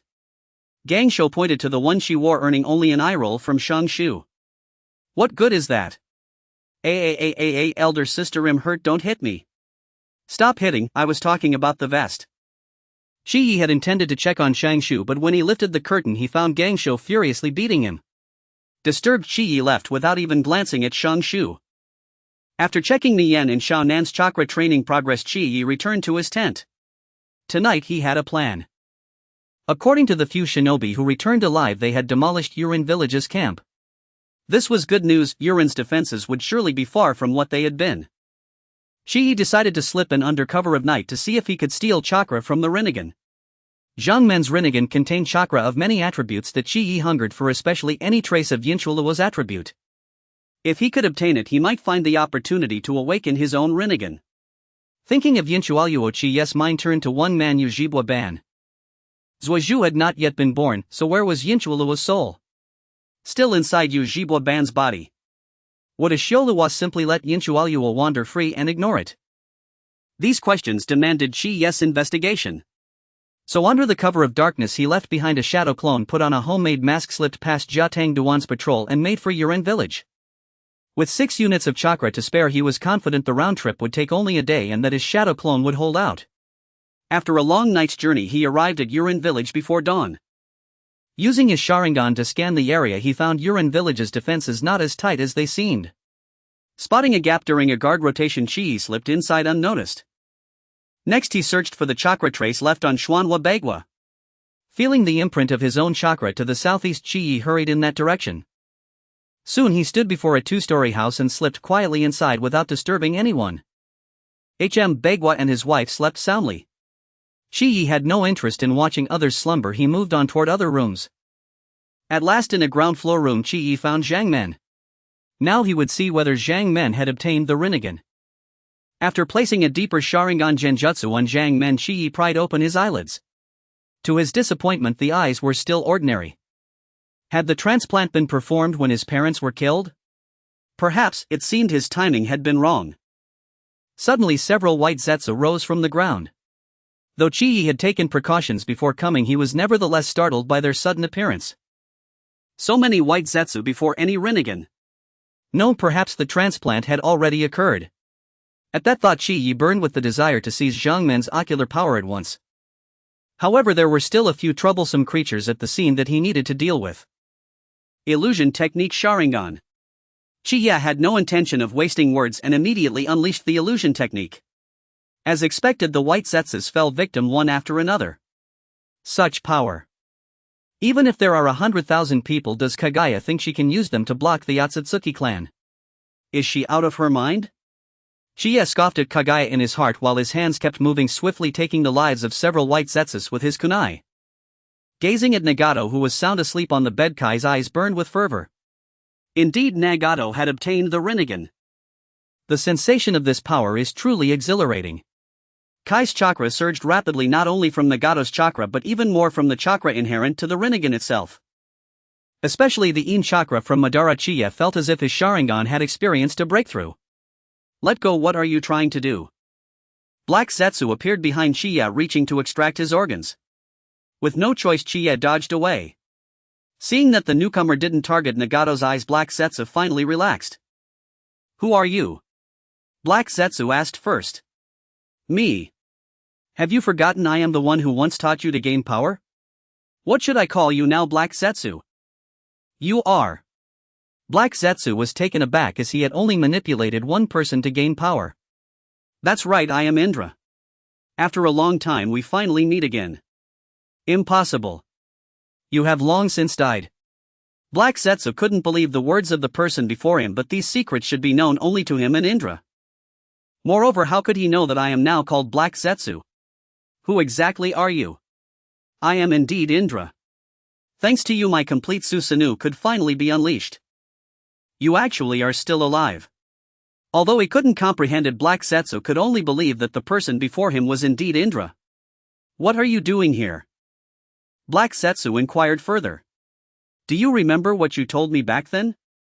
I gained power and you had something you desired. Now that I have been resurrected, I am quite curious about your situation. What do you mean, what do you want to do? Of course, to complete what was left unfinished between you and me. I am currently entering a weakened state. I need those eyes. Qi pointed at Nagato's eyes. Due to absorbing the power of the Rinnegan, his chakra was somewhat disordered and Black Zetsu's arrival made it hard for Qi to manage. Have you already discovered the secret of those eyes? Black Zetsu increasingly felt that the person before him was somewhat mysterious and unfathomable, as if he knew everything about him. In 3 days at the forest east of Rain Shinobi Village, I await your response. After speaking, Shichiya swiftly departed. Black Zetsu looked down at Nagato's face as if contemplating something. Just now Kai's chakra was disordered and he couldn't utilize the power of the Mangekyō Sharingan at all. His fabricated story seemed to have been truly believed by Black Zetsu. As for meeting in the forest in 3 days, only a fool would go. Carefully avoiding the patrols of Rain Shinobi Village, Chiya finally returned to the Konoha camp before noon. It was time to organize himself properly. On the way back to the Konoha camp, Chiya dared not linger, it would be troublesome if he were to be pursued. Now back at the Konoha camp, he couldn't wait to sort out his chakra. By releasing the restrictions on the power of the Rinnegan, he allowed his chakra to surge within and Kai's strength rapidly increased. He had actually broken through to a total chakra capacity of 10 cards, and the changes didn't stop there. A trace of Indra's chakra had appeared within his body, though it was quite discreet. Chiya still sensed it. Additionally, there was an enhancement in the In attribute of the Mangekyō Sharingan, as if he had broken through a barrier. Chiya had actually gained a new ocular technique, Tsukuyomi. A technique that could pull people into an illusionary space different from ordinary illusions. In this space, all time, space, and matter were controlled by the caster. Kai's illusion technique had greatly improved exactly what he desired. He had previously thought, since he had Amaterasu, why not Tsukuyomi? Fortunately, it had finally arrived. Without time to rest, Chiya summoned a small clone of a living slug with minimal chakra. Master Chiya, do you have any orders? Why are we in the ocean? A wrong place, let's try again. As the scene changed, Chiya and the living slug arrived at the wetbone forest. Looking at the giant sage slug before him, the living slug could not discern whether it was an illusion or reality. It thought that the sage slug had discovered its matters with Chiya. Sage slug, it's this detestable human who forced me to do this. You must believe me, I absolutely did not intend to replace you. The sage slug's response to the living slug was a mouthful of salt water. The living slug quickly dehydrated, unable to comprehend why the sage slug did not attack Uchiha Shichiya and how the sage slug could spit salt water. Could it be? The living slug turned to look at Chiya, who was smirking at it. Master, I was just joking earlier. The living slug tried to ingratiate itself, attempting to crawl onto Kai's thigh. Chiya kicked the living slug away. This slug seemed to have a serious traitorous attribute. Should I keep it or not? Chiya feared that if he destroyed it, its consciousness would return to the main body. What a hassle. It seems best to keep it for a while, though Chiya did not intend to continue using it. After tormenting and scaring the living slug for a while, Chiya finally warned it to behave obediently and then sent it back to the wetbone forest. The living slug returned with a weary expression, thinking he called me over just to test my loyalty. The more it thought about it, the angrier it became. At that moment, the living slug wanted to take revenge on Chiya, but it did not dare. Silently cursing Chiya to be killed by its salt water, the living slug felt much better. Living slug, there's too much mucus, haven't you eaten recently? The sage slug looked at the sticky mess on the ground, very displeased. Coming right away, sage slug. The small living slugs quickly formed into a group and took tools to clean the sage slug's mucus. The sage slug did not like Chiya, and it liked the sage slug even less. The latter had enslaved it since its birth. So when Chiya made the proposal initially, the living slug agreed quite readily. Unexpectedly, Chiya was also such a person. Did he have to mock me from time to time? The living slug felt that there was no hope for this life. Angrily, it threw down the cleaning tools, thinking, to hell with this mucus, I'll rest for 5 minutes. Noticing the living slug's unusual behavior, the sage slug was somewhat puzzled. What happened? It actually seemed to have a little temper. Did I put too much pressure on it recently? On the other hand, unlike the puzzled sage slug, the third Hokage Hiruzen Sarutobi was in a good mood. Just now news had come in from Shikamaru that he had slain 2 elite jonin from the Sand Village, and the number of jonin and chunin he defeated was countless, as if he were chopping vegetables. The advance of the Sand Village had already halted. Such achievements made Hiruzen Sarutobi very happy, but Shikamaru's strength also made him feel a hint of threat. Might Guy seemed to be on the cusp of attaining jonin commander rank, a feat ordinary elite jonin could scarcely accomplish. At that thought, Hiruzen Sarutobi's mind drifted to one man. Indeed, Danzo. Perhaps letting them clash would yield mutual exhaustion, even ruin. Hokugesima urgent intelligence from Tsuchi Takefumi and bring it in and hoping for good news. Hiruzen exhaled deeply, his momentary ease already fraying at the edges. Impossible. And third Hokage Hiruzen Sarutobi slammed both palms hard onto his desk. And the newly dispatched Konoha reinforcements had been nearly annihilated. Shinojo lay poisoned, his life hanging by a thread. What then had Tsuchi Takefumi been doing? Now even Shinojo teetered between life and death. And setting aside all else, Hiruzen swiftly mobilized nearly every available force in the village excluding the ANBU to march toward the land of rain. This time the rain village would fall. And failure would not only diminish his standing within the Sarutobi clan but also invite dissent from his fellow Hokage advisors. Half a day later, Danzo Hamura Midokado and Koharu Utatane arrived together.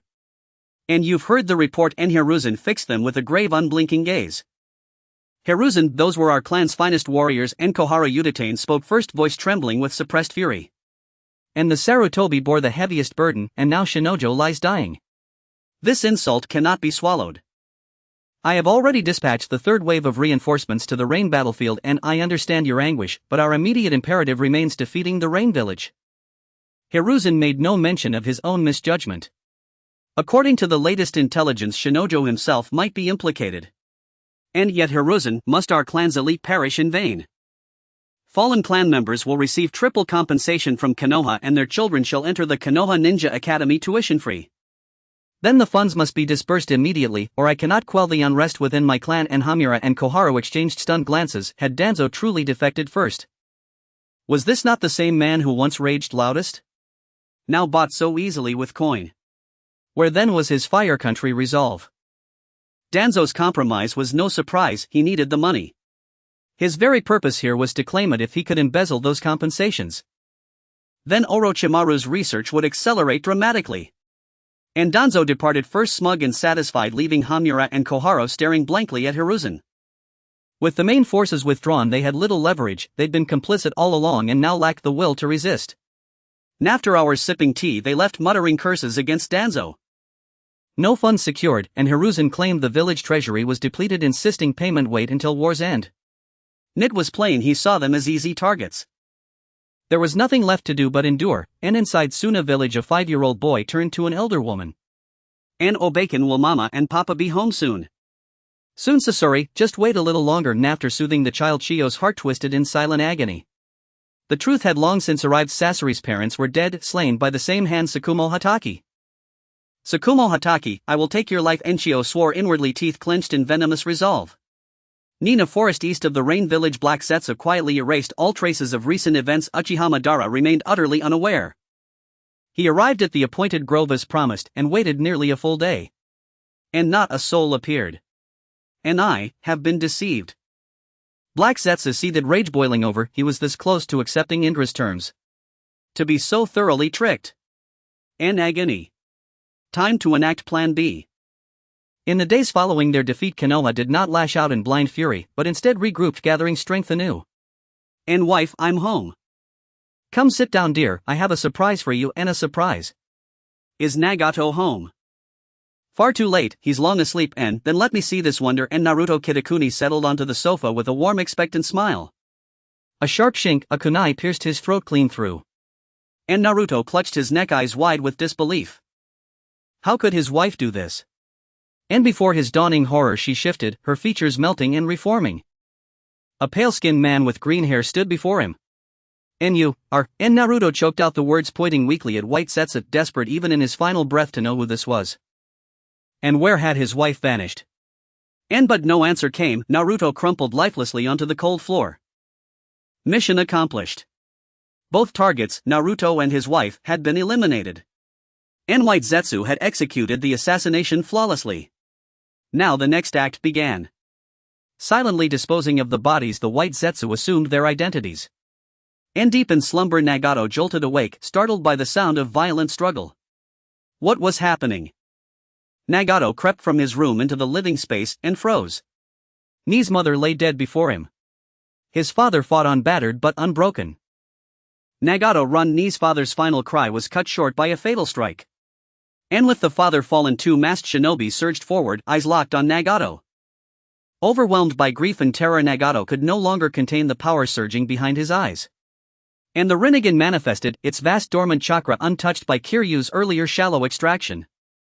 Unleashing overwhelming force, several shinobi collapsed instantly. And Nagato, spent and trembling, collapsed beside them. Excellent performance, this drama was masterfully staged, and Black Setsu emerged praising the white Setsu, feigning death upon the floor. And now, we must guide him onto the correct path. Report complete, Lord Madara, Black Setsu said deep within some nameless cavern.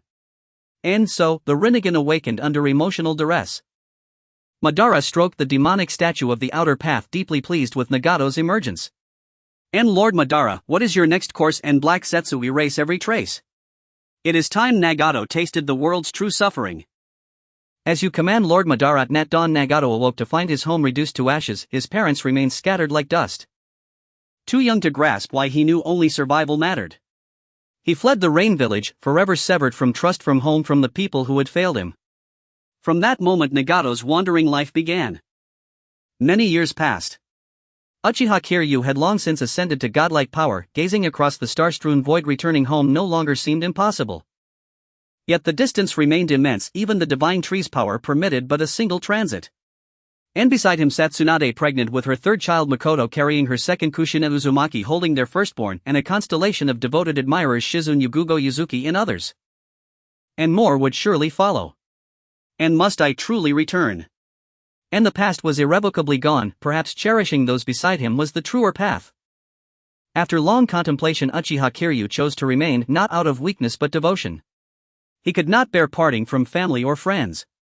And he believed love forged across worlds needed no geography to endure. Thus Uchiha Kiryu stayed, protecting his world with quiet strength, basking in the warmth only home and kin could offer. As years flowed onward, Kiryu's children matured, each inheriting his formidable power and wisdom, rising as the new generation's guardians.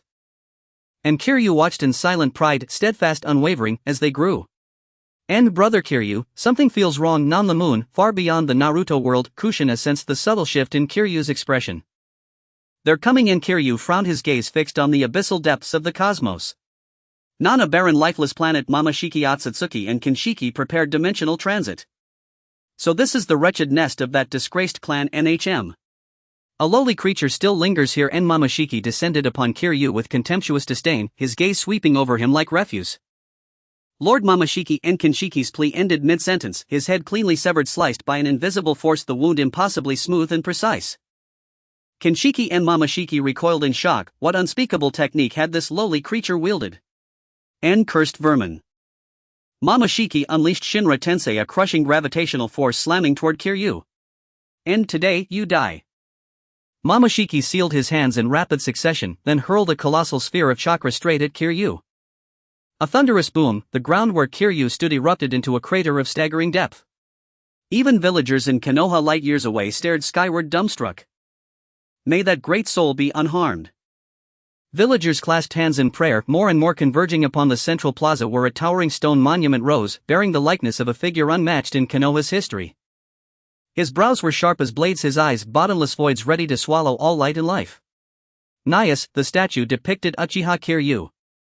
The crowd bowed again and again before Kiryu's likeness, pleading for his safety. And ha! Cursed vermin indeed. And Momoshiki mocked, gazing at the fathomless crater. Oh! Is that so? And Kiryu materialized silently beside Momoshiki, calm, unhurried, unmistakable. And you filthy vermin! Enraged, Momoshiki lunged, driving his chakra rod straight through Kiryu's still coalescing form. And the black rod passed harmlessly through empty air.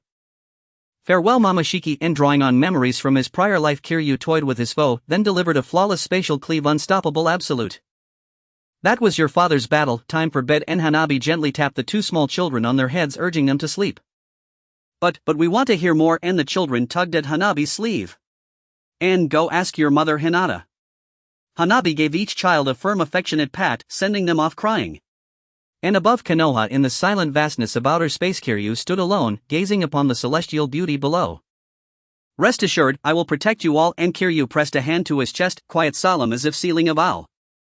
And thus the tale concludes.